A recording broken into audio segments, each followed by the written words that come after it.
ಮದ್ವೆ ಆದ್ಮೇಲೆ ಡೈವರ್ಸ್ ತಗೋಬೇಕಾ? ಇದೆಂತ ಷರತ್ತು? ಮತ್ ಮದ್ವೆ ಯಾಕೆ ಮಾಡಿಸ್ಬೇಕು ಅಂತಿದ್ದೀರಾ? ನನ್ನ ಮದ್ವೆ ಅವನ್ ಜೊತೆ ನೀವು ಮಾಡಿಸಿದ್ರೆ ನನ್ನ ಜೀವ ಬಿಡ್ತೇನೆ ಅಷ್ಟೇ. ನಾನ್ ಈ ಮದ್ವೆ ಆಗಲ್ಲ ಅಷ್ಟೇ. ನಮ್ರತ ಪ್ಲೀಸ್ ನಿಲ್ಸು. ಆ ಚಾಕುನ ಬಿಸಾಕು ದಯವಿಟ್ಟು. ಇಲ್ಲಮ್ಮ, ನನ್ ಜೀವನನೇ ಹಾಳಾಗ್ತಾ ಇದೆ. ಆ ತ್ರಿಶೂಲನ್ನ ನೀವು ನೋಡಿದೀರಾ? ಬಡವ, ಸ್ವಲ್ಪ ಸಹ ವಿದ್ಯಾಭ್ಯಾಸ ಇಲ್ಲ. ಅವ್ನ್ ಹಾಕೋ ಬಟ್ಟೆ ಎಷ್ಟು ಚೀಪ್. ಯಾವನ್ ಕಡೆ ಹೋಗ್ತಾನೋ ಗೊತ್ತಿಲ್ಲ. ಅಂತವ್ನನ್ನ ನನ್ ಜೊತೆ ಮದ್ವೆ ಮಾಡ್ತೀರಾ? ಮಾವ, ನೀವ್ ಈ ರೀತಿ ಯಾಕೆ ಮಾಡ್ತಾ ಇದ್ದೀರಾ? ನಿಮ್ ಮೊಮ್ಮಗಳು ಜೀವ ತೆಗಿಬೇಕು ಅಂತನಾ? ಇವತ್ತೇ ಈಗ್ಲೇ ಮದ್ವೆನ ಕ್ಯಾನ್ಸಲ್ ಮಾಡಿ, ಇಲ್ಲ ಅಂದ್ರೆ ನಾನು ನಿಮ್ ವಿರುದ್ಧ ಪೊಲೀಸ್ ಸ್ಟೇಷನ್ಗೆ ಕಂಪ್ಲೇಂಟ್ ಕೊಡ್ತೀನಿ. ಸರಿ ಆಯ್ತು, ಹಾಗಾದ್ರೆ ನಾನು ಸಹ ನಿನ್ನ ವಿರುದ್ಧ ಕೇಸ್ ಮಾಡ್ತೀನಿ. ಏನ್ ಕೇಸ್ ಗೊತ್ತಾ? ನಮ್ರತಾಳ ಮಾವನ ಸಾವಿನ ಮೊದಲು ಆದ ಘಟನೆ ನಿನಗೆ ನೆನ್ಪಿದೆ ಅಲ್ವಾ? ಆ ಸತ್ಯ ಹೊರಬರಬಾರ್ದು ಅಂದ್ರೆ ನೀನು ಈ ಮದುವೆನ ಒಪ್ಕೊಳ್ಳೇಬೇಕು, ಹಾಗೂ ನಿನ್ನ ಮಗಳನ್ನು ಒಪ್ಪಿಸ್ಬೇಕು. ಆ ಮುದುಕನ್ ಬುದ್ಧಿಗೆ ಏನೋ ಬಂದಿದೆ. 100 ಸಂಬಂಧ ಬಂದ್ರೂ ಎಲ್ಲ ರಿಜೆಕ್ಟ್ ಮಾಡಿದಾನೆ. ತನ್ನ ಮೊಮ್ಮಗಳಿಗೆ ಮದ್ವೆ ಮಾಡಬಾರ್ದು ಅಂತ ನಿರ್ಧಾರ ಮಾಡಿದಾನೆ ಅನ್ಸುತ್ತೆ. ಅಯ್ಯೋ, 100 500 ಸಂಬಂಧ ಬಂದ್ರು ಸಹ ಅವನದನ್ನ ಒಪ್ಪಲ್ಲ. ಅವನ್ ಸಾಮಾನ್ಯ ಮನುಷ್ಯ ಅಲ್ಲ. ಈ ದೇಶದ ಶ್ರೀಮಂತರಲ್ಲೇ ಒಬ್ಬ ಅವನು. ಶರ್ಮಾ ಇಂಡಸ್ಟ್ರೀಸ್ ನ ಮಾಲೀಕ ಅವನು, ನಾರಾಯಣ್ ಶರ್ಮಾ. ಅವನು ಅವಳು ಮದ್ವೆ ಮಾಡ್ಸಿದ ದಿನ ಇಡೀ ಜಗತ್ತೇ ಆ ಮದ್ವೆನ ನೋಡುತ್ತೆ. ಇಡೀ ಜಗತ್ತೇ ಆ ಮದ್ವೆನ ನೋಡುತ್ತೆ. ಮೇಡಮ್, ಈ ಬಾರಿ ನಾನ್ ತಂದಿರೋ ಸಂಬಂಧಗಳು ನಿಮ್ಗೆ ಖಂಡಿತವಾಗ್ಲೂ ಇಷ್ಟವಾಗುತ್ತೆ. ನೋಡ್ತಾ ಇರಿ. ನಾರಾಯಣ ಶರ್ಮಾ ಅವರಿಗೆ ತಮ್ಮ ಮೊಮ್ಮಗಳು ಅಂದ್ರೆ ಪಂಚಪ್ರಾಣ. ಅವಳನ್ನ ಯಾರಿಗೆ ಕೊಟ್ಟು ಮದುವೆ ಮಾಡ್ತಾರೆ ಅಂತ ನೋಡಲು ಎಲ್ರೂ ಕಾಯ್ತಿದ್ರು. ಮಾವ, ಇದನ್ನ ನೋಡಿ.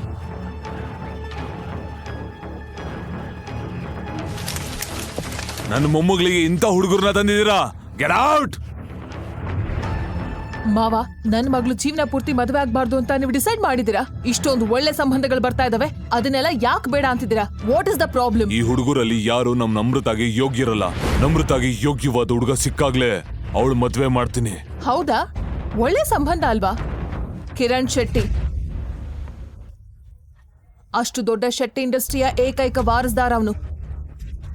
2ನೇ ಸಂಬಂಧ, ಅವನು ಇಂಡಿಯಾ ಕ್ರಿಕೆಟ್ ಟೀಮ್ ಕ್ಯಾಪ್ಟನ್ ಆಗಲಿದ್ದಾನೆ.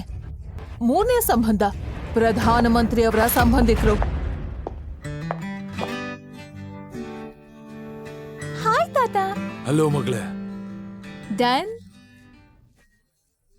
ಆದ್ರೆ ಏನು, ನಮ್ರತಾ ನಾರಾಯಣ್ ಶರ್ಮನ ಏಕೈಕ ಮೊಮ್ಮಗಳು. ನಾನು ಯಾವ ರೀತಿ ಹುಡುಗನ ಹುಡುಕ್ತೀನಿ ಅಂದ್ರೆ ಇಡೀ ಜಗತ್ತೇ ಆಶ್ಚರ್ಯದಿಂದ ನೋಡ್ಬೇಕು. ಗೊತ್ತಿಲ್ಲ ನನ್ನ ಮಗಳಿಗಾಗಿ ನೀವು ಯಾವ ರಾಜ್ಯದ ರಾಜ್ಕುಮಾರನನ್ನ ಹುಡುಕ್ತಾ ಇದ್ದೀರಾ ಅಂತ. ನಿನಗ್ ಸ್ವಲ್ಪ ಸಹ ಬುದ್ಧಿ ಇಲ್ವಾ? ದಯವಿಟ್ಟು ಕ್ಷಮಿಸಿ. 1000 ರೂಪಾಯಿ ಶೂಸ್ ಹಾಳು ಮಾಡ್ತಿಲ್ಲೋ? ವೈಟ್ ಶೂಸ್ಗೆ ಯಾರಾದ್ರೂ ಬ್ಲಾಕ್ ಪಾಲಿಶ್ ಹಾಕ್ತಾರಾ? ಸಾರಿ ಅಣ್ಣ, ಗೊತ್ತಿಲ್ಲದೆ ಏನೋ ಆಗೋಯ್ತು, ಕ್ಷಮಿಸಿ. ಮಾಡೋ ತಪ್ಪು ಮಾಡಿ ಸಾರಿ ಕೇಳ್ತೀಯಾ ಬಡವ ರಾಸ್ಕಲ್? ಬಿಡಿ ಸರ್, ಹೋಗ್ಲಿ. ಚಿಕ್ಕ ಹುಡುಗ ಏನೋ ಗೊತ್ತಾಗದೆ ಮಾಡಿದ್ದಾನೆ. ನೀನ್ ನನಗೆ ಹೇಳ್ಕೊಡ್ತೀಯಾ ಯಾರ ಜೊತೆ ಹೆಂಗ್ ಮಾತಾಡ್ಬೇಕು ಅಂತ? ನಿನ್ ಮಿತಿಯಲ್ಲಿ ನೀನ್ ಇರೋದನ್ನ ಕಲಿ. ನೀನ್ ಇದೇ ಶೂ ಅಂಗಡಿಯಲ್ಲಿ ಕೆಲಸ ಮಾಡ್ತೀಯ ತಾನೆ? ಅವನ್ ಮೇಲೆ ನಿನ್ಗೆ ಅಷ್ಟು ಕರುಣೆ ಇದ್ರೆ ತಗೋ, ಈ ಶೂಸ್ ನೀನೇ ಈಗ ಕ್ಲೀನ್ ಮಾಡ್ಕೊಡು. ಕ್ಲೀನ್ ಮಾಡು. ಮತ್ತೆ ನೀನೇ ನನ್ ಮುಖ ನೋಡ್ತೀಯ? ಒಳಗಡೆ ಹೋಗೋ.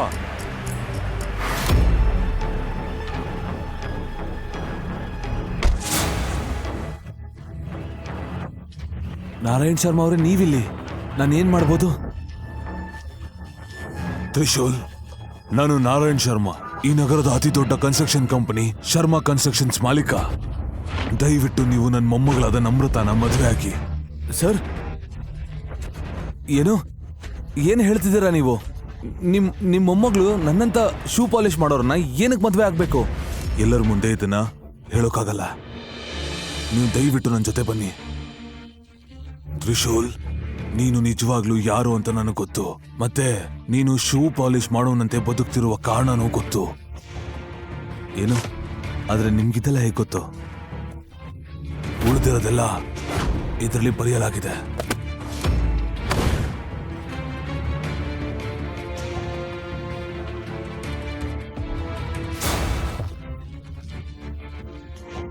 ಮದ್ವೆ ಆದ್ಮೇಲೆ ಡಿವೋರ್ಸ್ ತಗೋಬೇಕು, ಇದೆಂತ ಷರತ್ತು? ಈ ತರ ಮದ್ವೆ ಮಾಡೋದಕ್ಕೆ ನೀವ್ ಯಾಕೆ ಬಯಸ್ತೀರಾ? ಮತ್ತೆ ನನ್ನ ಬಗ್ಗೆ ನಿಮ್ಗೆ ಹೇಗೆಲ್ಲ ಗೊತ್ತು? ಮದ್ವೆ ಆದ್ಮೇಲೆ ನಿನಗೆ ಎಲ್ಲ ಗೊತ್ತಾಗುತ್ತೆ. ತನ್ನ ಸೀಕ್ರೆಟ್ ಯಾರಿಗೂ ಗೊತ್ತಾಗ್ಬಾರ್ದಂತ ತ್ರಿಶೂಲ್ ಈ ಷರತ್ತನ್ನ ಒಪ್ಕೊಂಡ.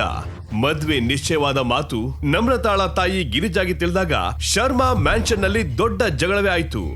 ನಾವು ಕೋಟ್ಯಾಧೀಶರು, ಮತ್ತೆ ನೀವು ಯಾರೋ ಶೂ ಪಾಲಿಶ್ ಮಾಡೋನ್ ಜೊತೆ ನನ್ನ ಮಗಳ ಸಂಬಂಧ ನಿಶ್ಚಯ ಮಾಡ್ಕೊಂಡ್ ಬಂದಿದ್ದೀರಾ. ನಾನ್ ಏನ್ ಮಾಡ್ತಿದ್ದೀನೋ ಅದನ್ನ ಚೆನ್ನಾಗಿ ಯೋಚನೆ ಮಾಡೇ ಮಾಡ್ತಿದ್ದೀನಿ. ನಮ್ರತಾಳ ಮದ್ವೆ ಆ ಶೂ ಪಾಲಿಶ್ ಮಾಡೋ ತ್ರಿಶೂಲ್ ಜೊತೆನೆ ನಡೆಯುತ್ತೆ.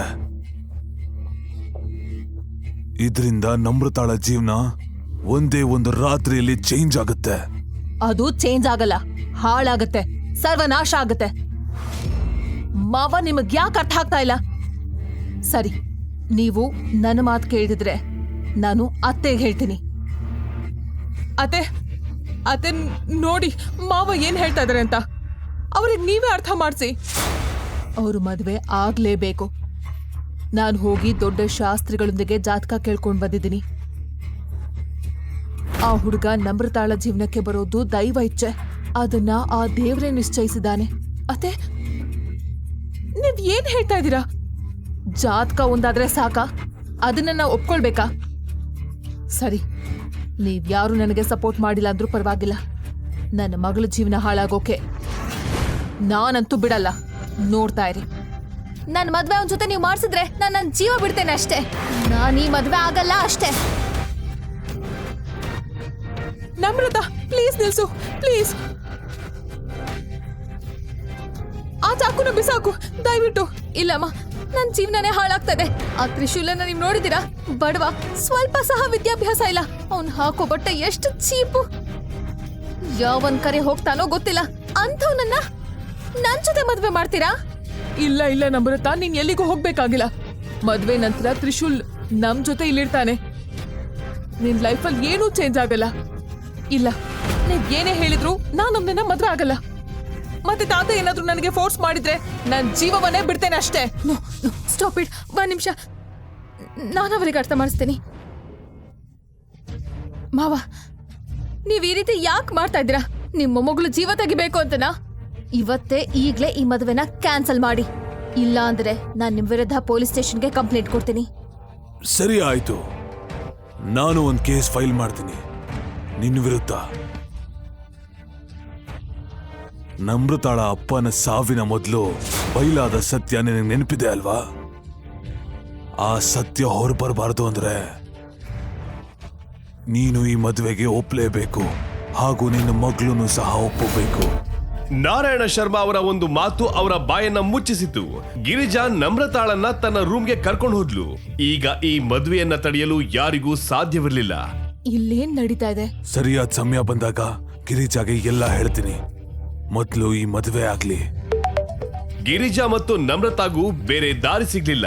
ತ್ರಿಶೂಲ್ ನಮ್ರತಾಳನ್ನ ಮಾತನಾಡಲು ಪ್ರಯತ್ನಿಸಿದ್ರು, ಅದು ಸಾಧ್ಯವಾಗ್ಲಿಲ್ಲ. ಅವರು ಒಮ್ಮೆ ಸಹ ಮಾತಾಡಿರ್ಲಿಲ್ಲ. ಈ ವಿಷಯ ತ್ರಿಶೂಲ್ನ ಕಾಡ್ತಿತ್ತು. ನಾಳೆ ನಮ್ ಮದುವೆ, ಆದ್ರೆ ನಾವಿಬ್ರು ಸರಿಯಾಗಿ ಮಾತು ಕೂಡ ಆಡಿಲ್ಲ. ಒಂದು ಮೆಸೇಜ್ ರಿಪ್ಲೈ ಇಲ್ಲ, ಕಾಲ್ ರಿಸೀವ್ ಮಾಡ್ತಿಲ್ಲ. ನನ್ಗನ್ಸತ್ತೆ ನಮ್ರತಾಗೆ ಈ ಮದುವೆ ಇಷ್ಟನೇ ಇಲ್ಲ ಅಂತ. ಒಂದ್ಸರ್ತಿ ಮದುವೆ ಆಗ್ಲಿ, ಎಲ್ಲ ಸರಿ ಹೋಗುತ್ತೆ. ನೀವೇನು ಹೇಳ್ತಿದ್ದೀರಾ? ನೀವ್ ಹೇಳಿದ್ರಿ ನಮ್ರತಾ ಮದ್ವೆಗೆ ಒಪ್ಪಿದ್ದಾಳೆ ಅಂತ. ನಿಮ್ ಮಾತುಗಳನ್ನ ಕೇಳಿದ್ಮೇಲೆ ನನ್ಗನ್ನಿಸ್ತಿದೆ ನೀವು ಸುಳ್ಳು ಹೇಳ್ತಿದ್ದೀರಾ ಅಂತ. ಅವಳಿಗೆ ಬಲವಂತವಾಗಿ ಮದ್ವೆ ಮಾಡಿಸ್ತಿದ್ದೀರಾ. ಒಪ್ಪಿಗಿಲ್ಲ ಅಂದ್ರೇನು? ಇದು ನನ್ನ ಮತ್ತು ನನ್ನ ಮೊಮ್ಮಗಳ ನಡುವಿನ ವಿಷಯ. ನೀನು ಮಧ್ಯದಲ್ಲಿ ಬರಬೇಡ. ನಾರಾಯಣ ಅವರೇ, ನಿಮ್ಮ ಕುಟುಂಬದವರು ನಿಮ್ಮ ಮುಂದೆ ಅಸಹಾಯಕರಾಗಿರ್ಬೋದು, ಆದ್ರೆ ನಾನು ಅಸಹಾಯಕನಲ್ಲ. ಓ, ಎಂತ ಆಟಿಟ್ಯೂಡ್. ಸರಿ, ಮದ್ವೆಗೆ ಬೇಡ ಅನ್ಬಿಡು. ಆದ್ರೆ ನೀನು ಶೂ ಪಾಲಿಶ್ ಮಾಡೋನಲ್ಲ.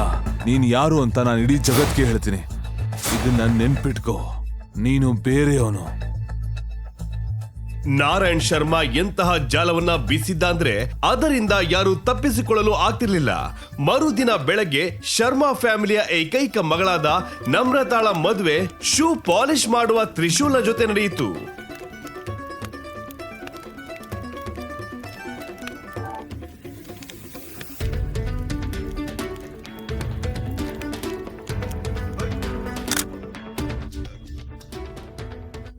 ದಯವಿಟ್ಟು ಈಗಲಾದ್ರೂ ಹೇಳಿ, ನಮ್ಮಿಬ್ರನ್ನ ಮದ್ವೆ ಯಾಕೆ ಮಾಡ್ತಿದ್ರಿ ಅಂತ. ನನ್ನ ಜೀವನನ ಹಾಳು ಮಾಡಿ ನೀವೇನ್ ಸಾಧನೆ ಮಾಡಿದಿರಿ ಹೇಳಿ? ಮಗಳೇ, ನಾನು ನಿನ್ನ ಮದ್ವೆ ಮಾಡಿದ್ ಯಾಕಂದ್ರೆ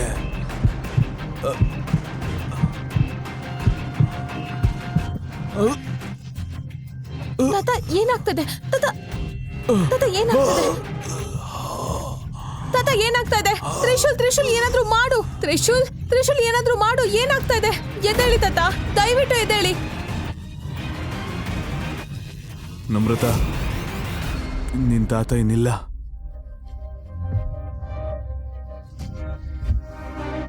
ನಾರಾಯಣಮೂರ್ತಿ ಸತ್ತು ಮರುದಿನವೇ ತ್ರಿಶೂಲ್ನ ಕೆಟ್ಟ ದಿನಗಳು ಶುರುವಾದವು. ನರ್ಮತಾ ಮತ್ತು ಅವಳ ತಾಯಿ ಅವನನ್ನ ಯಾವಾಗಲೂ ಅವಮಾನ ಮಾಡ್ತಿದ್ದರು. ಕೆಲವೊಮ್ಮೆ ಕಸ ಗುಡಿಸಲು ಹೇಳ್ತಿದ್ರು, ಮತ್ತೊಮ್ಮೆ ನೆಲವರಿಸಲು ಹೇಳ್ತಿದ್ರು. ಒಂದು ದಿನ ನರ್ಮತಾಳ ಕಾಲೇಜಿನ ಓಲ್ಡ್ ಫ್ರೆಂಡ್ ಮನೆಗೆ ಬಂದಳು. ಏನ್ ಮನೆಗೆ ಹೊಸ ಕೆಲ್ಸದವ್ನ್ ಬಂದಿದ್ದಾನ? ನಾನ್ ಕೆಲಸದವನಲ್ಲ, ನಮ್ರತನ್ ಗಂಡ. ಏನು? ನೀನ್ ನಮ್ರತಾ ಗಂಡನ?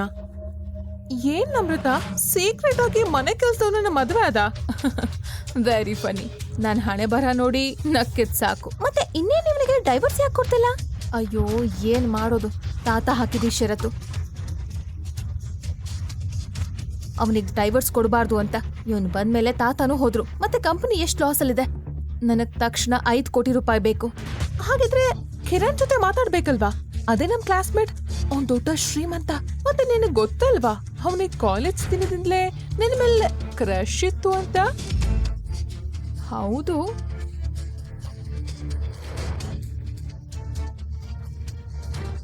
ಕಿರಣ್ನಿಂದ ಸಹನ ಮರಥಾಗೆ ಚಿಕ್ಕ ಚಿಕ್ಕ ವಿಷಯಗಳಲ್ಲಿ ಸಹಾಯ ಮಾಡ್ತಿದ್ದ. ಸಹಾಯ ಮಾಡುವ ನೆಪದಲ್ಲಿ ಅಡ್ವಾಂಟೇಜ್ ಸಹ ತೆಗೆದುಕೊಳ್ಳುತ್ತಿದ್ದ. ಕೆರಿಯರ್ ನಲ್ಲಿ ಬೆಳೆಯಬೇಕೆಂದು ನರ್ಮತಾ ಸಹ ಅವನ ಜೊತೆ ಮಾಡುತ್ತಿದ್ದಳು. ಆದ್ರೆ ಕಿರಣ್ ಇಂಟೆನ್ಷನ್ ಸರಿ ಇಲ್ಲ ಅಂತ ಅವಳಿಗೆ ತಿಳಿದಿತ್ತು. ಕಿರಣ್ ನೊಂದಿಗೆ ಮೀಟಿಂಗ್ ಫಿಕ್ಸ್ ಆಗಿತ್ತು. ತ್ರಿಶೂಲ್ ಅವಳನ್ನ ಕಾರ್ನಲ್ಲಿ ಕರೆದುಕೊಂಡು ಹೋದ. ಹೇ, ಹೇಗಿದ್ಯಾ?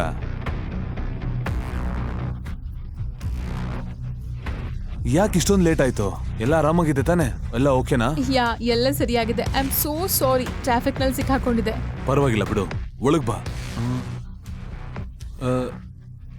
ಅಷ್ಟಕ್ಕೂ ಇವನ್ ಯಾರು? ನೀನ್ ಡ್ರೈವರಾ? ನಾನು ನಮ್ರತನ್ ಗಂಡ ತ್ರಿಶೂಲ್. ಓಹೋ, ಗಂಡ, husband. Hi, I'm sorry Trishul, actually ನನಗೆ ಗೊತ್ತಿರಲಿಲ್ಲ. ಹಾಗಾದ್ರೆ ನೀನು ಏನ್ ಕೆಲಸ ಮಾಡ್ತೀಯಾ? ಏನ್ ಬಿಸ್ನೆಸ್ ಇದೆ ನಿಂದು? ನಿಜವಾಗಿ ನನಗೆ ಕೆಲಸ ಇಲ್ಲ. ನಾನು ಅಷ್ಟೊಂದು ಜಾಸ್ತಿ ಓದಿಲ್ಲ. ಈ ಬಡವನಿಗೆ ನಮ್ರತಾ ಅಂತ ಹುಡುಗಿ ಸಿಕ್ಕಿದಾಳೆ. ಇರ್ಲಿ ಬಿಡು, ನನಗೆ ಒಳ್ಳೇದಾಯ್ತು. ಅವಳನ್ನ ಬಲೆಗೆ ಬೀಳಿಸ್ಕೊಡುವುದು ಈಗ ಈಸಿ. ಸ್ವಲ್ಪ ದುಡ್ಡು ಖರ್ಚು ಮಾಡ್ಬೇಕಷ್ಟೇ. ಓ ಹೌದಾ, ನನ್ನ ಅಮೃತನಿಗೋಸ್ಕರ ಇಷ್ಟು ಮಾಡಲ್ವಾ? ಮತ್ತೆ ನಮ್ಮ ಕಂಪ್ನಿಲಿ ಒಂದು ಕೆಲಸ ಖಾಲಿ ಇದೆ. ಹೇಳಿ, ಮಾಡ್ತೀರಾ ಕೆಲಸನ? ವರಿ ಮಾಡ್ಕೋಬೇಡಿ, ನೀವು ನಮ್ರತನ್ ಗಂಡ. ನಾನು ನಿಮ್ಗೆ ಚೆನ್ನಾಗಿರೋ ಕೆಲಸನೇ ಕೊಡ್ತೀನಿ. Oh shit, I am so sorry Namrata. ನನಗೆ ಒಂದು ತುಂಬಾ ಅರ್ಜೆಂಟ್ ಮೀಟಿಂಗ್ ಇದೆ, ನಾನು ಹೋಗ್ಬೇಕು. ಆಯ್ತಾ, ನಾಳೆ ಸಿಗ್ತೀನಿ. ಸರಿ.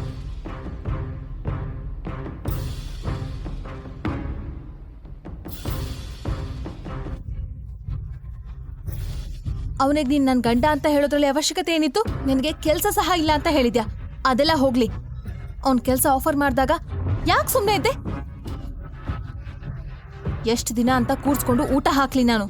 ನಮ್ರತಾ, ಕಿರಣ್ ಒಳ್ಳೆಯವನು ಅಂತ ನನಗನ್ನಿಸ್ತಿಲ್ಲ. ಅವ್ನು ನಿನ್ನ ಕಂಪ್ನಿ ಕಾಪಾಡೋದಕ್ಕೋಸ್ಕರ ದುಡ್ಡು ಕೊಡ್ತಿಲ್ಲ. ಅವ್ನು ಏನಕ್ಕೆ ದುಡ್ಡು ಕೊಡ್ತಿದ್ದಾನೆ ಅಂದ್ರೆ ಅವನಿಗೆ ನಿನ್ ಮೇಲೆ ಕೆಟ್ಟ ದೃಷ್ಟಿ ಇದೆ. Shut up. ಒಂದ್ ಕಂಪ್ನಿನ ನಡೆಸೋದು ಎಷ್ಟು ಕಷ್ಟ ಅಂತ ನಿನಗೆ ಗೊತ್ತಾ? ಗೊತ್ತಿಲ್ಲ ತಾನೆ? ಗೊತ್ತಿಲ್ಲ ನನಗೆ ತಾತ ಯಾಕೆ ಹೀಗೆ ಮಾಡಿದ್ರು ಅಂತ. ನೀನು ನನ್ನ ತಲೆ ಮೇಲೆ ಹಾಕಿ ಹೋಗಿದ್ದಾರೆ. ಇದೆಲ್ಲ ನನ್ನ ಕರ್ಮ ಅಷ್ಟೇ. ನಮ್ರತಾ ನೋಡು, ಹಾಗೇನಲ್ಲ. ನೋಡು, ನನಗೆ 5 ಕೋಟಿ ರೂಪಾಯಿ ಬೇಕು.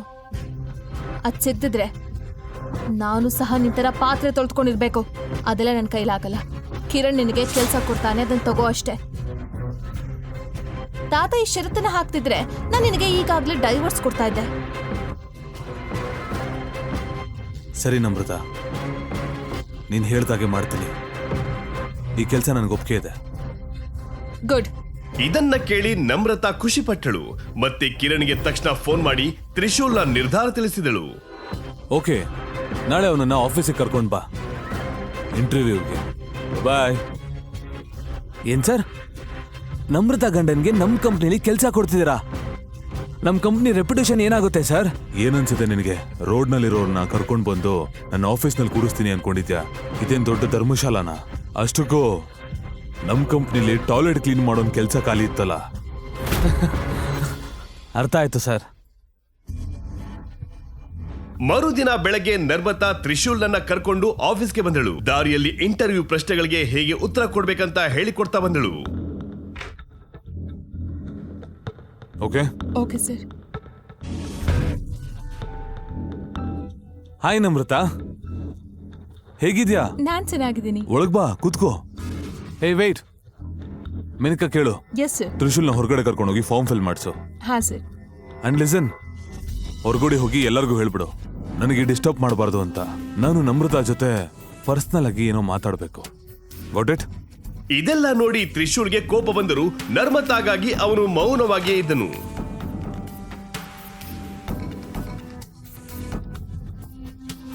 ಇತ್ತಗೋ, ನೀನ್ ಡೀಟೇಲ್ಸ್ ತುಂಬಿ ಇಲ್ಲಿ ಸಹಿ ಹಾಕು. ಮೇಡಮ್, ಇಲ್ಲಿ ಎಲ್ ಸೈನ್ ಹಾಕ್ಬೇಕು? ನೀನ್ ಓದಿಲ್ವಾ? ನನಗ್ ಕಣ್ ಕಾಣಿಸಲ್ವಾ? ಇಲ್ಲಿ ಹಾಕು ಸೈನ್. ತ್ರಿಶೂಲ್ ಫಾರ್ಮ್ ನಲ್ಲಿ ಡೀಟೇಲ್ಸ್ ಅನ್ನು ತುಂಬುತ್ತಿದ್ದ. ಅದೇ ಸಮಯಕ್ಕೆ ಕಿರಣ್ ಚೇಂಬರ್ಗೆ ಮ್ಯಾನೇಜರ್ ಹೋದ.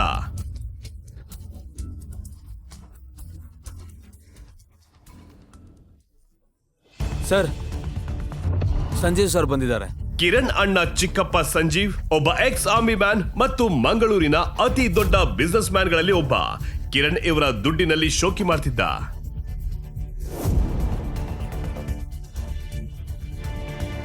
ನಮ್ರತಾ, ನಾವು ಹೊರಡ್ಬೇಕು ಅನ್ಸುತ್ತೆ, ನಡಿ.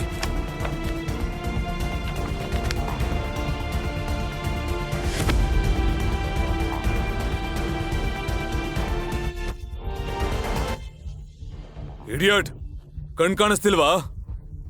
Sir sir, I am sorry, ನಾನಿಲ್ಲಿ ಜಸ್ಟ್ ನಾನು ಹೋಗ್ತೀನಿ ಸರ್. ಸಂಜೀವ್ ತ್ರಿಶೂಲ್ ನನ್ನ ಗುರುತಿಸಬಾರ್ದಂತ ಅವನು ಅಲ್ಲಿಂದ ಹೊರಟೋದ. ತಕ್ಷಣ ಅಲ್ಲಿದ್ದ ಪೆನ್ ಅನ್ನ ಸಂಜೀವ್ ನೋಡಿದ್ರು. ಆ ಪೆನ್ ಮೇಲೆ ಇದ್ದ ಸಿಂಬಲ್ ಅನ್ನ ನೋಡಿ ಶಾಕ್ ಆದ್ರು. ಈ ಪೆನ್, ಇದು ಅವನ್ ಪೆನ್ನೇನಾ?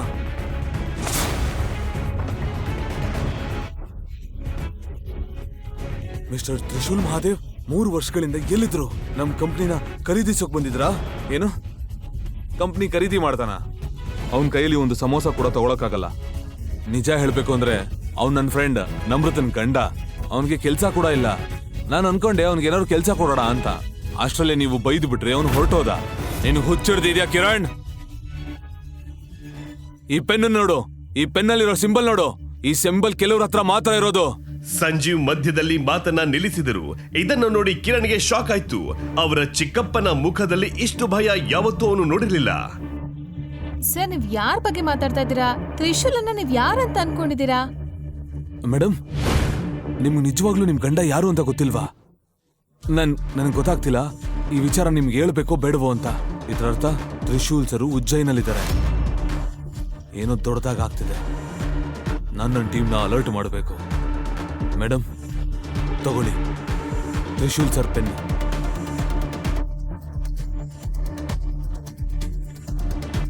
ಸಂಜೀವ್ ಅವರ ಮಾತನ್ನ ಕೇಳಿ ನಮ್ರತಾಗೆ ಶಾಕ್ ಆಯ್ತು. ಇದರ ಅರ್ಥ ಏನು? ಈ ತ್ರಿಶೂಲ್ ಯಾರು? ಸಂಜೀವ್ ಅವರು ಎಕ್ಸ್ ಆರ್ಮಿ ಮ್ಯಾನ್.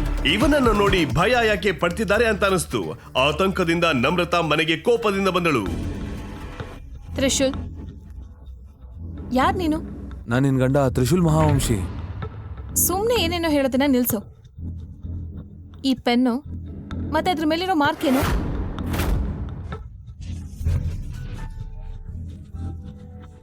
ನೀನ್ ಅಲ್ಲಿಂದ ಬಂದ್ಮೇಲೆ ಪೆನ್ ನೋಡ್ತಾ ಇದ್ದಂಗೆ ಸಂಜೀವ್ ಸರ್ ಯಾಕೆ ಭಯ ಪಟ್ರು?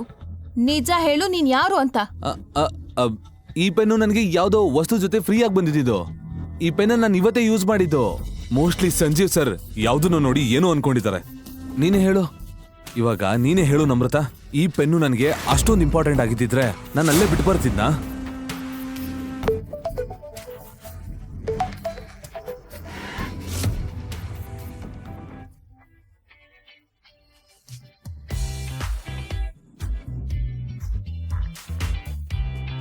Namrata, you're looking so pretty.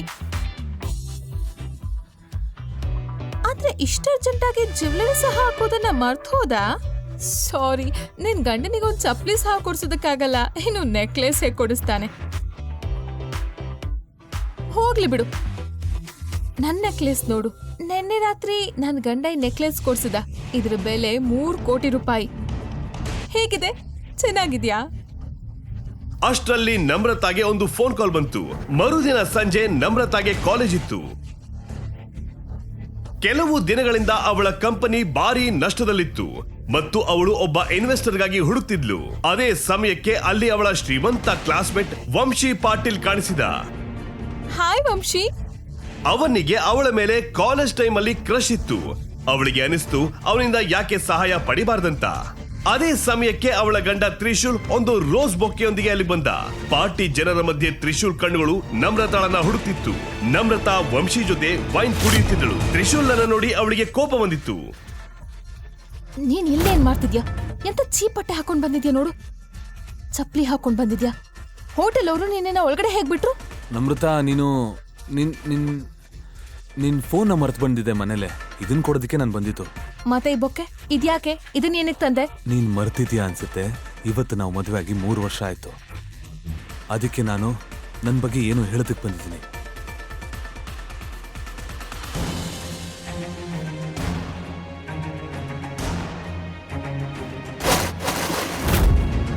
ಪಾರ್ಟಿಯಲ್ಲಿ ಇದ್ದ ಎಲ್ಲರೂ ಈಗ ನಮ್ರತಾ, ತ್ರಿಶೂಲ್ ಮತ್ತು ವಂಶಿಯನ್ನೇ ನೋಡ್ತಿದ್ರು. ಬಾ ಡ್ಯಾನ್ಸ್ ಮಾಡೋಣ. ನಮ್ರತಾ, ಒಮ್ಮೆ ನನ್ನ ಮಾತು ಕೇಳು. ಸಂಪೂರ್ಣ ಸತ್ಯ ನಾನು ನಿನ್ಗೆ ಹೇಳ್ತೀನಿ.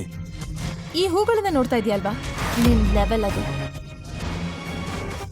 ಇಲ್ಲಿಂದ ಈಗ್ಲೇ ಹೊರಟೋಗಿಲ್ಲ.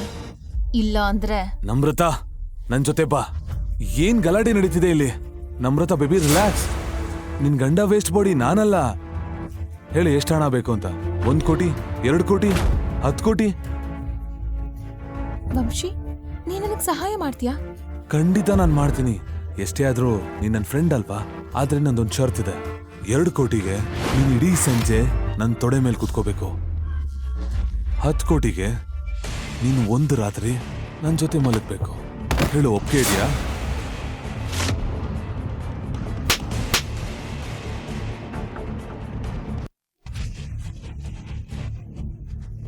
ನಿನ್ಗ್ ಹುಚ್ಚಿಡ್ತಿದ್ಯಾ? ಏನ್ ಮಾಡ್ದೆ ನೀನು? ಪಾಪ ಅವನು ನನಗ್ ಸಹಾಯ ಮಾಡ್ತಾ ಇದ್ದ. ಈಗ್ಲೇ ಅವನನ್ನ ಕ್ಷಮೆ ಕೇಳು. ಕ್ಷಮೆ ಕೇಳು. ಕ್ಷಮೆ ಕೇಳ್ಬೇಕಾ? ನನ್ ಚಪ್ಲಿ ಕೂಡ ಅವನ ಹತ್ರ ಕ್ಷಮೆ ಕೇಳಲ್ಲ. ನೀನ್ ನಡಿ ನನ್ ಜೊತೆ. ನಮ್ರತಾ, ಇಲ್ಲಿ ಯಾರು? ತ್ರಿಶೂಲ್ ಮಹಾದೇವ್.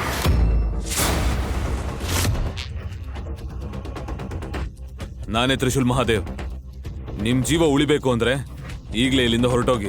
ಜೊತೆಗೆ ನಿನ್ನ ಇಚ್ಛೆಲಗಳನ್ನು ಕರ್ಕೊಂಡು ಹೋಗು.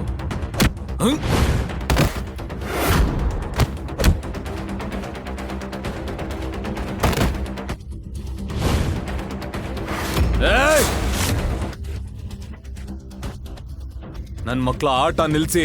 ಒಬ್ಬೊಬ್ರಾಗಲ್ಲ, ಎಲ್ರೂ ಒಟ್ಟಿಗೆ ಬನ್ನಿ. ಮಹಾದೇವನ ಆಣೆ, ಇವತ್ತು ನಿಮ್ಮನ್ ಯಾರನ್ನೂ ವಾಪಸ್ ಕಳ್ಸಲ್ಲ. ಬನ್ನಿ.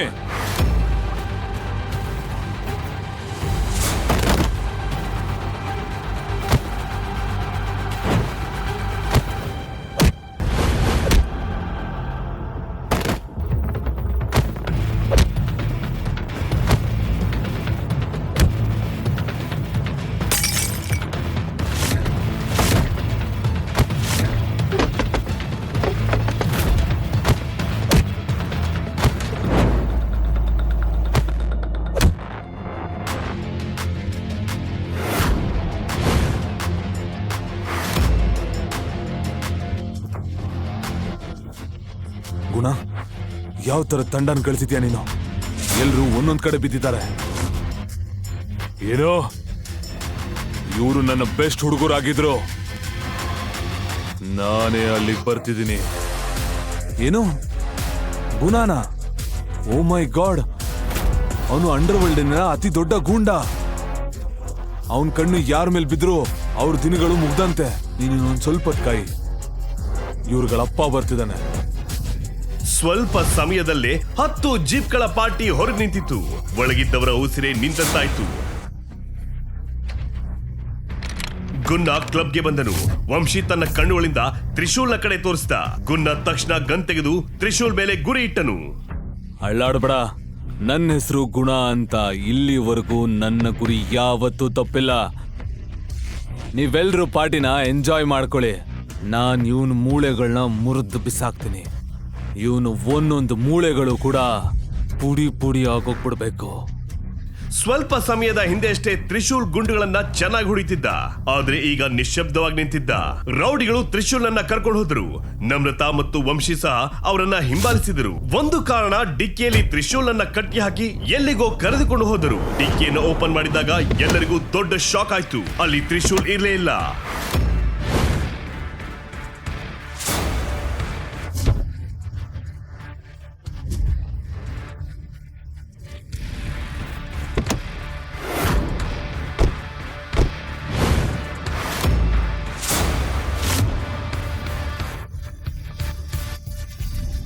ಇದ್ ಹೇಗ್ ಸಾಧ್ಯ?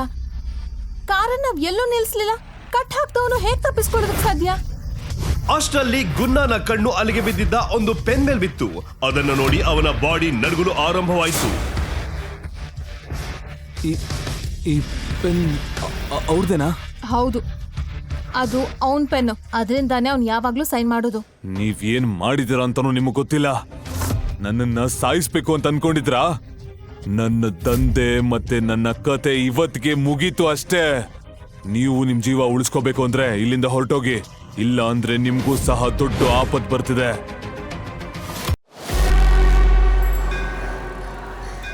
ಏಯ್ ಫ್ಲವರ್ ಮುದುಕಿ, ದುಡ್ಡು ತೆಗಿಯ. ಎಂತ ಮುಖ ನೋಡ್ತಿದ್ಯಾ? ಇದೇ ಹೂವಲ್ಲಿ ಹಾರ ಮಾಡಿ ಹಾಕಿ ಇದೇ ಗಾಡಿಯಲ್ಲಿ ಇಟ್ಟು ಬೆಂಕಿ ಹಚ್ತೇನೆ, ನೋಡ್ತೀಯಾ? ಮುರುಡೇಶ್ವರ ದೇವಸ್ಥಾನದ ಬೀದಿಲಿ ಹೂ ಅಂಗಡಿ ಇಟ್ಕೊಂಡಿರೋ ಅಜ್ಜಿಗೆ ಬೀದಿ ರೌಡಿಯೊಬ್ಬ ಖರಾಬ್ ಗಾಂಚಲಿ ತೋರಿಸ್ತಿದ್ದ.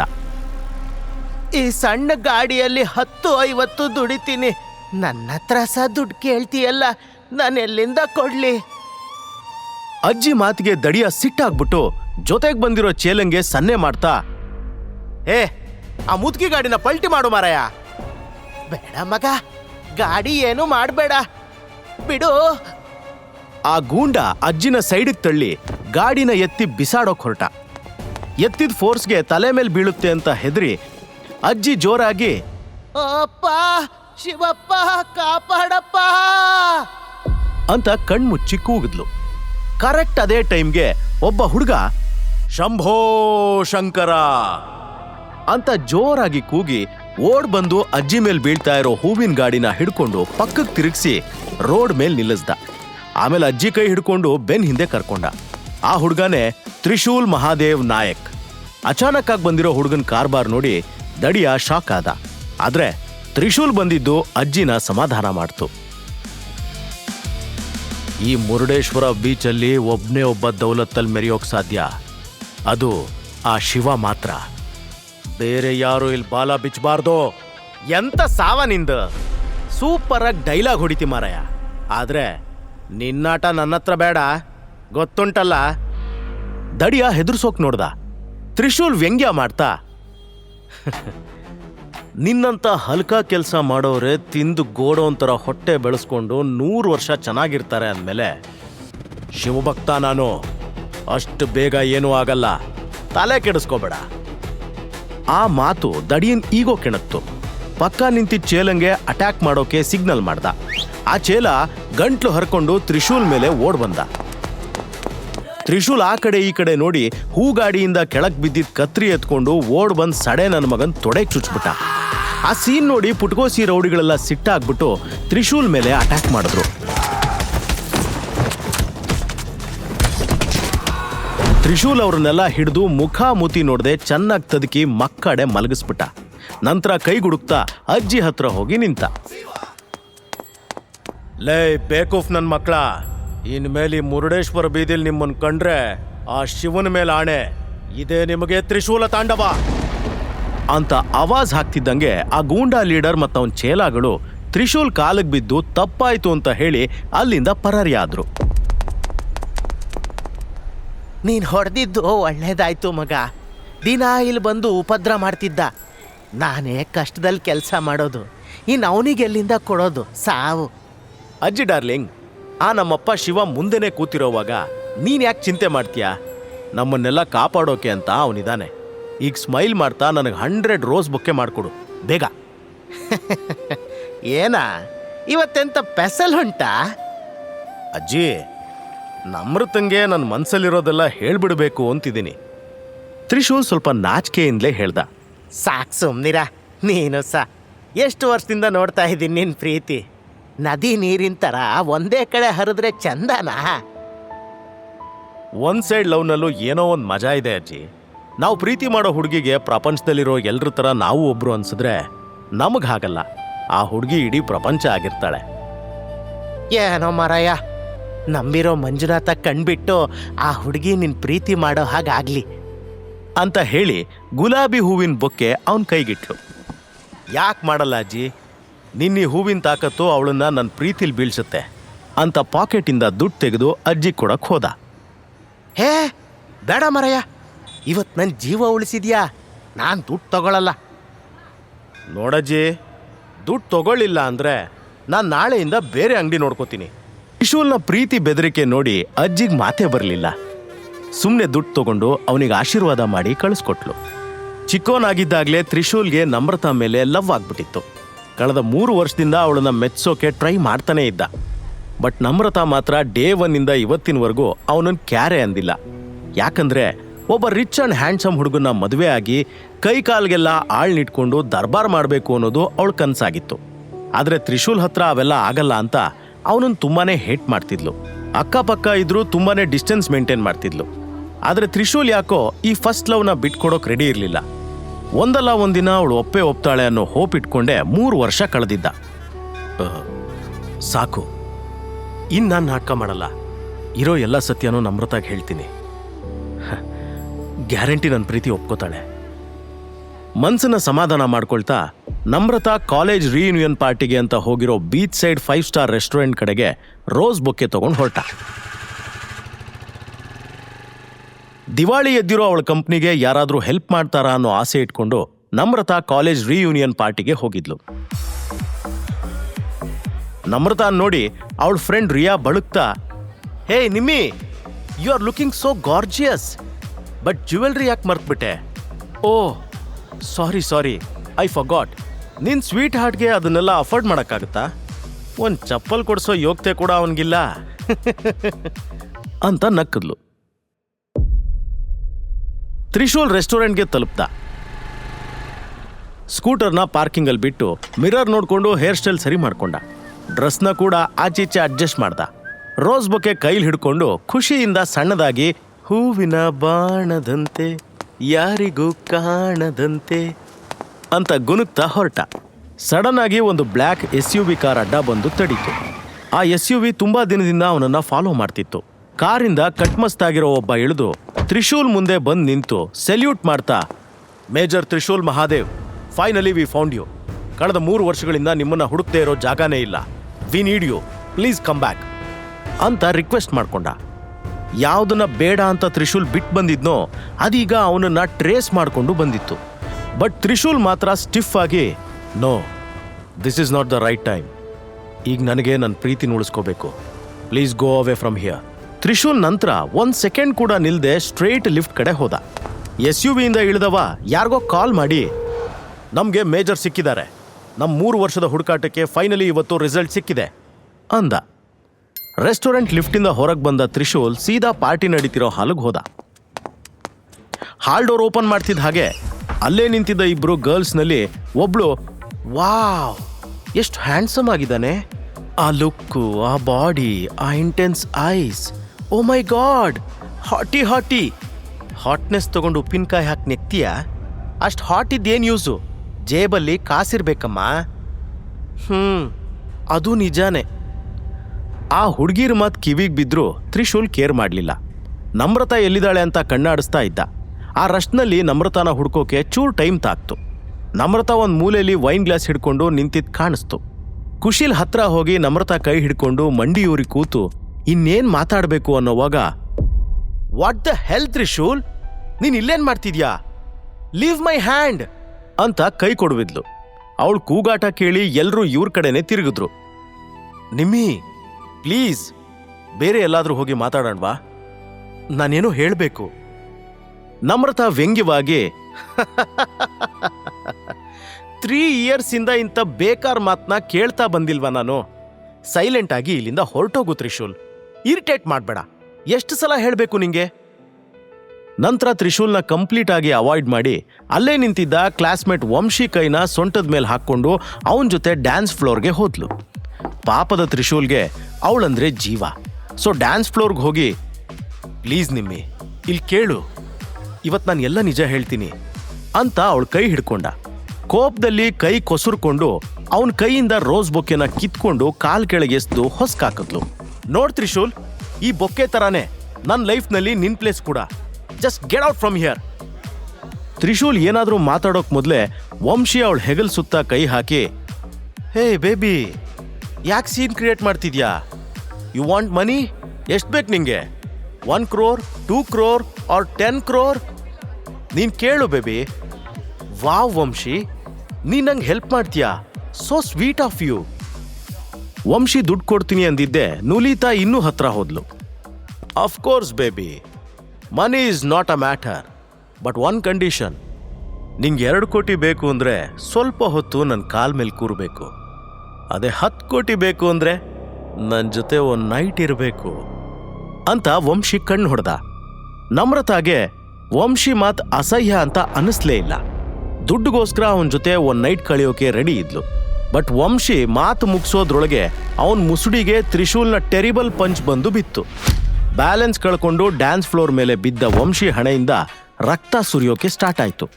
ವಂಶಿ ಎದ್ದು ನಿಲ್ಲೋಕೆ ಟ್ರೈ ಮಾಡಿದಾಗ ತಲೆ ತಿರುಗ್ದಂಗಾಯ್ತು. ಈ ಸೀನ್ ನೋಡಿ ಎಲ್ಲರೂ ಶಾಕ್ ಆಗಿದ್ರು. ಮ್ಯೂಸಿಕ್ ಆಫ್ ಆಯ್ತು. ವಂಶಿ ಸಿಡುಕ್ತಾ ಯಾರಿಗೋ ಫೋನ್ ಮಾಡ್ದ. ವಂಶಿಗೆ ಹೊಡೆದಿದ್ ನೋಡಿ ನಮ್ರತಾ ಸಿಟ್ಟಾಗಿ, what the hell Trishul, are you mad? ಹೋಗ ಅವನ ಹತ್ರ ಸಾರಿ ಕೇಳು. ಆದ್ರೆ ಇಷ್ಟು ವರ್ಷ ಸೈಲೆಂಟ್ ಆಗಿ ಎಲ್ಲ ಅವಮಾನನೂ ಸಹಿಸ್ಕೊಂಡಿದ್ದ ತ್ರಿಶೂಲ್ಗೆ ಇನ್ನು ಸಾಧ್ಯ ಆಗ್ಲಿಲ್ಲ. ನಾನಲ್ಲ, ನನ್ನ ಚಪ್ಪಲ್ ಕೂಡ ಅವನ ಹತ್ರ ಸಾರಿ ಕೇಳಲ್ಲ. ಅಂಡ್ ಯು ಬಾ ನನ್ ಜೊತೆ ಅಂತ ಅವಳ ಕೈ ಹಿಡಿದು ಜೋರಾಗಿ ಎಳ್ದ. ಆದ್ರೆ ನಮ್ರತಾ ಕೈ ಬಿಡಿಸ್ಕೊಂಡು ಅವನ್ ಕೆನ್ನೆಗೆ ಜೋರಾಗಿ ಹೊಡೆದ್ಲು. ಇಷ್ಟೊತ್ತು ಏನೋ ಮಜಾ ನಡೀತಿದೆ ಅನ್ಕೊಂಡು ನೋಡ್ತಾ ಇದ್ದವರು ಶಾಕ್ ಆದ್ರು. ಇಡೀ ಹಾಲ್ನಲ್ಲಿ ಪಿನ್ ಡ್ರಾಪ್ ಸೈಲೆನ್ಸ್. ತ್ರಿಶೂಲ್ ಕೆನ್ನೆ ಹಿಡ್ಕೊಂಡು ನಮ್ರತಾನೇ ದಿಟ್ಟಿಸಿ ನೋಡ್ದ. ನಾನಿಷ್ಟು ವರ್ಷ ಇಷ್ಟಪಟ್ಟಿದ್ದು ಇವಳನ್ನೇನಾ? ಇವಳು ಎಲ್ಲಿಂದ ಬಂತು ಇಷ್ಟೊಂದು ದುರಾಸೆ? ಅಷ್ಟೊಂದು ಇನ್ನೋಸೆಂಟ್ ಇದ್ದವಳು ಅದು ಹೇಗಿಷ್ಟು ಕ್ರಿಯಲ್ ಆದ್ಲು? ನಾನು 12 ವರ್ಷದ ಹಿಂದೆ ನೋಡಿದ ಹುಡುಗಿ ನಿಜವಾಗ್ಲೂ ಇವಳೇನಾ ಅಂತ ಅನುಮಾನ ಶುರುವಾಯಿತು. ತ್ರಿಶೂಲ್ ಯೋಚನೆಯಲ್ಲಿ ಕಳೆದು ಹೋಗಿರೋವಾಗ ಬಾಡಿ ಬಿಲ್ಡರ್ಸ್ ಥರ ಕಾಣೋ 25 ಜನ ಬಂದು ರೌಂಡ್ ಅಪ್ ಮಾಡಿದ್ರು. ಅವರಲ್ಲೇ ಒಬ್ಬ, ಯಾವನವನು ತ್ರಿಶೂಲ್ ಅಂದ್ರೆ ಬಾರೋ ಮುಂದೆ ಅಂತ ಕೂಗ್ದ. ಸುತ್ತ ನಿಂತಿರೋ ಜನ ಎಲ್ಲ ತ್ರಿಶೂಲ್ ಇರೋ ಕಡೆ ಕೈ ತೋರಿಸಿದ್ರು. ಏಯ್, ಈ ಸೀದೋಗಿರೋ ನಾಯಿನ ಕೊಲ್ಲೋಕೆ ಇಷ್ಟು ಜನ ಯಾಕ್ರೋ? ನಾನೊಬ್ಬನೇ ಇವನ್ ಬೋಟಿ ತೆಗಿತೀನಿ ಅಂತ ಕೂಗ್ತಾ ತ್ರಿಶೂಲ್ನ ಕೊಲ್ಲೋಕೆ ಓಡ್ ಬಂದಷ್ಟೇ ಫಾಸ್ಟಾಗಿ ನೆಲಕ್ಕೆ ಬಿದ್ದು ಹೊಟ್ಟೆ ಹಿಡ್ಕೊಂಡು ನೋವಿಂದ ಕಿರ್ಚೋಕ್ ಸ್ಟಾರ್ಟ್ ಮಾಡ್ದ. ಎಲ್ರೂ ಏನಾಗುತ್ತೆ ಅಂತ ಗೆಸ್ ಮಾಡೋಷ್ಟರಲ್ಲಿ ಬಾಡಿ ಗಾರ್ಡ್ ನೆಲ ಹಿಡ್ದಿದ್ದ. ಇನ್ನೊಬ್ಬ ಬಾಡಿ ಗಾರ್ಡ್ ಹೊಡೆಯೋಕೆ ಅಂತ ರೆಡಿ ಆದ. ತ್ರಿಶೂಲ್ ಅವರನ್ನೆಲ್ಲ ಗುರಾಯಿಸಿ, ಸುಮ್ಮನೆ ಒಬ್ಬೊಬ್ಬರಾಗೆ ಯಾಕೋ ಬರ್ತೀರಾ? ಈ ರೀತಿ ಕೂಗ್ತಾ ಬರೋ ಮಕ್ಕಳಾಟ ಎಲ್ಲ ಬಿಡಿ, ಒಂದೇ ಸಲ ಒಟ್ಟಿಗೆ ಬನ್ನಿ. ಶಿವನ ಮೇಲಾಣೆ, ನಿಮ್ಮಲ್ಲಿ ಒಬ್ರು ಕೂಡ ಸೀದಾ ಹೋಗಲ್ಲ. ಕುಂಟ ನಾಯಿ ಥರ ಕಾಲು ಎಳ್ಕೊಂಡು ಹೋಗ್ತೀರಾ?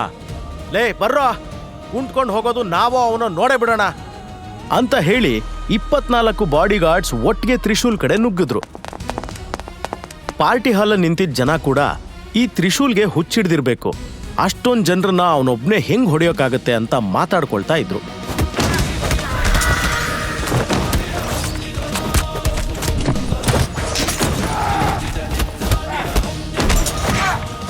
ಇಡೀ ಹಾಲ್ ತುಂಬಾ ಹೊಡೆದಾಟ ಮತ್ತೆ ನೋವಿನ ಕೂಗಾಟನೆ ಕೇಳ್ತಾ ಇತ್ತು. ಯಾರೋ ಒಬ್ಬ ಬಾಡಿಗಾರ್ಡ್ ಕಾಲ್ ಹಿಡ್ಕೊಂಡು ನೆಲಕ್ಕೆ ಬಿದ್ದಿದ್ರೆ ಇನ್ನೊಬ್ಬನ ಹಣೆಯಿಂದ ರಕ್ತ ಸುರಿತಾ ಇತ್ತು. ಇದನ್ನೆಲ್ಲ ನೋಡಿ ಅಲ್ಲಿದ್ದ ಜನ ನಿಧಾನಕ್ಕೆ ಹಿಂದೆ ಸರ್ಕೊಂಡ್ರು. ವಂಶಿ ಇದೇ ಗ್ಯಾಪ್ನಲ್ಲಿ ಪೊಲೀಸ್ಗೆ ಕೂಡ ಫೋನ್ ಮಾಡ್ಬಿಟ್ಟಿದ್ದ. 30-35 ಸೆಕೆಂಡ್ ಒಳಗೆ ತ್ರಿಶೂಲ್ ಅಷ್ಟೂ ಜನರನ್ನ ಸರಿಯಾಗಿ ಚಚ್ಬಿಟ್ಟ. ಸುತ್ತಲೂ ಬಿದ್ದಿರೋ ಬಾಡಿಗಾರ್ಡ್ನ ನೋಡ್ತಾ ತ್ರಿಶೂಲ್ ಹಣೆಗಾದ ಗಾಯನ ಒರೆಸ್ಕೊಂಡ. ತ್ರಿಶೂಲ್ಗೂ ಸಣ್ಣ ಪುಟ್ಟ ಗಾಯ ಆಗಿದ್ರೂ ಕಲ್ಲಿನ ಥರ ಗಟ್ಟಿಯಾಗಿ ನಿಂತಿದ್ದ. ಇವತ್ತಿನವರೆಗೆ ಬೇರೆಯವರಿಗೆ ಹೊಡೆಯೋದಿರ್ಲಿ, ಧ್ವನಿ ಎತ್ತಿ ಮಾತು ಕೂಡ ಆಡಿರ್ಲಿಲ್ಲ. ಅಂತವನು ಇವತ್ತು ಒಂದೇ ಸಲ 24 ದಾಂಡಿಗರನ್ನ ಹೊಡೆದಿದ್ ನೋಡಿ ನಮ್ರತಾ ಶಾಕ್ ಆದ್ಲು. ಅಷ್ಟೊತ್ತಿಗೆ ಪೊಲೀಸ್ ಕೂಡ ಅಲ್ಲಿ ಬಂದ್ರು. ನೆಲಕ್ಕೆ ಬಿದ್ದಿರೋ ಬಾಡಿಗಾರ್ಡ್ಸ್ ಮಧ್ಯೆ ನಿಂತಿರೋ ತ್ರಿಶೂಲ್ ಕೈಗೆ ಕೋಳ ಹಾಕಿ ಎಳ್ಕೊಂಡು ಹೊರಟ್ರು. ತ್ರಿಶೂಲ್ ಪೊಲೀಸ್ ಜೊತೆ ಹೋಗ್ತಾ ತಿರುಗಿ ನಮ್ರತಾನೇ ನೋಡ್ತಾ ಇದ್ದ. ಅವನ್ ಕಟ್ಕೊಂಡಿರೋ ಕನ್ಸಿನ ಪ್ರಪಂಚ ಅವನ್ ಕಣ್ಣೆದುರೇ ನಾಶ ಆಗಿತ್ತು. ಇಲ್ಲಿ ತನಕ ಯಾವತ್ತೂ ಕಾಡದೇ ಇದ್ದ ಒಂದು ಪ್ರಶ್ನೆ ಈಗ ಕಾಡ್ತು. ನಿಜವಾಗ್ಲೂ ಇವಳೇನ ನನ್ನ ಚೈಲ್ಡ್ಹುಡ್ ಲವ್? 12 ವರ್ಷದ ಹಿಂದೆ ನಾನು ನೋಡಿದ ಹುಡುಗಿನ ಇವಳು, ಅಥವಾ ಇವಳು ಯಾರೋ ಬೇರೆನಾ? 3 ವರ್ಷದಿಂದ ಟ್ರೈ ಮಾಡ್ತಿದ್ದಿದ್ದು ಇವಳು ಮನ್ಸ್ ಗೆಲ್ಲೋಕ? ಇಷ್ಟು ದಿನ ಎಲ್ಲಾನೂ ಸಹಿಸ್ಕೊಂಡಿದ್ದ ತ್ರಿಶೂಲ್ಗೆ ನಮ್ರತಾ ತುಂಬಾನೇ ಚೇಂಜ್ ಆಗಿದ್ದಾಳೆ ಅನ್ನೋದು ಪಕ್ಕಾ ಆಯ್ತು. ನನ್ನ ಸೆಲ್ಫ್ ರೆಸ್ಪೆಕ್ಟ್ಗಿಂತ ಈ ಪ್ರೀತಿ ಹೆಚ್ಚ ಅನ್ಸೋಕ್ ಸ್ಟಾರ್ಟ್ ಆಯ್ತು. ಈಗ ಪ್ರೀತಿನ ಸ್ವಾಭಿಮಾನನ ಅನ್ನೋ ಗೊಂದಲದಲ್ಲಿ ಬಿದ್ದ. ನಿಜವಾಗ್ಲೂ ಒಂದ್ ಸೈಡ್ ಲವ್ ಇಷ್ಟೊಂದು ಕೆಟ್ಟದಾಗಿರುತ್ತಾ? ತ್ರಿಶೂಲ್ ಯಾಕೆ ಇಷ್ಟೊಂದು ಅವಮಾನ ಸಹಿಸ್ಕೊಂಡ? ತ್ರಿಶೂಲ್ ಈಗ ಸ್ವಾಭಿಮಾನ ಮತ್ತೆ ಪ್ರೀತಿ ನಡುವೆ ಯಾವ್ದನ್ನ ಆಯ್ಕೆ ಮಾಡ್ಕೊಳ್ತಾನೆ? ಯಾವ ಮಿಷನ್ಗಾಗಿ ಆರ್ಮಿ ಮೇಜರ್ ತ್ರಿಶೂಲ್ನ ಕರೀತಾ ಇದೆ? ತ್ರಿಶೂಲ್ ಶಕ್ತಿಯಾರ ಗೊತ್ತಿದೆ, ತ್ರಿಶೂಲ್ ಇರುಳು ಕಾರ ಗೊತ್ತಿದೆ, ತ್ರಿಶೂಲ್ ಧಲಿಯ ಬೇಳ ಗೊತ್ತಿದೆ. ಮಣ್ಣಾಮಿ he shuts it down.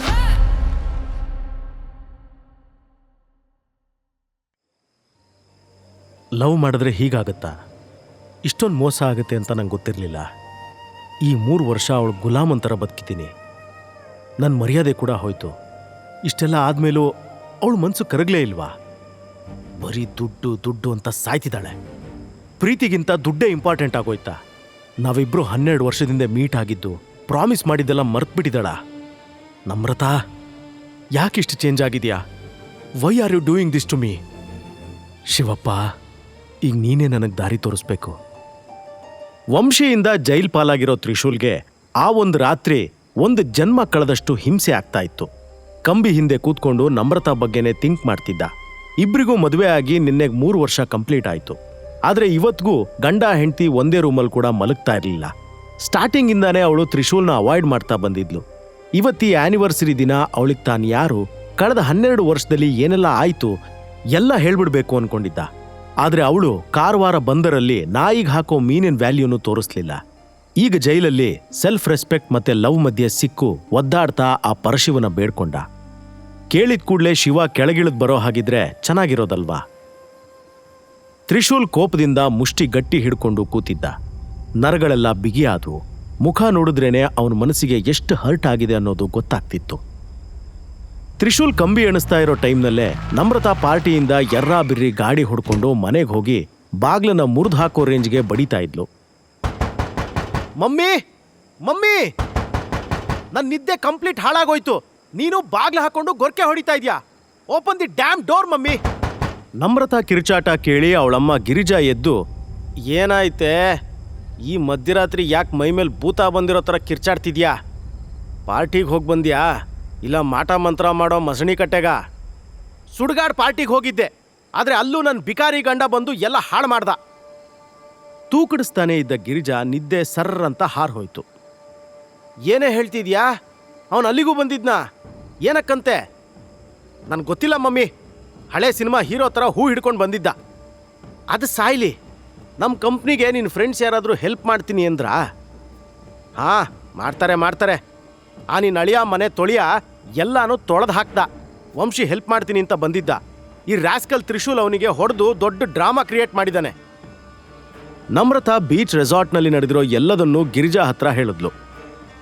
ಇದೆಲ್ಲ ನಿನ್ನ ಅಜ್ಜ ಮಾಡಿರೋ ರಗಳೆ.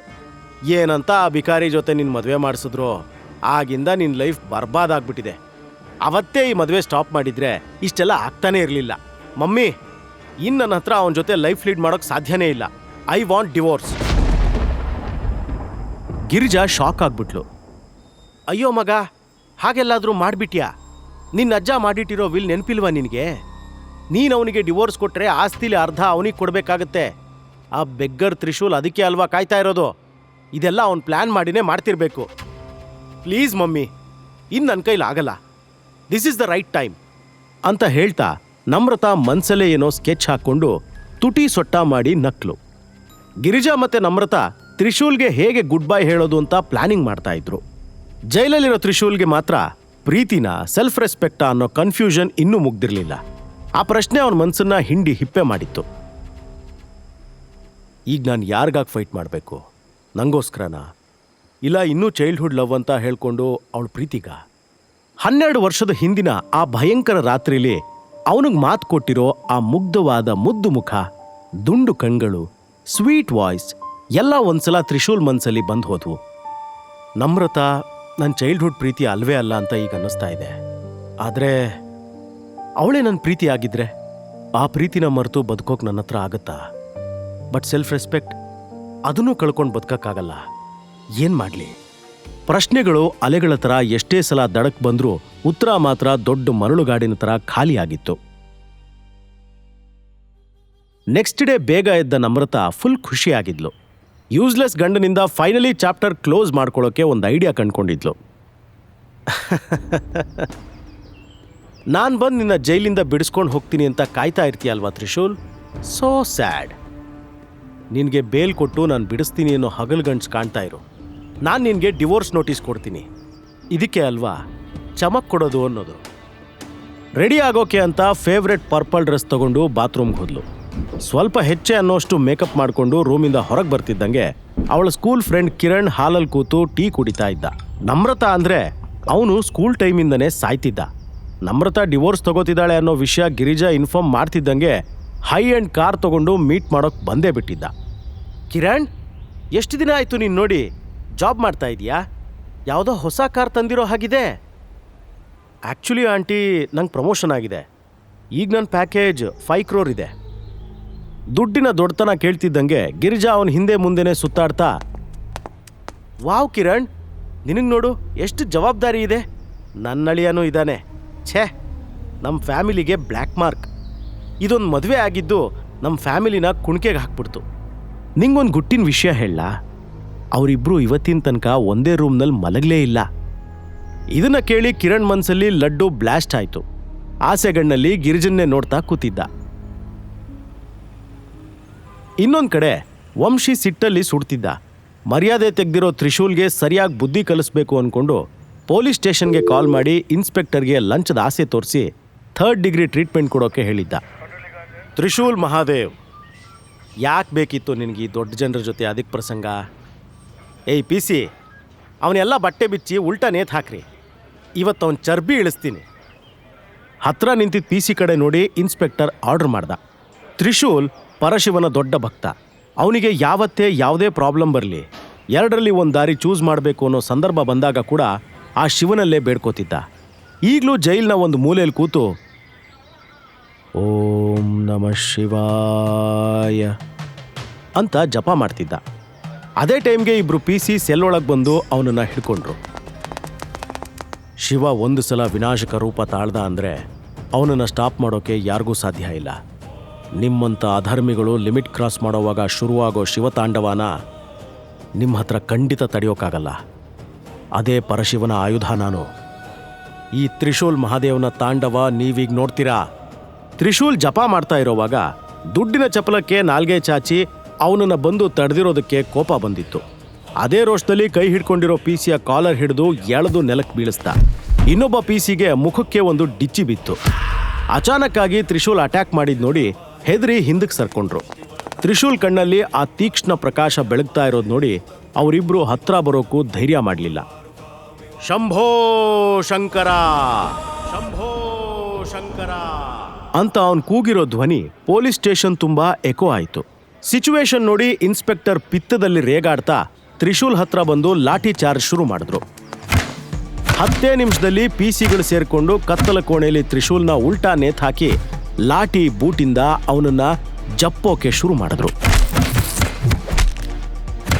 ತ್ರಿಶೂಲ್ ಬಾಡಿ ಫುಲ್ ಬ್ಲಡ್ಡಿಂದ ತುಂಬೋಗಿರೋದು ಆ ರೂಮ್ನಲ್ಲಿರೋ 0 ವೋಲ್ಟ್ ಬಲ್ಬ್ ಬೆಳಕಲ್ಲಿ ಕಾಣ್ತಿತ್ತು. ಆದರೂ ತ್ರಿಶೂಲ್ ಒಂದಿಷ್ಟೂ ಕೂಗಿ ಗಲಾಟೆ ಎಬ್ಬಿಸ್ಲಿಲ್ಲ. ಇನ್ಸ್ಪೆಕ್ಟರ್ ಕೋಪ ಕೆರಳಿತು. ಸೊಂಟದ ಲೆದರ್ ಬೆಲ್ಟ್ ತೆಗೀತಾ, ಆ ದಪ್ಪ ಚರ್ಮ ಸೂವರ್ ಮಗಂದು ಚಡ್ಡಿನೂ ಬಿಚ್ಚಾಕ್ರೋ, ಎಷ್ಟು ದಮ್ಮಿದೆ ಅಂತ ನಾನು ನೋಡ್ತೀನಿ ಅಂತ ಕೂಗ್ದ. ಇಬ್ರು ಪಿ ಸಿಗಳು ಕೂಡ್ಲೇ ತ್ರಿಶೂಲ್ ಹತ್ರ ಹೋಗಿ ಅವನ್ ಚಡ್ಡಿ ಬಿಚ್ಚಾಕೋಕೆ ಮುಂದಾದ್ರು. ಅವನು ಕೊಸ್ರಾಡೋದನ್ನ ಬಿಟ್ಟು ಸೈಲೆಂಟ್ ಐಸ್ ತರ ಇದ್ದ. ಸುನಾಮಿ ಹೇಳೋ ಮೊದಲು ಶಾಂತವಾಗಿರೋ ಕಡಲು ತರ ಕಾಣ್ತಿದ್ದ. ಏಕ್ದಮ್ ಆ ಪೊಲೀಸ್ ಸ್ಟೇಷನ್ ಸಿಚುವೇಶನ್ ಚೇಂಜ್ ಆಯಿತು. ಇಡೀ ಸ್ಟೇಷನ್ ತುಂಬಾ ಧೂಳು, ಮಣ್ಣೆಲ್ಲ ಹಾರ್ ಬಂದ್ವು. ಎಲ್ಲೋ ದೂರದಲ್ಲಿ ಹೆಲಿಕಾಪ್ಟರ್ ಬರೋ ಸೌಂಡ್ ಕೇಳಿಸ್ತು. ತ್ರಿಶೂಲ್ ಕಣ್ಮುಚ್ಕೊಂಡು ಏನ್ ನಡೀತಾ ಇದೆ ಅನ್ನೋದನ್ನ ಅರ್ಥ ಮಾಡ್ಕೊಳ್ತಾ ಇದ್ದ. ಇನ್ಸ್ಪೆಕ್ಟರ್ ಮತ್ತೆ ಪಿ ಸಿಗಳು ಬಾಯ್ ಬಿಟ್ಕೊಂಡು ಏನಾಗ್ತಿದೆ ಅಂತ ನೋಡ್ತಾ ದಂಗಾಗ್ಬಿಟ್ರು. ಆ ಪೊಲೀಸ್ ಸ್ಟೇಷನ್ ಹತ್ರ ಇರೋ ಅಂಗಡಿಯವರೆಲ್ಲ ಇದೇನಪ್ಪ ಆಗ್ತಾ ಇರೋದು ಅನ್ಕೊಂಡು ಕೆಲಸ ಎಲ್ಲ ಬಿಟ್ಟು ಸ್ಟೇಷನ್ ಮುಂದೆ ಜಮಾಯಿಸಿದ್ರು. ಆಗ್ಲೇ ಹೆಲಿಕಾಪ್ಟರ್ನಿಂದ ಹಗ್ಗ ಕೆಳಗೆ ಬಿಟ್ಟು 10-12 ಬ್ಲ್ಯಾಕ್ ಕಮಾಂಡೋ ಸ್ಟೇಷನ್ ಮುಂದೆ ಇಳಿದ್ರು. ಸೇಮ್ ಟೈಮ್ಗೆ 10 ಬ್ಲ್ಯಾಕ್ SUV ಕಾರ್ ಕೂಡ ಸ್ಟೇಷನ್ ಅಂಗಳಕ್ಕೆ ಬಂತು. ಹೈಲಿ ಟ್ರೈನ್ಡ್ ಆಗಿರೋ 20 ಕಮಾಂಡೋಸ್ ಕೈಲಿ ಅಡ್ವಾನ್ಸ್ಡ್ ಗನ್ ಹಿಡ್ಕೊಂಡು ಕಾರ್ನಿಂದ ಇಳಿದ್ರು. ಸೀನ್ ನೋಡಿದ್ರೆ ಎಂಥವನು ಹೆದರಿ ಪತರುಗುಟ್ಟಿ ಹೋಗ್ತಿದ್ರು. ಕ್ಯಾಪ್ಟನ್ ವಿಕ್ರಮ್ ಕಾರಿಂದ ಇಳಿದು ಸ್ಟ್ರೈಟ್ ಆಗಿ ಸ್ಟೇಷನ್ ಒಳಗೆ ಹೋಗಿ ಅಲ್ಲಿನ ಸಿಚುವೇಶನ್ ನೋಡಿ, what the hell are you doing? ಯಾವನ್ಲೇ ಅವನು? ಅವ್ರನ್ನ ಕಟ್ಟಾಕಿರೋದು, ಕೆಳಗಿಳಿಸ್ರು ಅವ್ರನ್ನ.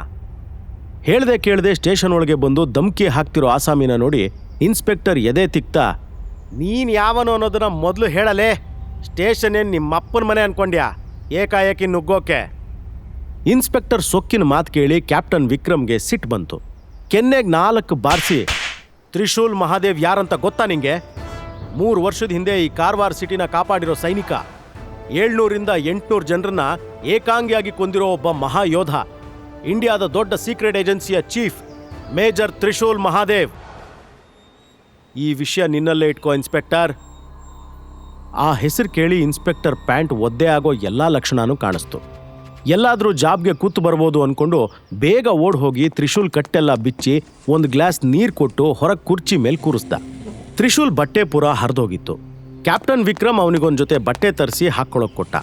ಅಲ್ಲೇ ಇದ್ದ 2 ಪೀಸಿಗಳು ತ್ರಿಶೂಲ್ ಮೈಮೇಲಿರೋ ರಕ್ತ ಎಲ್ಲ ಒರೆಸಿ ಕ್ಲೀನ್ ಮಾಡಿದ್ರು.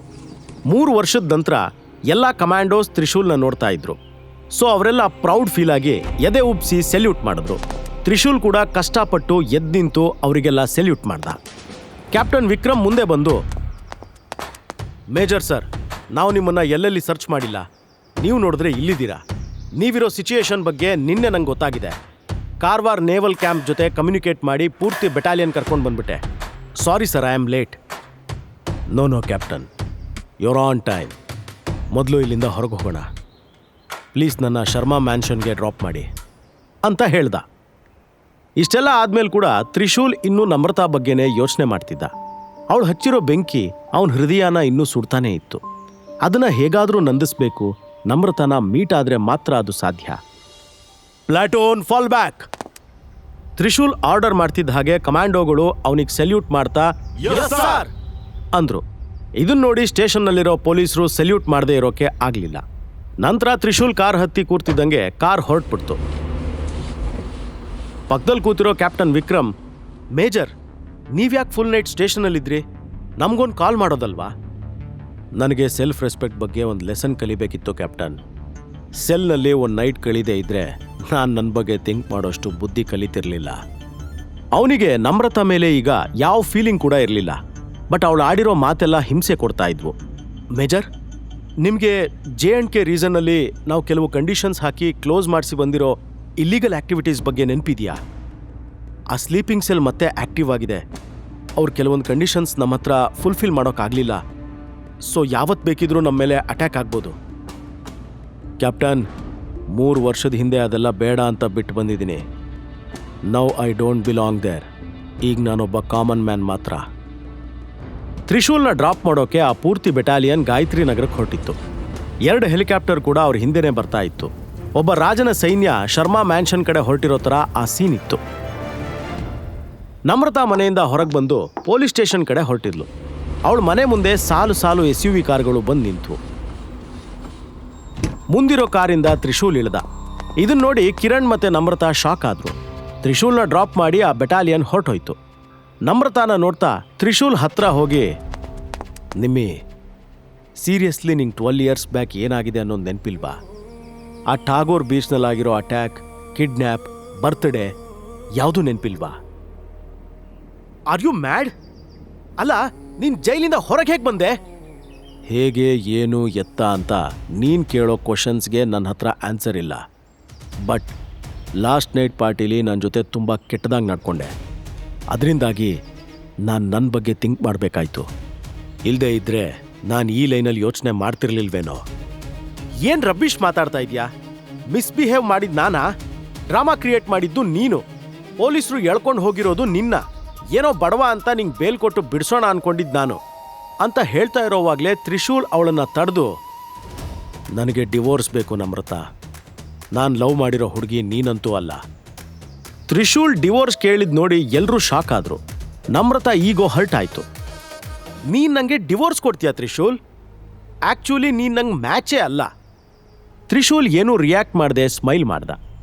ಅವನ ನಗು ಮುಖ ನೋಡಿ ಇನ್ನೂ ಇರಿಟೇಟ್ ಆಗಿ ನಿನ್ನ ಜೈಲಿಂದ ಬಿಡಿಸ್ದವ್ರು ಯಾರು ಅಂತ ಸಿಡ್ಕಿದ್ಲು.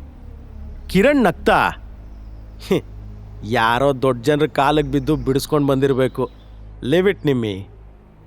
ತ್ರಿಶೂಲ್ ಕೂಲಾಗಿ ನಮ್ರತಾ ಕಣ್ಣಲ್ಲಿ ಕಣ್ಣಿಟ್ಟು, ಓ ಯಾರಾದರೆ ನಿಮಗೇನು, ಸದ್ಯಕ್ಕೆ ನನ್ನ ಸೆಲ್ಫ್ ರೆಸ್ಪೆಕ್ಟ್ ನನಗೆ ತುಂಬ ಇಂಪಾರ್ಟೆಂಟ್. ನಿಮ್ಮಂಥ ತೊಟ್ಟಿಗಳಿಂದ ದೂರನೇ ಇರಬೇಕು ಅಂದ್ಕೊಂಡಿದ್ದೀನಿ. ಲೆಟ್ಸ್ ಡಿವೋರ್ಸ್ ಅಂತ ಹೇಳ್ದ.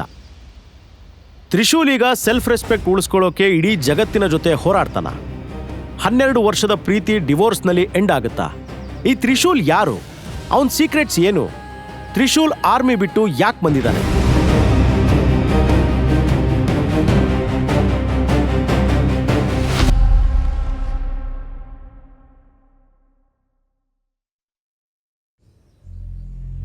ಸಾಕು ಬಾಯಿ ಮುಚ್ಚು. ದೊಡ್ಡದಾಗಿ ನನಗೆ ಬುದ್ಧಿ ಮಾತು ಹೇಳೋಕೆ ಬರ್ತೀಯಲ್ಲ. ನಿನ್ನ ಯೋಗ್ಯತೆ ಏನನ್ನೋದು ಇಡೀ ಕಾರವಾರ ಸಿಟಿಗೆ ಗೊತ್ತು. ತ್ರಿಶೂಲ್ ಫುಲ್ ಡಿಫ್ರೆಂಟ್ ಆಗಿ ಬಿಹೇವ್ ಮಾಡ್ತಿರೋದು ನೋಡಿ ನಮ್ರತಾ ಕೋಪದಲ್ಲಿ ರೇಗಿದ್ಲು.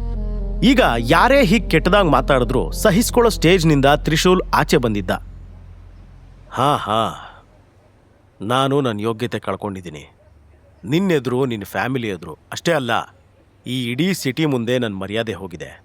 ನಿಂಗೆ ನನ್ನ ಪ್ರೀತಿ ಮಾತ್ರ ಇವತ್ತಿಗೂ ಕಾಣಿಸಿಲ್ಲ. ನಮ್ಮ ಪ್ರೀತಿ ಉಳಿಸೋಕೆ ನಾನು ಮಾಡಿರೋ ಚಿಕ್ಕ ಚಿಕ್ಕ ಎಫರ್ಟ್ ಕೂಡ ನಿನ್ನ ಕಣ್ಣಿಗೆ ಕಂಡಿಲ್ಲ.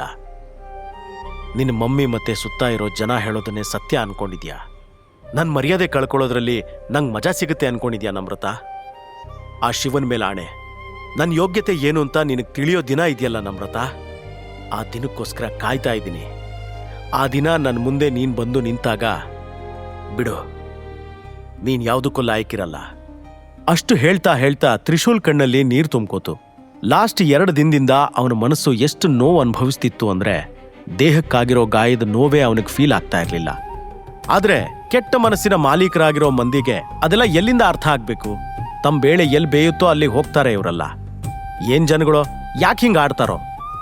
ನಮ್ರತಾ ಕಣ್ಣೆತ್ತಿ ತ್ರಿಶೂಲ್ ಮೈಮೇಲಿರೋ ಗಾಯನೆಲ್ಲ ಒಂದು ಸಲ ನೋಡಿ ಮುಖ ಸೊಟ್ಟ ಮಾಡಿ, ಫಸ್ಟ್ ದಿನದಿಂದಾನೋ ನನಗೆ ನಿನ್ನ ಪ್ರೀತಿ ಬೇಕು ಅಂತ ಅನಿಸ್ಲಿಲ್ಲ.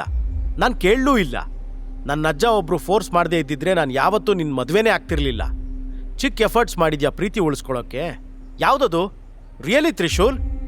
ನೀನು ನಂಗೆ ಕೊಟ್ಟಿರೋ ಲಾಸ್ಟ್ ಗಿಫ್ಟ್ ನೆನಪಿದ್ಯಾ? ಒಂದು ಫೇಕ್ ಮುತ್ತಿನ ಸರ. ಏನು ಹೇಳು? ಫೇಕ್. ನಿನ್ನ ಲವ್ ಕೂಡ ಪ್ಲಾಸ್ಟಿಕ್ಕೆ. ಈಗ ಬಂದು ನಂಗೆ ಮಾರಲ್ ಕ್ಲಾಸ್ ತಗೋಬೇಡ. ಈ ದರಿದ್ರ ರಗಳೆಯಿಂದ ನಂಗೆ ಪರ್ಮನೆಂಟ್ ಮುಕ್ತಿ ಕೊಟ್ಬಿಡು ಸಾಕು. ಮುಕ್ತಿ ಬೇಕಾ? ಕೊಡೋಣ. ನಿಂಗೇನ್ ಬೇಕೋ ಅದನ್ನೆಲ್ಲ ಕೊಡ್ಸೋ ಹುಡುಗ ಬೇರೆ ಸಿಕ್ಕಿದಾನಲ್ವಾ ನಿಂಗೆ? ಕಿರಣ್ ಕಡೆ ಕೈ ತೋರಿಸಿ ಹೇಳ್ದ. ಕಿರಣ್ ಸಿಡುಕ್ತಾ, ಏಯ್ ಬಿಕಾರಿ, ನಿನಗಿಂತ ಚೆನ್ನಾಗೆ ನಾನು ಅವಳನ್ನ ನೋಡ್ಕೋತೀನಿ. ನನಗವಳು ದೇವತೆ. ದೇವಿನ ನಾನು ಖುಷಿಯಾಗಿ ಇಟ್ಕೋತೀನಿ. ನೆಕ್ಸ್ಟ್ ವೀಕ್ ಅವಳ ಬರ್ತ್ಡೇ ಪಾರ್ಟಿನ ಹೇಗೆ ಗ್ರ್ಯಾಂಡ್ ಆಗಿ ಆರ್ಗನೈಸ್ ಮಾಡ್ತೀನಿ ನೋಡ್ತಿರೋ. ನಿನಗೆ ಹೇಳೋದು ವೇಸ್ಟ್, ನೋ ಯೂಸ್. ಜೋರ್ ಮಾತುಕತೆ ನಡೀತಾ ಇರುವಾಗಲೇ ಗಿರಿಜಾ ಬಂದು, ಮಗಳೇ, ಆ ಬೆಗ್ಗರ್ ಜೊತೆ ಇನ್ನೇನು ಮಾತು? ಛೀ, ಮಾತಾಡೋಕೆ ನಿಂಗೆ ಬೇರೆ ಯಾರೂ ಸಿಗ್ಲಿಲ್ವಾ? ನೀನು ಮತ್ತೆ ಕಿರಣ್ ಡೇಟಿಂಗ್ ಹೋದ್ರಿ ಅಂತ ನಾನು ಅನ್ಕೊಂಡ್ರೆ ಇವನ್ ಜೊತೆ ಬೀದಿಲ್ ನಿಂತು ಮಾತಾಡಿ ನಿನ್ ಮರ್ಯಾದೆ ಯಾಕೆ ಕಳ್ಕೊತೀಯಾ? ನಿಮ್ಮಿ, ನಡಿ ಒಳಗೆ. ಗಿರಿಜಾ ನಮ್ರತಾ ಕೈ ಹಿಡ್ಕೊಂಡು ಒಳಗೆ ಕರ್ಕೊಂಡು ಹೋಗ್ಬಿಟ್ಲು. ಈಗ ತ್ರಿಶೂಲ್ ಮತ್ತೆ ಕಿರಣ್ ಮಾತ್ರ ಉಳಿದಿದ್ರು. ಏನ್ ಮಾತಾಡ್ಲಿ ಅಂತ ತಿಳಿದೆ ಕಿರಣ್ ಜೋರಾಗಿ ಕಿರಿಚ್ತಾ, ಓಕೆ ನಮ್ರತಾ, ನಾನು ನಾಳೆ ಮಾರ್ನಿಂಗ್ ಬರ್ತೀನಿ ಅಂತ ಹೇಳಿ ಹೊರಡೋಕೆ ರೆಡಿ ಆದ. 2 ಹೆಜ್ಜೆ ಮುಂದೆ ಹೋದವನು ರಿಟರ್ನ್ ಬಂದು, ಒಳ್ಳೆ ವೈಫ್ ಸಿಗೋಕೆ ಹಣೆಲ್ ಬರ್ಕೊಂಡಿರ್ಬೇಕು ತ್ರಿಶೂಲ್. ಲಕ್ ನಿನ್ನ ನಸೀಬಲ್ಲೇ ಇಲ್ಲ ಅನ್ಸುತ್ತೆ. ನಾಳೆ ಡಿವೋರ್ಸ್ಗೆ ರೆಡಿ ಇರು. ಈಗ ರೊಚ್ಚಿಗೆದ್ದು ಡೈಲಾಗ್ ಹೊಡೆದು ನಾಳೆ ಕೈ ಕೊಡಬೇಡ. ನಿಜ, ಒಳ್ಳೆ ಹೆಂಡತಿ ಸಿಗೋಕೆ ಅದೃಷ್ಟ ಬೇಕೇ ಬೇಕು ಅನ್ನೋ ಕಿರಣ್ ಮಾತು ಒಂದು ಕಿವಿಯಿಂದ ಕೇಳಿ ಇನ್ನೊಂದು ಕಿವಿಯಿಂದ ಹೊರಗೆ ಹಾಕ್ತಾ. ತ್ರಿಶೂಲ್ ಅಲ್ಲೇ ನಿಂತು, ಹಾಗಿದ್ರೆ ದುಡ್ಡಿಗೆ ಅಷ್ಟೊಂದು ಇಂಪಾರ್ಟೆನ್ಸ್ ಇದೆಯಾ? ಚೈಲ್ಡ್ಹುಡ್ ಪ್ರೀತಿ ಕೂಡ ಆ ದುಡ್ಡಿನ ಮುಖ ನೋಡಿ ಬದಲಾಗುತ್ತಾ? ಜನರಿಗೆ ನಿಜವಾದ ಪ್ರೀತಿ ಹೇಗೆ ಉಳಿಸ್ಕೋಬೇಕು, ಅದಕ್ಕೆ ಹೇಗೆ ರೆಸ್ಪೆಕ್ಟ್ ಕೊಡಬೇಕು ಅನ್ನೋದೆಲ್ಲ ಮರ್ತೋಗಿದ್ಯಾ? ಛೇ, ಏನೇ ಆದರೂ ತ್ರಿಶೂಲ್ ಲೈಫ್ನಲ್ಲಿ ಸೋಲು ಅನ್ನೋದನ್ನ ಒಪ್ಕೊಳ್ಳೋನಲ್ಲ. ಏನೇ ಪ್ರಾಬ್ಲಮ್ ಬಂದರೂ ಅದನ್ನು ಕೂಡ ಗಟ್ಟಿ ಗುಂಡಿಗೆಯಿಂದ ಎದುರಿಸಕ್ಕೆ ರೆಡಿ ಇದ್ದ. ಅದೇ ಯೋಚನೆಯಲ್ಲಿ ತಲೆ ಆಡಿಸ್ತಾ EV ಸ್ಕೂಟಿ ಹತ್ತಿ ಅಲ್ಲಿಂದ ಕಾಳಿ ರಿವರ್ ಪಾರ್ಕ್ ಸೈಡ್ ಹೋದ. ಕಾಳಿ ರಿವರ್ ಪಾರ್ಕ್ ಟೂರಿಸ್ಟ್ ಅಟ್ರಾಕ್ಷನ್ಗಾಗಿ ಅಂತಲೇ ಡೆವಲಪ್ ಮಾಡಿದ್ರು. ಬಟ್ ಬೆಳಗಿನ ಟೈಮಲ್ಲಿ ಹೆಚ್ಚು ಜನ ಇಲ್ಲದೇ ಇದ್ದಿದ್ದು ತ್ರಿಶೂಲ್ಗೆ ಒಂಥರ ನೆಮ್ಮದಿ ಅನ್ನಿಸ್ತಿತ್ತು. ಸ್ಕೂಟಿ ಡಿಕ್ಕಿಯಿಂದ ರೂಬಿಕ್ಸ್ ಕ್ಯೂಬ್ ತಗೊಂಡು ಪಾರ್ಕ್ ಒಳಗಡೆ ಹೋದ. ಆ ಹಿನ್ನೀರಿನ ದಡದಲ್ಲಿ ಹಾಕಿಟ್ಟಿರೋ ಒಂದು ಕಲ್ಲಿನ ಬೆಂಚ್ ಮೇಲೆ ಕೂತ. ರೂಬಿಕ್ಸ್ ಕ್ಯೂಬ್ ಸಾಲ್ವ್ ಮಾಡ್ತಾ ಇದ್ದವನಿಗೆ ಒಂದೇ ಸಲ ಏನೋ ಯೋಚನೆ ಬಂತು. ಈಗೇನು ಮಾಡಬೇಕು ಅನ್ನೋದು ಹೊಳೆದಿತ್ತು. ಇಷ್ಟು ವರ್ಷನೂ ಅವಮಾನ ಸಹಿಸ್ಕೊಂಡು ನಮ್ರತಾನೇ ಪ್ರೀತಿ ಅಂತ ಮನಸ್ಸನ್ನು ಒಪ್ಪಿಸಿ ಬದುಕಿದ್ದು ಸಾಕು ಅನ್ನಿಸ್ತು. ಅದೆಲ್ಲ ಥಿಂಕ್ ಮಾಡ್ತಾ ರೂಬಿಕ್ಸ್ ಕ್ಯೂಬ್ನ ಸಾಲ್ವ್ ಮಾಡಿ ಮುಗಿಸಿದ್ದ. ಮನಸ್ಸಲ್ಲೇ ಹಾಕಿರೋ ಲೆಕ್ಕಾಚಾರದಿಂದ ಖುಷಿಯಾಗಿ ನಗ್ತಾ ಮೊಬೈಲ್ ತೆಗೆದು ಪರಿಚಿತರೊಬ್ಬರಿಗೆ ಕಾಲ್ ಮಾಡ್ದ. ತ್ರಿಶೂಲ್ ಕಾಲ್ ಮಾಡಿದ್ದು ಕಾರವಾರದ ಅತಿ ದೊಡ್ಡ ಇಂಡಸ್ಟ್ರಿಯಲ್ ಏರಿಯಾ ಕೋಡಿ ಭಾಗದಲ್ಲಿರೋ ನಾಯಕ್ ಗ್ರೂಪ್ಸ್ ಆಫೀಸ್ಗೆ. ಆ ಕಂಪನಿ ಒಂದು ದೊಡ್ಡ ಬಿಸ್ನೆಸ್ ಸಾಮ್ರಾಜ್ಯ ಆಳ್ತಾ ಇತ್ತು. ಅವರಿಗೆ minerals, metal products, security equipment, CNC machines, jewellery ಮತ್ತೆ ಜಮ್ ಸ್ಟೋನ್ಸ್ ದೊಡ್ಡ ವಹಿವಾಟಿತ್ತು. ಅಷ್ಟೇ ಅಲ್ಲದೆ ಹತ್ರದಲ್ಲೇ ಇರೋ ಸರ್ಕಾರಿ ಪವರ್ ಪಾಯಿಂಟ್ಗೆ ಬೇಕಾಗಿರೋ ಕೆಲವೊಂದು ಕೆಮಿಕಲ್ಸ್ ಕೂಡ ರೆಡಿ ಮಾಡಿ ಕೊಡ್ತಾ ಇದ್ರು. ತ್ರಿಶೂಲ್ ಸೀರಿಯಸ್ ಆಗಿ, ನನಗೆ ಸಂಜೀವ್ ಪಾಟೀಲ್ ಹತ್ರ ಮಾತಾಡಬೇಕು. ಆ ಕಡೆಯಿಂದ, ನೀವ್ಯಾರು ಮಾತಾಡ್ತಾ ಇರೋದು? ತ್ರಿಶೂಲ್ ಮಹಾದೇವ್. ಸರ್, ನೀವಾ? ಕಾಲ್ನ ಇನ್ನೊಂದು ಕಡೆ ಸುಮಾರು 50 ವರ್ಷ ಪ್ರಾಯದ ಆಸಾಮಿ ತ್ರಿಶೂಲ್ ಮಹಾದೇವ್ ಹೆಸರು ಕೇಳಿದ್ದೇ AC ರೂಮ್ನಲ್ಲೂ ಬೆವರೋಕ್ ಶುರುವಾದ. ತ್ರಿಶೂಲ್ ನಿಧಾನಕ್ಕೆ, ಸಂಜೀವ್, ನನಗೆ ನಿಮ್ಮಿಂದ ಒಂದು ಕೆಲಸ ಆಗಬೇಕಿತ್ತು. ಇನ್ನೂ ನಡುಕ್ತಾನೆ ಇದ್ದ ಸಂಜೀವ್ ಪಾಟೀಲ್, ಸರಿ ಸರ್, ಹೇಳಿ ಸರ್, ಇಷ್ಟು ದಿನ ನೀವು ಎಲ್ಲಿದ್ರಿ? ತ್ರಿಶೂಲ್ ವಾಯ್ಸ್ ಈಗ ಫುಲ್ ಚೇಂಜ್ ಆಗ್ಬಿಟ್ಟಿತ್ತು. ಅವನು ಗಡ್ಸಾಗಿ, ನಾನು ಎಲ್ಲಿದ್ದೆ, ಏನ್ ಮಾಡ್ತಿದ್ದೆ, ಏನಾಯ್ತು ಎಲ್ಲ ಈಗ ಯೂಸ್ ಇಲ್ಲ. ಜಸ್ಟ್ ನಾನು ಹೇಳಿದ್ ಮಾಡಿ ಸಾಕು. 12 ವರ್ಷದ ಹಿಂದೆ ಟಾಗೋರ್ ಬೀಚಲ್ಲಾಗಿದ್ದ ಕಿಡ್ನಾಪಲ್ಲಿ ಸಿಕ್ಕಿರೋ ಹುಡುಗಿ ಯಾರು ಅಂತ ನಿಮ್ಗೆ ಕಂಡು ಹಿಡಿಯೋಕ್ ಸಾಧ್ಯನಾ? ಅದು ನಮ್ರತಾ ಶರ್ಮಾನ ಇಲ್ಲ ಬೇರೆ ಹುಡುಗಿನ ಅನ್ನೋದು ನನಗೆ ಗೊತ್ತಾಗ್ಬೇಕು. ಸಂಜೀವ್ ಶಾಕಿಂದ, ಸರ್, ಅದು 12 ಇಯರ್ಸ್ ಬ್ಯಾಕ್ ಆಗಿರೋ ಇನ್ಸಿಡೆಂಟ್. ಅದ್ರ ಬಗ್ಗೆ ಇನ್ಫಾರ್ಮೇಶನ್ ಕಲೆಕ್ಟ್ ಮಾಡೋದು ಸ್ವಲ್ಪ ಕಷ್ಟ. ಬಟ್ ಸರ್, ನಿಮ್ಗೆ ನಮ್ರತಾ ಶರ್ಮಾ ಹೇಗ್ ಪರಿಚಯ? ತ್ರಿಶೂಲ್ ಒಂದು ಚೂರು ಕೂಡ ತಲೆ ಕೆಡಿಸ್ಕೊಳ್ದೆ, ನಾನು ಅವಳಿಗೆ ನಾಳೆ ಡಿವೋರ್ಸ್ ಕೊಡ್ತಾ ಇದ್ದೀನಿ. ಅದಿಷ್ಟು ಹೇಳಿದಾಗ ಅವನು ಭುಜದ ಮೇಲಿದ್ದ ಯಾವುದೋ ಭಾರ ಇಳ್ದಂಗಾಯ್ತು. ತ್ರಿಶೂಲ್ ಇನ್ನು ಹೆಚ್ಚು ಕಾನ್ಫಿಡೆನ್ಸ್ನಿಂದ, ಆ್ಯಂಡ್ ನನ್ನ ಹಳೆ ಲೈಫ್ಗೆ ರಿಟರ್ನ್ ಬರ್ತಾ ಇದ್ದೀನಿ. ನಾವೊಂದು ಬೋರ್ಡ್ ಮೀಟಿಂಗ್ ಮಾಡಬೇಕು. ಬಾಸ್ ರಿಟರ್ನ್ ಬಂದಿದ್ದಾನೆ ಅಂತ ಎಲ್ರಿಗೂ ಹೇಳ್ಬಿಡಿ. ಸರಿ ಸರ್, ನನ್ನ ಕೈಲಿ ಆಗಿದ್ದನ್ನ ನಾನು ಮಾಡ್ತೀನಿ. Welcome back sir. ಫೋನ್ ಇಟ್ಮೇಲೇನೆ ಸಂಜೀವ್ ಪಾಟೀಲ್ನ ಉಸಿರು ಕಂಟ್ರೋಲ್ ಆಗಿದ್ದು. ತಕ್ಷಣ ಅವನು ಕಂಪನಿಯ ಅಮೆರಿಕ, ಆಸ್ಟ್ರೇಲಿಯಾ, ಯುರೋಪ್ ಮತ್ತೆ ಸೌತ್ ಏಷ್ಯಾದ ಎಲ್ಲಾ ಡೈರೆಕ್ಟರ್ಸ್ಗೂ ನಾಯಕ್ ಗ್ರೂಪ್ನ chairman mister Trishul Mahadev return ಬಂದಿದ್ದಾನೆ ಅನ್ನೋ ಇನ್ಫಾರ್ಮೇಶನ್ನ ಪಾಸ್ ಮಾಡ್ದ. ಕಾಲ್ ಕಟ್ ಮಾಡಿ ಆದ್ಮೇಲೆ ತ್ರಿಶೂಲ್ ನಗ್ತಾ, ನಮ್ರತಾ, ನಾನು ನಿನ್ನ ರಾಣಿ ಥರ ನೋಡ್ಕೋಬೇಕು ಅಂದ್ಕೊಂಡಿದ್ದೆ. ಬಟ್ ನಿಂಗೆ ನನ್ನ ಪೂರ್ತಿ ಮಾತು ಕೇಳೋಷ್ಟು ಪೇಷನ್ಸ್ ಕೂಡ ಇರಲಿಲ್ಲ. It's your bad luck. ನೀನೇನು ಕಳ್ಕೊಂಡಿದ್ಯಾ ಅನ್ನೋದು ಕೂಡ ಗೊತ್ತಿಲ್ಲ. ದಾಳ ಈಗ ನನ್ನ ಕೈಲಿದೆ. ಮುಂದೆ ಹೇಗೆ ಆಟ ಆಡಿಸ್ತೀನಿ ನೋಡ್ತಾ ಇರು. ಅದೇ ಟೈಮ್ಗೆ ವರ್ಲ್ಡ್ನ ಬೇರೆ ಬೇರೆ ಪಾರ್ಟಲ್ಲಿರೋ ನಾಯಕ್ ಗ್ರೂಪ್ಸ್ನ ಎಲ್ಲ ಎಂಪ್ಲಾಯೀಸ್ಗೆ ಒಂದು ಮೆಸೇಜ್ ಹೋಗಿತ್ತು. Message from Nayak group, Trishul Mahadev is back. ಅವರಿಗೆ ತ್ರಿಶೂಲ್ ಪರಿಚಯ ಇದೆಯೋ ಇಲ್ವೋ, ಆದರೆ ಆ ಮೆಸೇಜ್ ರಿಸೀವ್ ಆಗಿತ್ತು. ಬಟ್ ಅದೊಂದು ಮೆಸೇಜ್ ಎಲ್ಲ ಎಂಪ್ಲಾಯೀಸ್ ಖುಷಿಯಿಂದ ಕುಣಿಯೋ ಹಾಗೆ ಮಾಡ್ತು. ಯಾಕಂದ್ರೆ ತ್ರಿಶೂಲ್ ಎಲ್ರಿಗೂ ಫೇವ್ರೇಟ್. ಸಂಜೀವ್ ಕೆಲಸದಲ್ಲಿ ಬ್ಯುಸಿ ಆಗಿರೋವಾಗಲೇ ಏಕ್ದಮ್ ಅವನ ಸೆಕ್ರೆಟರಿ ಒಳಗೆ ಬಂದ. ನಾನಿಲ್ಲಿ ಬ್ಯುಸಿ ಇರೋದು ಕಾಣಲ್ವಾ? ಡೋರ್ ನಾಕ್ ಮಾಡಿ ಬರಬೇಕು ಅನ್ನೋ ಸೆನ್ಸ್ ಇಲ್ವಾ? ಸೆಕ್ರೆಟರಿ ಭಯದಿಂದ, ಸಾರಿ ಸರ್, ಅದು ಶರ್ಮಾ ಫ್ಯಾಮಿಲಿಯಿಂದ ಇನ್ವಿಟೇಷನ್ ಬಂದಿದೆ, ನಿಮ್ಗೆ ಹೇಳೋಣ ಅಂತ ಬಂದೆ. ನಾನು ಆಮೇಲೆ ಬರ್ತೀನಿ ಸರ್. ಏನು ಹೇಳಿದೆ ನೀನು? ಶರ್ಮಾ ಫ್ಯಾಮಿಲಿನಾ? ಸೆಕ್ರೆಟರಿ ಶಾಕಲ್ಲಿ, ಹಾಂ sir, Namrata Sharma birthday invitation ಬಂದಿದೆ. ಬಟ್ ನೀವು ಬ್ಯುಸಿ ಇದ್ದೀರಾ ಅಂದರೆ ನಾನು ಬೇಡ ಅಂತೀನಿ. ಅಷ್ಟು ಕೇಳಿದ್ದೆ ಸಂಜೀವ್ ಕುರ್ಚಿಯಿಂದ ಎದ್ದು, ನೋ ನೋ ನೋ, ಹಾಗೆ ಮಾಡೋದು ಬೇಡ. ಒಂದು ಕೆಲಸ ಮಾಡು, ನಾವು ಬರ್ತೀವಿ ಅಂತ ರಿಪ್ಲೈ ಮಾಡು ಆ್ಯಂಡ್ ಒಂದು ಗಿಫ್ಟು ರೆಡಿ ಮಾಡು. ಸರಿ ಅಂತ ತಲೆ ಆಡಿಸಿ ಹೊರಟ ಸೆಕ್ರೆಟರಿ ಮತ್ತೆ ಬಂದು, ಸರ್, ನಿಜವಾಗ್ಲೂ ತ್ರಿಶೂಲ್ ಸರ್ ಬರ್ತಿದ್ದಾರಾ? ಸಂಜೀವ್ ಹೌದು ಅಂತ ತಲೆ ಆಡಿಸ್ದ. ಅದನ್ನ ನೋಡಿ ಸೆಕ್ರೆಟರಿ ಶಾಕ್ ಆದ. ಅವನಿನ್ನೂ ತ್ರಿಶೂಲ್ನ ನೋಡಿರಲೇ ಇಲ್ಲ. ಬರೇ ಅವನ ಬಗ್ಗೆ ಒಂದಿಷ್ಟು ಸ್ಟೋರೀಸ್ ಕೇಳಿದ್ದ. ಮನ್ಸಲ್ಲೇ ತ್ರಿಶೂಲ್ನ ನೋಡೋ ಭಾಗ್ಯ ನಂಗೆ ಕೂಡ ಇದೆ ಅಂತ ಖುಷಿಯಾದ. ಹೋಗಿ ಏನಾದರೂ ಕೆಲಸ ಮಾಡ್ತೀಯಾ ಇಲ್ಲ ನನ್ನ ಮುಖನೇ ನೋಡ್ತಾ ನಿಂತಿರ್ತೀಯೋ? ಸೆಕ್ರೆಟರಿ ಕೂಡ್ಲೇ ಡೋರ್ ಕ್ಲೋಸ್ ಮಾಡಿ ಅಲ್ಲಿಂದ ಜಾಗ ಖಾಲಿ ಮಾಡ್ದ. ಇದೇ ಗಲಾಟೆ ಮಧ್ಯೆ ವಂಶಿ ಬಂದು, ಏನ್ ವಿಷಯ? ಆಫೀಸ್ ಯಾಕೆ ಇಷ್ಟೊಂದು ಸೌಂಡ್ ಮಾಡ್ತಾ ಇದೆ ಇವತ್ತು? ನಮ್ರತಾಗೆ ರಿಯೂನಿಯನ್ ಪಾರ್ಟಿಲಿ 1 ನೈಟ್ ಸ್ಪೆಂಡ್ ಮಾಡಿದ್ರೆ ಕೋಟಿ ಕೊಡ್ತೀನಿ ಎಂದಿದ್ದು ಇದೇ ವಂಶಿ. ಸಂಜೀವ್ ಪಾಟೀಲ್ ಅವನಿಗೆ ಚಿಕ್ಕಪ್ಪ ಆಗಬೇಕು. ಈ ವಿಷಯ ತ್ರಿಶೂಲ್ಗೂ ಗೊತ್ತಿಲ್ಲ. ಬಟ್ ವಂಶಿಯ ಹಣೆ ಮೇಲಿರೋ ಗಾಯದ ಮಾರ್ಕ್ ನೋಡಿ ಸಂಜೀವ್, ನಿನ್ ತಲೆಗೆ ಹೇಗೆ ಏಟಾಯ್ತು, ಏನಾಯ್ತು? ಖಂಡಿತ ಚಿಕ್ಕಪ್ಪ ಇದ್ರ ಬಗ್ಗೆ ಕೇಳ್ತಾರೆ ಅನ್ನೋದು ವಂಶಿ ಗೆಸ್ ಮಾಡಿದ್ದ. ಏನಿಲ್ಲ ಕಾಕ, ನಿನ್ನೆ ರಾತ್ರಿ ರೀಯೂನಿಯನ್ ಪಾರ್ಟಿಲಿ ಒಂದು ಸಣ್ಣ ಗಲಾಟೆ ಆಯಿತು, ಅದರಲ್ಲೇ ಆಗಿದ್ದು. ಒಂದು ಸಲ ಅವನ ಹಣೆ ಮುಟ್ಕೊಂಡ. ತ್ರಿಶೂಲ್ ಮಾಡಿದ್ದು ನೆನಪಾಗಿ ಮೈ ಉರಿಯಾಗಿತ್ತು. ಸಂಜೀವ್ ಕೋಪದಿಂದ, ವಾಟ್? ಯಾರು ಮಾಡಿದ್ದು? ಹೆಸರು ಹೇಳ ಬೋಳಿ ಮಗಂದು. ಈ ಕಾರವಾರದಲ್ಲಿ ನಿನ್ನ ಮೇಲೆ ಕೈ ಮಾಡೋಂಥ ಧೈರ್ಯ ಯಾರು ಮಾಡಿದ್ದು? ಅವನು ಯಾವ ಬಿಲದಲ್ಲಿ ಅಡಗಿದ್ರೂ ಸರಿ, ಸುಮ್ಮನೆ ಬಿಡಲ್ಲ ನಾನು. ವಂಶಿ ಹೇಳಬೇಕು ಅನ್ಕೊಂಡಿದ್ದ, ಬಟ್ ಏನಂತ ಹೇಳ್ತಾನೆ? ಕ್ಲಾಸ್ಮೇಟ್ನ ಬೆಗ್ಗರ್ ಹಸ್ಬೆಂಡ್ ಹತ್ರ ಪೆಟ್ ತಿನ್ಕೊಂಡು ಬಂದಿದ್ದೀನಿ ಅಂತನ? ಅದವನ್ ಮರ್ಯಾದೆ ಪ್ರಶ್ನೆ ಅಲ್ವಾ? ಒಂದು ಹುಡುಗ ಮತ್ತೆ ಅವನೊಂದಿಷ್ಟು ಫ್ರೆಂಡ್ಸು ಅಟ್ಯಾಕ್ ಮಾಡಿದ್ರು. ಅವನು ಒಬ್ಬನೇ ಇದ್ರೆ ನಾನು ಕೂಡ ಒಂದು ಕೈ ನೋಡಿ ಬರ್ತಿದ್ದೆ ಅಂದ. ವಂಶಿ ಆಗಿರೋದನ್ನೆಲ್ಲ ಮುಚ್ಚಿಟ್ಟು ಏನೋ ಒಂದು ಸುಳ್ಳು ಪೋಣಿಸಿ ಹೇಳ್ದ. ಏನು ಮಾಡಬೇಕು ಅನ್ಕೊಂಡಿದ್ಯಾ ಅವನಿಗೆ? ವಂಶಿ ಸ್ವಲ್ಪ ಹಿಂಜರಿತಾ, ಕಾಕ, ನಂಗೋಸ್ಕರ ಅವನ ಕೈಕಾಲು ಮುರಿದು ಬರೋಕೆ ಯಾರ್ದಾದ್ರೂ ನಂಬರ್ ನಿಮ್ಮ ಹತ್ರ ಇದೆಯಾ?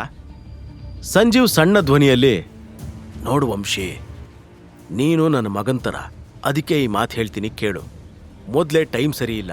ನೀನು ಏನೋ ಮಾಡೋಕ್ಕೆ ಹೋಗಿ ಅದಿನ್ನೇನೋ ಆದರೆ ಡೋಂಟ್ ವರಿ ಕಾಕ, ನಾನು ಜಸ್ಟ್ ಅವನ ಕೈಕಾಲು ಮುರಿತೀನಿ ಅಷ್ಟೇ, ಜಾಸ್ತಿ ಏನಿಲ್ಲ. ಸಂಜೀವ್ಗೆ ಇದಕ್ಕೂ ಮೇಲೆ ಬೇಡ ಅಂತ ಹೇಳೋಕೆ ಮನ್ಸಾಗ್ಲಿಲ್ಲ. ಸೊ ಫೋನ್ ವಂಶಿ ಕೈ ಕೊಟ್ಟವನು 1 ಸೆಕೆಂಡ್ ನಂತರ ಫೋನ್ ರಿಟರ್ನ್ ತಗೊಂಡು, ವಾಟ್ಸ್ ಇಸ್ ನೇಮ್? ಅವನ ಹೆಸರು ಗೊತ್ತಿಲ್ಲ, ಬಟ್ ನನ್ನ ಕ್ಲಾಸ್ಮೇಟ್ ಹಸ್ಬೆಂಡ್, ಕಾಮನ್ ಮ್ಯಾನ್ ಅವನು, ಅಷ್ಟೇನೂ ಇಂಪಾರ್ಟೆಂಟ್ ಪರ್ಸನ್ ಅಲ್ಲ. ಸಂಜೀವ್ಗೆ ಸಮಾಧಾನ ಆಯಿತು. ಫೋನ್ ಕೊಟ್ಟು ವಾರ್ನ್ ಮಾಡ್ತಾ, ಇನ್ನೊಂದು ಮಾತು, ಏನಾದರೂ ಉಲ್ಟಾ ಪಲ್ಟಾ ಆಗಬೇಕಲ್ಲ, ಆಗಿ ಕಾಕನ್ನ ಮರ್ತುಬಿಡು. ವಂಶಿ ಸುಮ್ಮನೆ ತಲೆ ಆಡಿಸ್ದ ಮತ್ತಲ್ಲಿಂದ ಹೊರಟೋದ. ಆಫೀಸ್ ರೂಮಿಂದ ಹೊರಗೆ ಬಂದಿದ್ದೆ ಅವನ ಕಣ್ಣು ಕೆಂಡ ಕಾರ್ತಾ ಇತ್ತು. ಮನ್ಸಲ್ಲೇ, ಅವನ ಕಾಲು ಮುರಿಸಿ ನಾನು ಏನು ಮಾಡಲಿ? ಎಲ್ರ ಮುಂದೆ ನಂಗೆ ಮಾಡಿರೋ ಅವಮಾನಕ್ಕೆ ಜೀವನೇ ತೆಗೆಸ್ತೀನಿ. ಅವನ ಡೆಡ್ ಬಾಡಿ ನೋಡಬೇಕು ನನಗೆ. ವಂಶಿ ಚಿಕ್ಕಪ್ಪನ ಫೋನಿಂದನೇ ಕಾಲ್ ಮಾಡ್ದ.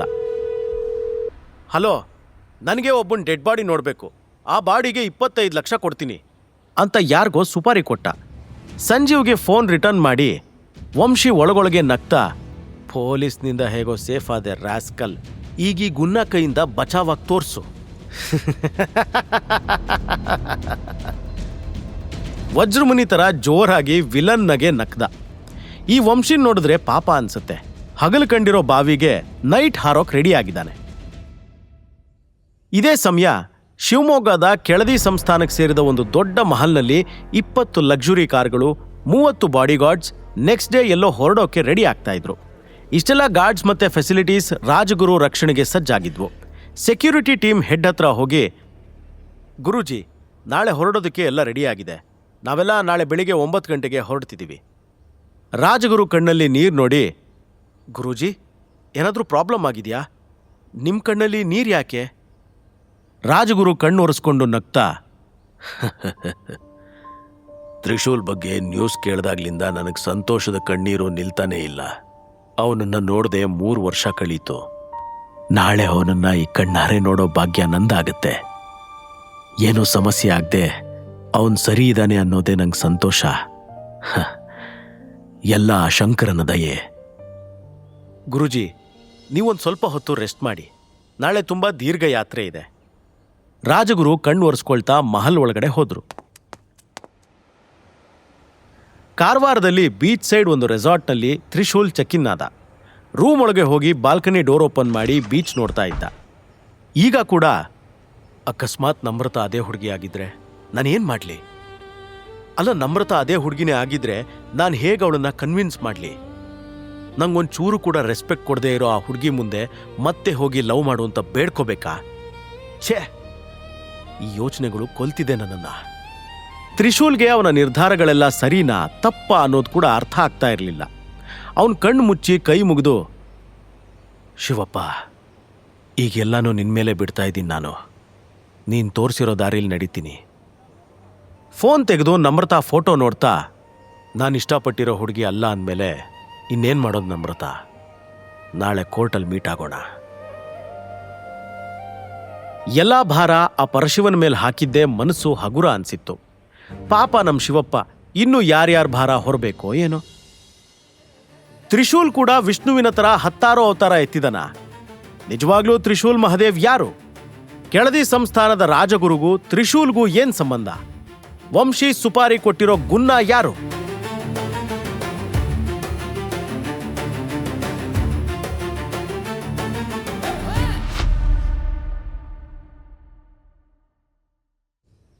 ನೆಕ್ಸ್ಟ್ ಮಾರ್ನಿಂಗ್ ಫ್ಯಾಮಿಲಿ ಕೋರ್ಟ್ಗೆ ಹೋಗೋಕೆ ನಮ್ರತಾ, ಗಿರಿಜಾ ಮತ್ತೆ ಕಿರಣ್ ರೆಡಿ ಆಗಿದ್ರು.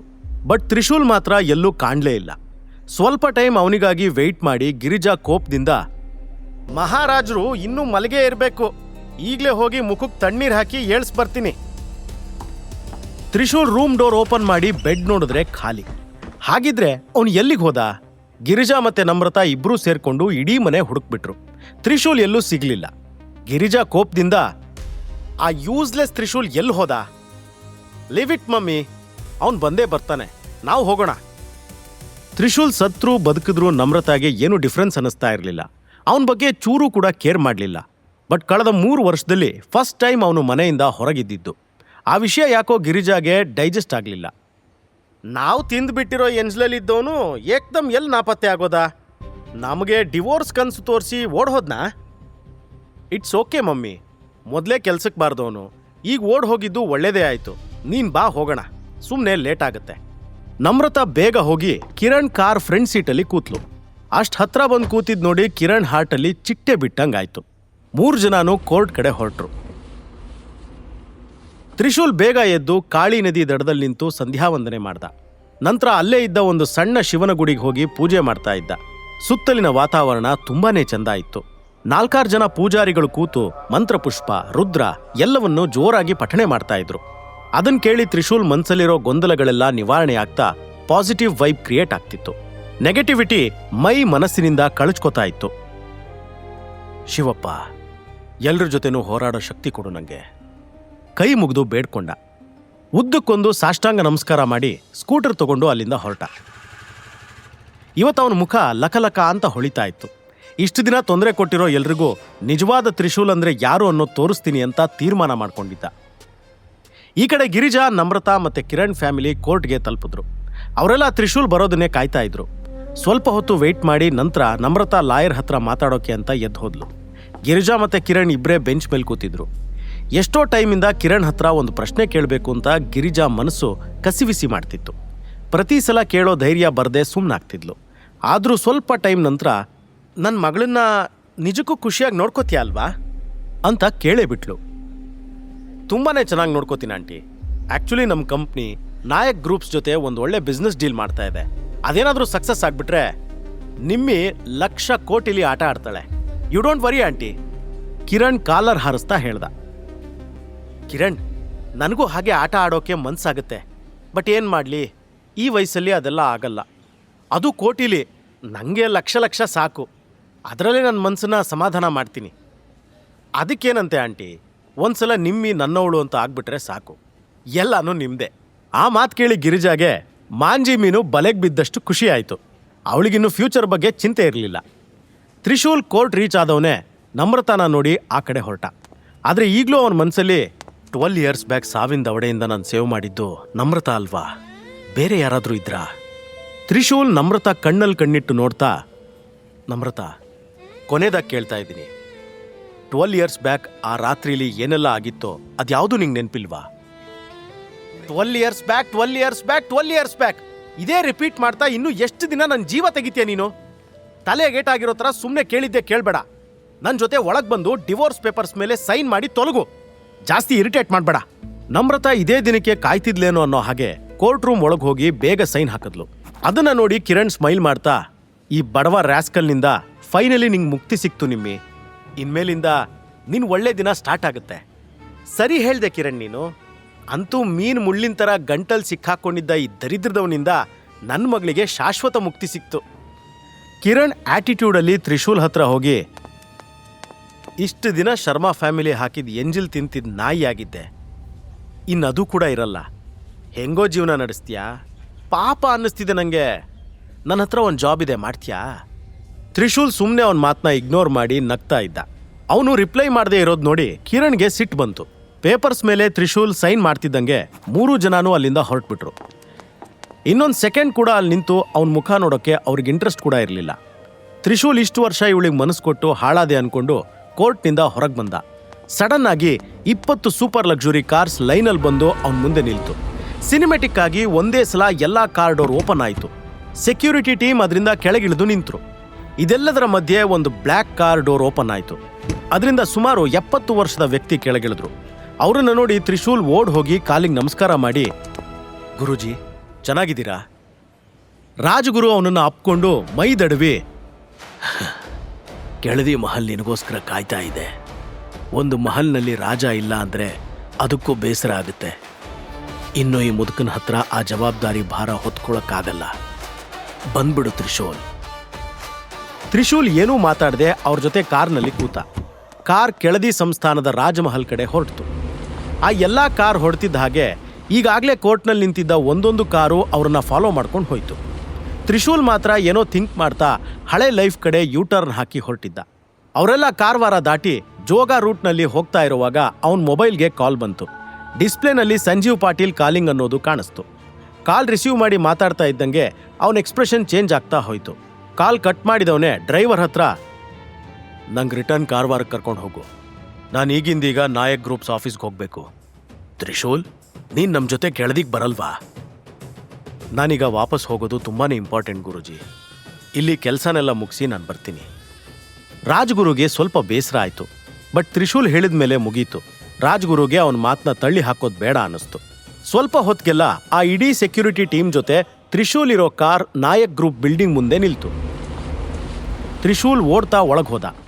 ಈ ಕಡೆ ತ್ರಿಶೂಲ್ ನಾಯಕ್ ಗ್ರೂಪ್ ಆಫೀಸ್ ಒಳಗೆ ಹೋದ್ರೆ, ಹಿಂದಿನ ರಾತ್ರಿ ಕಾರವಾರದ ಒಂದು ದ್ವೀಪದಲ್ಲಿರೋ ಸೀಕ್ರೆಟ್ ಕ್ಲಬ್ನ ಬೇಸ್ಮೆಂಟ್ನಲ್ಲಿ ಒಂದು ಮೀಟಿಂಗ್ ನಡೀತಾ ಇತ್ತು. ಅಲ್ಲಿ ಕೋಟ್ಯಾಧಿಪತಿಗಳಿಂದ ಹಿಡಿದು ಶಾರ್ಪ್ ಶೂಟರ್ಸ್ ಮತ್ತೆ ಅಂಡರ್ ವರ್ಲ್ಡ್ ಕಿರಾತಕರೆಲ್ಲ ಸೇರಿದ್ರು. ಎಲ್ರೂ ಕಿವಿನ ಬಾಗಿಲ್ ತರ ಮಾಡ್ಕೊಂಡು ಕೇಳಿ, ಈ ಕಡೆ ಬಾಂಬೆಯಿಂದ ಆ ಕಡೆ ಕೊಚ್ಚಿವರೆಗೆ ಯಾವ ಬೀದಿಯಿಂದ ಎದ್ದು ಬಂದಿರೋ ಡಾನ್ ಬೇಕಿದ್ರು ಇರಲಿ, ನೀವೆಲ್ಲ ಇನ್ಮೇಲೆ ಒಂದು ಹೆಸರು ಚೆನ್ನಾಗಿ ನೆನ್ಪಿಟ್ಕೋಬೇಕು. ಅದು ಮೇಜರ್ ತ್ರಿಶೂಲ್. ಈಗ ಅವರು ರಿಟರ್ನ್ ಬರ್ತಿರೋದ್ರಿಂದ ನಿಮ್ಮಲ್ಲಿರೋ ಎಲ್ಲ ಜಗಳ ಮರೆತು ಒಂದಾಗಿ ಅವ್ರನ್ನ ವೆಲ್ಕಮ್ ಮಾಡಬೇಕು.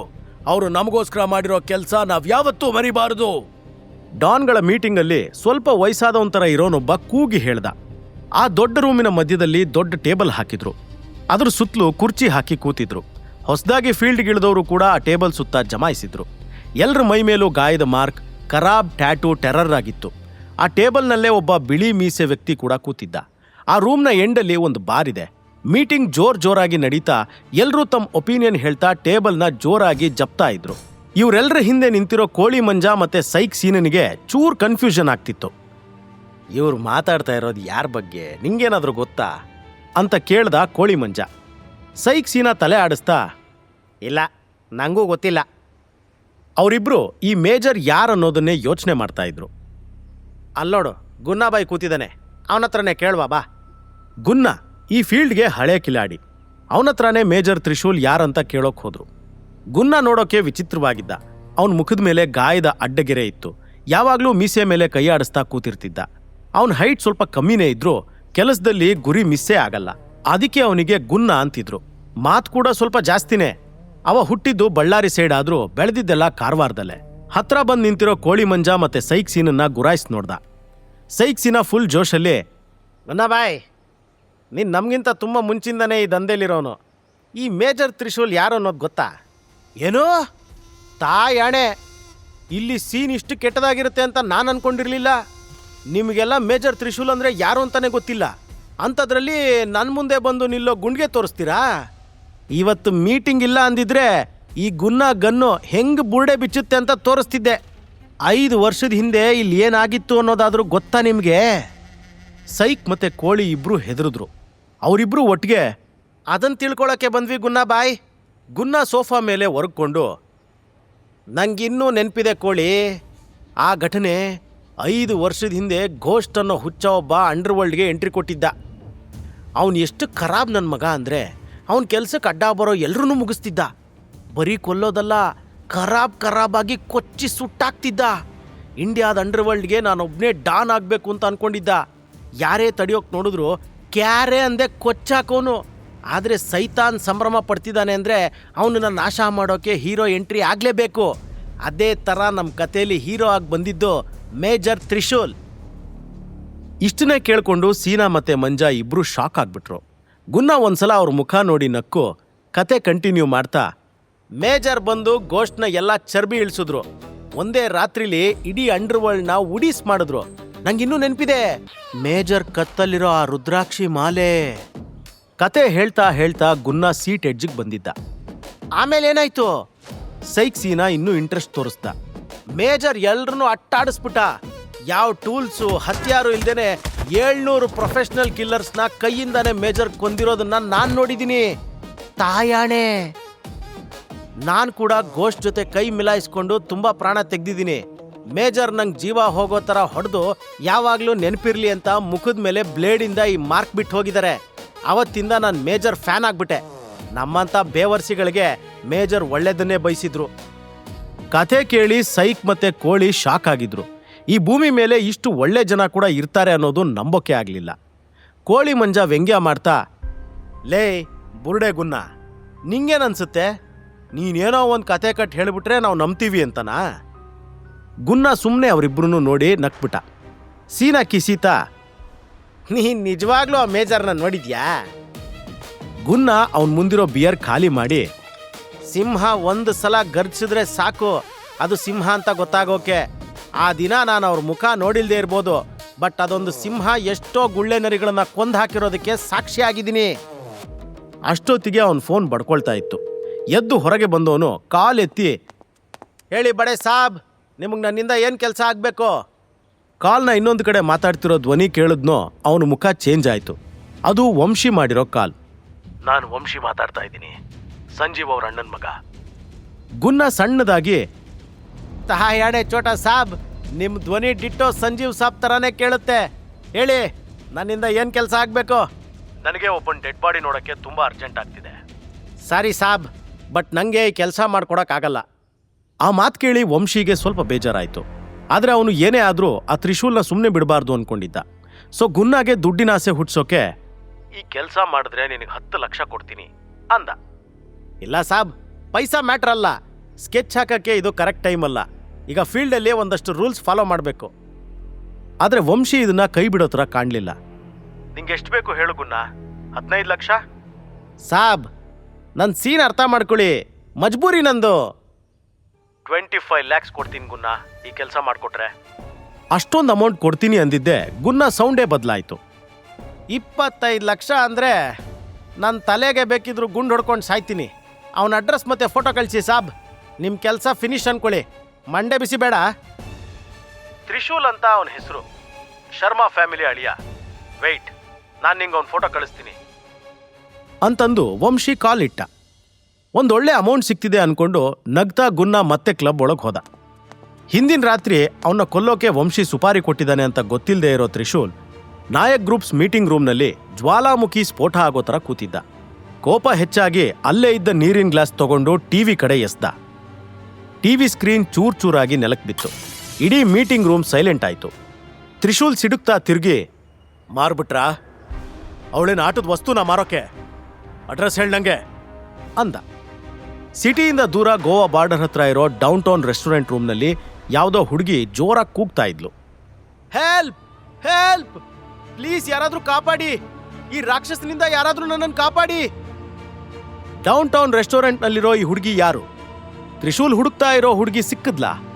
ಅವನು ಯಾಕಷ್ಟು ಕೋಪ ಮಾಡ್ಕೊಂಡ? ಸರ್, ನೀವು ಹೇಳಿದ ನಂತರ 12 ಇಯರ್ಸ್ ಬ್ಯಾಕ್ ನಡೆದಿರೋ ಇನ್ಸಿಡೆಂಟ್ ಬಗ್ಗೆ ಇನ್ನೊಂದ್ಸಲ ಇನ್ವೆಸ್ಟಿಗೇಷನ್ ಮಾಡಿದ್ವಿ. ಸಿಕ್ಕಿರೋ ಡೀಟೇಲ್ಸ್ ಏನಂದ್ರೆ, 35 ವರ್ಷದ ಹಿಂದೆ ನಮ್ರತಾ ಫಾದರ್ ರಮೇಶ್ ಶರ್ಮಾ ರಾಧಾ ಅನ್ನೋ ಹುಡುಗಿನ ಲವ್ ಮಾಡ್ತಿದ್ದ. ಬಟ್ ಆ ಹುಡುಗಿ ತುಂಬಾನೇ ಪೂರ್ ಫ್ಯಾಮಿಲಿಯಿಂದ ಬಂದವಳು ಅನ್ನೋ ರೀಸನ್ ಕೊಟ್ಟು ರಮೇಶ್ ತಂದೆ ನಾರಾಯಣ್ ಶರ್ಮಾ ಗಿರಿಜಾರನ್ನ ಮನೆ ಸೊಸೆ ಅಂತ ಕರ್ಕೊಂಡು ಬಂದ್ರು. ಮದುವೆ ಆದ್ಮೇಲೆ ಕೂಡ ರಮೇಶ್ ಮತ್ತೆ ರಾಧಾ ಮೀಟ್ ಆಗ್ತಿದ್ರು. ಅವರಿಬ್ಬರ ನಡುವೆ ಅಫೇರ್ ಕೂಡ ಇತ್ತು. ಗಿರಿಜಾ ಮತ್ತೆ ರಾಧಾ ಒಂದೇ ಟೈಮ್ಗೆ ಪ್ರೆಗ್ನೆಂಟ್ ಕೂಡ ಆಗಿದ್ರು. ಕೋಇನ್ಸಿಡೆಂಟ್ಲಿ ಅವರಿಬ್ರು ಒಂದೇ ದಿನ ಅಂದ್ರೆ 28 ಡಿಸೆಂಬರ್ಗೆ ಹೆಣ್ಮಗುಗೆ ಜನ್ಮ ಕೊಟ್ರು. ಇದು ಆ ಶರ್ಮಾ ಫ್ಯಾಮಿಲಿಗೆ ಮಾತ್ರ ಗೊತ್ತಿರೋ ಸೀಕ್ರೆಟ್. ಇದು ನೋಡಿ ಸರ್, ಆ ಇಬ್ರು ಹುಡುಗಿರ ಬರ್ತ್ ಸರ್ಟಿಫಿಕೇಟ್ ಮತ್ತೆ ಇದು ಇನ್ನೊಂದು ಹೆಣ್ಮಗು ಫೋಟೋ. ಸಂಜೀವ್ ಮೀಟಿಂಗ್ ರೂಮ್ನಲ್ಲಿ ಕಲೆಕ್ಟ್ ಮಾಡಿರೋ ಎಲ್ಲಾ ಪ್ರೂಫ್ಸ್ನ ತ್ರಿಶೂಲ್ ಮುಂದೆ ಒಂದೊಂದಾಗಿ ಇಡ್ತಾ ಹೋದ. ತ್ರಿಶೂಲ್ ಶಾಕ್ ಆಗಿ ಒಂದು ಫೋಟೋ ಕೈಲಿ ಹಿಡ್ಕೊಂಡ. ಕಣ್ಮುಚ್ಚಿ ಯಾರನ್ನಾದ್ರೂ ನಂಬಿದ್ರೆ ಏನಾಗುತ್ತೆ ಅನ್ನೋದು ಇವತ್ತು ತ್ರಿಶೂಲ್ಗೆ ಅರ್ಥ ಆಯಿತು. ಅವನು ನಾರಾಯಣ್ ಶರ್ಮಾರ ಮೇಲ್ ಕೂಡ ಇದೇ ತರಹದ ನಂಬಿಕೆ ಇಟ್ಟಿದ್ದ. ಬಟ್ ಅದೇ ಅವನಿಗೆ ಮುಳ್ಳಾಗಿದ್ದು. ತ್ರಿಶೂಲ್ ಮನ್ಸಲ್ಲಿ ಈಗ ಸಾವಿರಾರು ಪ್ರಶ್ನೆಗಳು ಹುಟ್ಕೊಳ್ತಾ ಇದ್ವು. ನಮ್ರತಾನೇ ಅವನು 12 ವರ್ಷದ ಹಿಂದೆ ಮೀಟ್ ಮಾಡಿರೋ ಹುಡುಗಿ ಅಂತ ನಾರಾಯಣ್ ಶರ್ಮಾ ತುಂಬಾ ಚೆನ್ನಾಗೇ ಯಾಮಾರಿಸ್ಬಿಟ್ಟಿದ್ರು. ಇನ್ನೊಂದ್ ಕಡೆ ನಮ್ರತಾ ಟೆನ್ಷನ್ ಇಂದ ಆ ಕಡೆಯಿಂದ ಈ ಕಡೆ, ಈ ಕಡೆಯಿಂದ ಆ ಕಡೆ ಓಡಾಡ್ತಾ ಇದ್ಲು. ಕೋರ್ಟ್ನಿಂದ ಹೊರಗೆ ಬರೋವಾಗ ತ್ರಿಶೂಲ್ ಮುಂದೆ ಲಕ್ಸುರಿ ಕಾರ್ಸ್ ಸಾಲಾಗಿ ಬಂದು ನಿಂತು ಅವನನ್ನ ಹತ್ತಿಸ್ಕೊಂಡು ಹೋಗಿದ್ದನ್ನ ನೋಡಿದ್ಲು. ಇದ್ಯಾಕೋ ಅವಳಿಗೆ ನುಂಗೋಕಾಗ್ದಿರೋ ತುತ್ತಾಗಿತ್ತು. ಮಮ್ಮಿ, ನಾನು ನಿಜ ಹೇಳ್ತಿದ್ದೀನಿ, ಆ ಲಕ್ಸುರಿ ಕಾರ್ಸ್ನಲ್ಲಿ ತ್ರಿಶೂಲ್ ಹೋಗಿರೋದನ್ನ ನೋಡ್ದೆ. ಮಗ, ನೀನ್ ಯಾಕೆ ಸುಮ್ಮನೆ ಇನ್ನೂ ಅವನ ಬಗ್ಗೆನೇ ಯೋಚನೆ ಮಾಡ್ತಾ ಇದೀಯಾ? ಅವನಿಗಂತ ಕಾರಲ್ಲಿ ಹೋಗೋ ಯೋಗ್ಯತೆ ಎಲ್ಲಿಂದ ಬರಬೇಕು? ಯಾರೋ ಅಡ್ರೆಸ್ ಕೇಳಿರ್ತಾರೆ, ಅದೆಲ್ಲ ಬಿಡು. ನೀನೀಗ ಕಿರಣ್ ಕಡೆ ಜಾಸ್ತಿ ಗಮನ ಕೊಡು. ಅವನ ಕಂಪನಿ ನಾಯಕ್ ಗ್ರೂಪ್ಸ್ ಜೊತೆ ಡೀಲ್ ಮಾಡ್ತಿದ್ಯಂತೆ. ಅದೇನಾದ್ರೂ ಸಕ್ಸಸ್ ಆಗ್ಬಿಟ್ರೆ ಅವನ್ ದುಡ್ಡಲ್ಲಿ ನಾವ್ ಎಂಜಾಯ್ ಮಾಡ್ಕೊಂಡಿರ್ಬೋದು. ನಮ್ರತಾಗ್ ಕೂಡ ಅಮ್ಮ ಹೇಳ್ತಿರೋದು ಸರಿ ಅನ್ನಿಸ್ತು. ತ್ರಿಶೂಲ್ ಅಷ್ಟೊಂದು ರಿಚ್ ಆಗಿದ್ರೆ ಇವತ್ತು ಡಿವೋರ್ಸ್ ಅನ್ನೋ ಮಾತೇ ಬರ್ತಿರ್ಲಿಲ್ಲ ಅಂತ ಅನ್ಕೊಂಡ್ಲು. ಅವಳು ಮೂಡ್ ಸರಿ ಮಾಡ್ಕೊಂಡು ರೂಮ್ ಒಳಗೆ ಹೋಗ್ಬಿಟ್ಲು.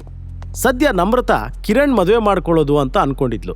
ಬಟ್ ಅವಳಿಗೆ ಕಿರಣ್ಗಿಂತ ಒಳ್ಳೆ ಆಪ್ಷನ್ ಸಿಕ್ಬಿಟ್ರೆ ಅವ್ರ ಹಿಂದೆ ಕೂಡ ಹೋಗೋಕ್ ರೆಡಿ ಇದ್ಲು. ಅವಳಿಗೆ ದುಡ್ಡು ಮಾತ್ರ ಮ್ಯಾಟ್ರ್ ಆಗ್ತಿತ್ತು. ಆಫೀಸ್ನಲ್ಲಿ ತ್ರಿಶೂಲ್ ಆ ಫೋಟೋನ ಗಟ್ಟಿಯಾಗಿ ಹಿಡ್ಕೊಂಡ. ಇಷ್ಟು ವರ್ಷಗಳಿಂದ ಅಲಿತಾ ಇದ್ದ ಅವನ ಆತ್ಮಕ್ಕೆ ಒಂದು ಕಡೆ ನೆಲೆ ಸಿಕ್ಕಷ್ಟು ನೆಮ್ಮದಿ ಆಯ್ತು. ಕಣ್ಣು ಆ ಫೋಟೋ ಮೇಲೆ ಇತ್ತು. ಮನ್ಸಲ್ಲಿ ಹೇಳಕ್ಕಾಗದೇ ಇರೋಷ್ಟು ಫೀಲಿಂಗ್ಸ್ ಬಿರುಗಾಳಿಗೆ ಸಿಕ್ಕಿರೋ ಹಾಯ್ದೋಣಿ ಥರ ಆಗಿತ್ತು. ಅವನು ಇಷ್ಟು ವರ್ಷದಿಂದ ಯಾರ ಪ್ರೀತಿಗೋಸ್ಕರ ವೆಯ್ಟ್ ಮಾಡ್ತಿದ್ನೋ ಆ ಹುಡುಗಿ ಫೋಟೋ ಈಗ ಅವನ ಕಣ್ಮುಂದೆ ಇತ್ತು. ತ್ರಿಶೂಲ್ ನಡಗೋ ಧ್ವನಿಲಿ, ಇದೇ ಹುಡುಗಿ ಆ ದಿನ ನನ್ನ ಜೊತೆ ಇದ್ದವಳ? ಶರ್ಮಾಗೆ ಅನೈತಿಕವಾಗಿ ಹುಟ್ಟಿದ ಮಗಳ ಇವಳು. ಈ ಇಬ್ರು ಹುಡುಗಿರಲ್ಲಿ ಇಷ್ಟೊಂದು ಸಿಮಿಲಾರಿಟೀಸ್ ಇರೋಕ್ ಹೇಗ್ ಸಾಧ್ಯ? ಅದಿಷ್ಟು ಕೇಳೋ ಹೊತ್ತಿಗೆ ಅವನ ಹಾರ್ಟ್ ಬೀಟ್ ಜಾಸ್ತಿ ಆಗಿತ್ತು. ಸಂಜೀವ್ ಗಂಭೀರವಾಗಿ, ಎಸ್ ಸರ್, ಇವಳೇ ಆ ಫ್ಯಾಮಿಲಿಯ ಸೀಕ್ರೆಟ್ ಮಗಳು. ಇವಳು ಹುಟ್ಟಿದ ತಕ್ಷಣ ಅವಳಮ್ಮ ಸತ್ತೋದ್ರು. ನಿಮ್ಮ ಮತ್ತೆ ನಮ್ರತಾ ಮದುವೆಗೂ ಮುಂಚೆನೆ ನಾರಾಯಣ್ ಶರ್ಮಾ ಇವಳನ್ನ ಒಂದು ಹಾಸ್ಟೆಲ್ಗೆ ಕಳಿಸ್ಬಿಟ್ರು. ಅವಳು ನಿಮ್ಮ ಮುಂದೆ ಬಂದ್ರೆ ಅವ್ರ ಪ್ಲಾನ್ ಫ್ಲಾಪ್ ಆಗುತ್ತೆ ಅನ್ನೋ ಭಯ ಅವ್ರಿಗಿತ್ತು. ನೀವು 12 ವರ್ಷದ ಹಿಂದೆ ಚೈಲ್ಡ್ ಟ್ರಾಫಿಕಿಂಗ್ನಲ್ಲಿ ಮೀಟ್ ಆಗಿರೋ ಹುಡುಗಿ ಮೈನಾ, ನಮ್ರತಾ ಅಲ್ಲ. 12 ವರ್ಷ ಅಂತ ಕೇಳಿದ್ದೇ ತಡ ತ್ರಿಶೂಲ್ಗೆ ಅವನ ಪಾಸ್ಟ್ ಎಲ್ಲ ನೆನಪಾಯಿತು. ಅದೊಂದು ರಾತ್ರಿ ಅವನು ಗೂಂಡಾಗಳಿಂದ ಬ್ಯೂಟಿಫುಲ್ ಹುಡುಗಿ ಮೈನಾನ ಬಚಾವ್ ಮಾಡಿದ್ದ. ಆ ಕ್ಷಣ ಅವನಿಗೆ ಅವಳ ಮುದ್ದಾದ ಕಣ್ಣಲ್ಲಿ ಫ್ಯೂಚರ್ ಕಾಣಿಸಿತ್ತು. ಆ ಮೊದಲ ನೋಟದ ಪ್ರೀತಿ ಅವರಿಬ್ಬರಿಗೂ ಆಗಿತ್ತು. ನಾನ್ ಜೀವಕ್ಕಿಂತ ಹೆಚ್ಚು ಇಷ್ಟಪಟ್ಟಿರೋ ಅವಳನ್ನ ಇಷ್ಟು ವರ್ಷ ನನ್ನಿಂದ ದೂರ ಇಟ್ಟಿದ್ದಾರೆ ಅನ್ನೋದು ನನಗೆ ಮೊದಲೇ ಗೊತ್ತಾಗಿದ್ರೆ ಆ ಪರಶಿವನ ಮೇಲಾಣೆ ಅವರಿಗೆಲ್ಲ ಒಂದು ಗತಿ ಕಾಣಿಸ್ದೇ ಬಿಡ್ತಿರ್ಲಿಲ್ಲ. ತ್ರಿಶೂಲ್ ಒಂದು ಸಲ ಜೋರಾಗಿ ಉಸಿರೆಳೆದುಕೊಂಡು ಸಮಾಧಾನ ಮಾಡ್ಕೊಳ್ತಾ, ಅವಳಿಗೆ 20 ವರ್ಷ ಆದಾಗ ನಾನು ಮದುವೆ ಆಗ್ತೀನಿ ಅಂತ ಪ್ರಾಮಿಸ್ ಮಾಡಿದ್ದೆ. ತ್ರಿಶೂಲ್ಗೆ ಈಗ್ಲೂ ಮೈನಾ ಧ್ವನಿ ಕಿವಿಯಲ್ಲಿ ಗುಯ್ ಅಂತ ಇತ್ತು. ಇವತ್ತು ನಿನ್ನಿಂದ ನನ್ನ ಜೀವ ಉಳಿತು. ಇವತ್ತಿಂದ ನಾನು ಕೂಡ ಆ ಶಿವನ ಹತ್ರ ನೀನು ಆದಷ್ಟು ಬೇಗ ನಾನು ಮೀಟ್ ಮಾಡೋ ದಿನ ಬರಲಿ ಅಂತ ಬೇಡ್ಕೋತೀನಿ. ನಾನು ನಿನಗಾಗಿ ವೆಯ್ಟ್ ಮಾಡ್ತೀನಿ. ಎಲ್ಲ ಯೋಚನೆಗಳಿಂದ ಒಂದು ಸಲ ತಲೆ ಕೊಡುವಿದ ತ್ರಿಶೂಲ್, ಈಗ ಮೈನಾ ಎಲ್ಲಿದ್ದಾಳೆ? ಇವತ್ತು ಮಧ್ಯಾಹ್ನದಿಂದ ಮೈನಾ ಮಾಯ ಆಗಿದ್ದಾಳೆ ಅಂತ ಇನ್ಫಾರ್ಮೇಶನ್ ಸಿಕ್ಕಿದೆ. ಸಣ್ಣವಳಿರ್ಬೇಕಾದ್ರೆ ಆದ ಹಾಗೆ ಈಗಲೂ ಅವಳನ್ನ ಮಾರಾಟ ಮಾಡಿಬಿಟ್ಟಿದ್ದಾರೆ. ಬಟ್ ಮೈನಾ ಇರೋ ಎಕ್ಸಾಕ್ಟ್ ಲೊಕೇಶನ್ ನನಗೂ ಗೊತ್ತಿಲ್ಲ. ಇನ್ನೊಂದು ಸ್ವಲ್ಪ ಟೈಮ್ ಅಪ್ಡೇಟ್ಸ್ ಬರುತ್ತೆ. ತ್ರಿಶೂಲ್ಗೆ ಸಿಟ್ಟು ಹೆಚ್ಚಾಯಿತು. ಅವನ ರಕ್ತ ಕುದಿಯೋ ಹಾಗಾಯಿತು. ಅದೇ ಟೈಮ್ ಸಂಜೀವ್ ಸೆಕ್ರೆಟರಿ ಡೋರ್ ನಾಕ್ ಮಾಡ್ದ. ಸಂಜೀವ್ ಸ್ವಲ್ಪ ಇರಿಟೇಟ್ ಆಗಿ, ಯಾರದು? May I come in sir? Come in. Sir, ನೀವು ಮಿಸ್ಟರ್ ಕಿರಣ್ ಶೆಟ್ಟಿಗೆ ಬಿಸ್ನೆಸ್ ಡೀಲ್ ಸೈನ್ ಮಾಡೋಕೆ ಇವತ್ತು ಬರೋಕೆ ಹೇಳಿದ್ರಿ. ಅವರು ಹೊರಗಡೆ ವೆಯ್ಟ್ ಮಾಡ್ತಾ ಇದ್ದಾರೆ, ಬರೋಕೆ ಹೇಳಲಾ? ಅವನಿಗೆ ವೆಯ್ಟ್ ಮಾಡೋಕೆ ಹೇಳು ಅಂತ ಸಂಜೀವ್ 1 ಸೆಕೆಂಡ್ ಕೂಡ ಥಿಂಕ್ ಮಾಡದೆ ಹೇಳ್ಬಿಟ್ಟ. ಆ ಸೆಕ್ರೆಟರಿ ಮಾತು ಕೇಳಿ ತ್ರಿಶೂಲ್ ಒಂದು ಕ್ಷಣ ಶಾಕ್ ಆದ. ನಮ್ರತಾ ಬಾಯ್ ಫ್ರೆಂಡ್ ಕಿರಣ್ ಮತ್ತೆ ಈಗ ಬಂದಿರೋನು ಒಂದೇ ಅನ್ನೋದು ಅರ್ಥ ಆಗೋಯ್ತು. ಎಲ್ಲರೂ ಸೇರ್ಕೊಂಡು ತನ್ನ ವಿರುದ್ಧ ಒಂದು ಬಲೆ ಬೀಸಿರೋ ಥರನೇ ತ್ರಿಶೂಲ್ಗೆ ಅನ್ನಿಸ್ತಾ ಇತ್ತು. ಬಟ್ ಈಗ ಮ್ಯಾಟ್ರ್ ಆಗ್ತಾ ಇರೋದು ಮೈನಾ ಸೇಫ್ಟಿ ಮಾತ್ರ. ಆ ಲೊಕೇಶನ್ ಯಾವುದು ಅಂತ ತಿಳಿಯೋ ಟೆನ್ಷನ್ ಸದ್ಯ ತ್ರಿಶೂಲ್ನ ಕಾಡ್ತಿತ್ತು. ಮೈನಾಗ್ ಏನಾದರೂ ಆಗ್ಬಿಟ್ರೆ ಅನ್ನೋ ತಲೆ ಬಿಸಿಲಿ ಅವನ ಹಾರ್ಟ್ ಜೋರಾಗಿ ಬಡ್ಕೋತಿತ್ತು. ಅಷ್ಟೊತ್ತಿಗೆ ಸಂಜೀವ್ ಫೋನ್ ರಿಂಗ್ ಆಯ್ತು. ಕಾಲ್ ರಿಸೀವ್ ಮಾಡಿ ಅಲ್ಲಿಂದ ಬಂದ ಸುದ್ದಿಗೆ ಸಂಜೀವ್ ಗಾಬರಿ ಆಗೋದ. ಮಿಸ್ ಮೈನಾ ಬಗ್ಗೆ ಏನಾದರೂ ತಿಳಿತಾ? ಅವನ ಪ್ರಶ್ನೆಗೆ ಸಿಕ್ಕಿರೋ ಉತ್ತರ ಕೇಳಿ ಸಂಜೀವ್ ಕಾಲ್ ಕೆಳಗಿನ ಭೂಮಿ ಬಾಯ್ ಬಿರ್ದಂಗಾಯ್ತು. ಸಂಜೀವ್ ರಿಯಾಕ್ಷನ್ನ ನೋಡಿ ತ್ರಿಶೂಲ್ ಆತಂಕದಿಂದ, ಏನಾಯ್ತು ಮೈನಾಗೆ? ಡ್ಯಾಮಿಟ್, ಬೇಗ ಹೇಳು, ಅವಳೆಲ್ಲಿದ್ದಾಳೆ? ಸಂಜೀವ್ ಹೆದರ್ತಾ, ಸರ್ ಒಂದು ಪ್ರಾಬ್ಲಮ್ ಆಗ್ಬಿಟ್ಟಿದೆ. ಗಿರಿಜಾ ಡೌನ್ ಟೌನ್ ಕ್ಲಬ್ನಲ್ಲಿ ಮೈನಾಳನ್ನ 2 ಕೋಟಿಗೆ ಮಾರಾಟ ಮಾಡಿಬಿಟ್ಟಿದ್ದಾಳೆ. ವಿಕ್ಟರ್ ಅನ್ನೋ ಗೋವಾದ ಡಬಲ್ ನಂಬರ್ ಬಿಸ್ನೆಸ್ ಮ್ಯಾನ್ಗೆ ಸೇಲ್ ಮಾಡಿದಾಳಂತೆ. ವಿಕ್ಟರ್ ಹೆಸರನ್ನ ಇದಕ್ಕೂ ಮೊದಲೇ ತ್ರಿಶೂಲ್ ಕೇಳಿದ್ದ. ತುಂಬಾ ಕೆಟ್ಟ ಟ್ರ್ಯಾಕ್ ರೆಕಾರ್ಡ್ ಇರೋ ಮನುಷ್ಯ ಅವನು. ಅವನ ಡೀಲಿಂಗ್ಸೇ ಸರಿ ಇರಲಿಲ್ಲ. ಹುಡುಗಿರ್ನ ಪರ್ಚೇಸ್ ಮಾಡಿ ಹೇಗ್ ಬೇಕೋ ಹಾಗೆ ನಡೆಸ್ಕೊಂಡು ಗೋವಾ ಫಾರಿನರ್ಸ್ಗೆ ಹಾಕ್ಕೊಡ್ತಿದ್ದ. ಹುಡುಗಿರಂದ್ರೆ ಟಾಯ್ಸ್ ಅನ್ಕೊಂಡಿರೋ ಕಚ್ಚೆ ಹರ್ಕ ಅವನು. ಅಸಹಾಯಕ ಹುಡುಗಿರ್ನ ಕಾಮಕ್ ಬಳಸ್ಕೋತಿದ್ದ.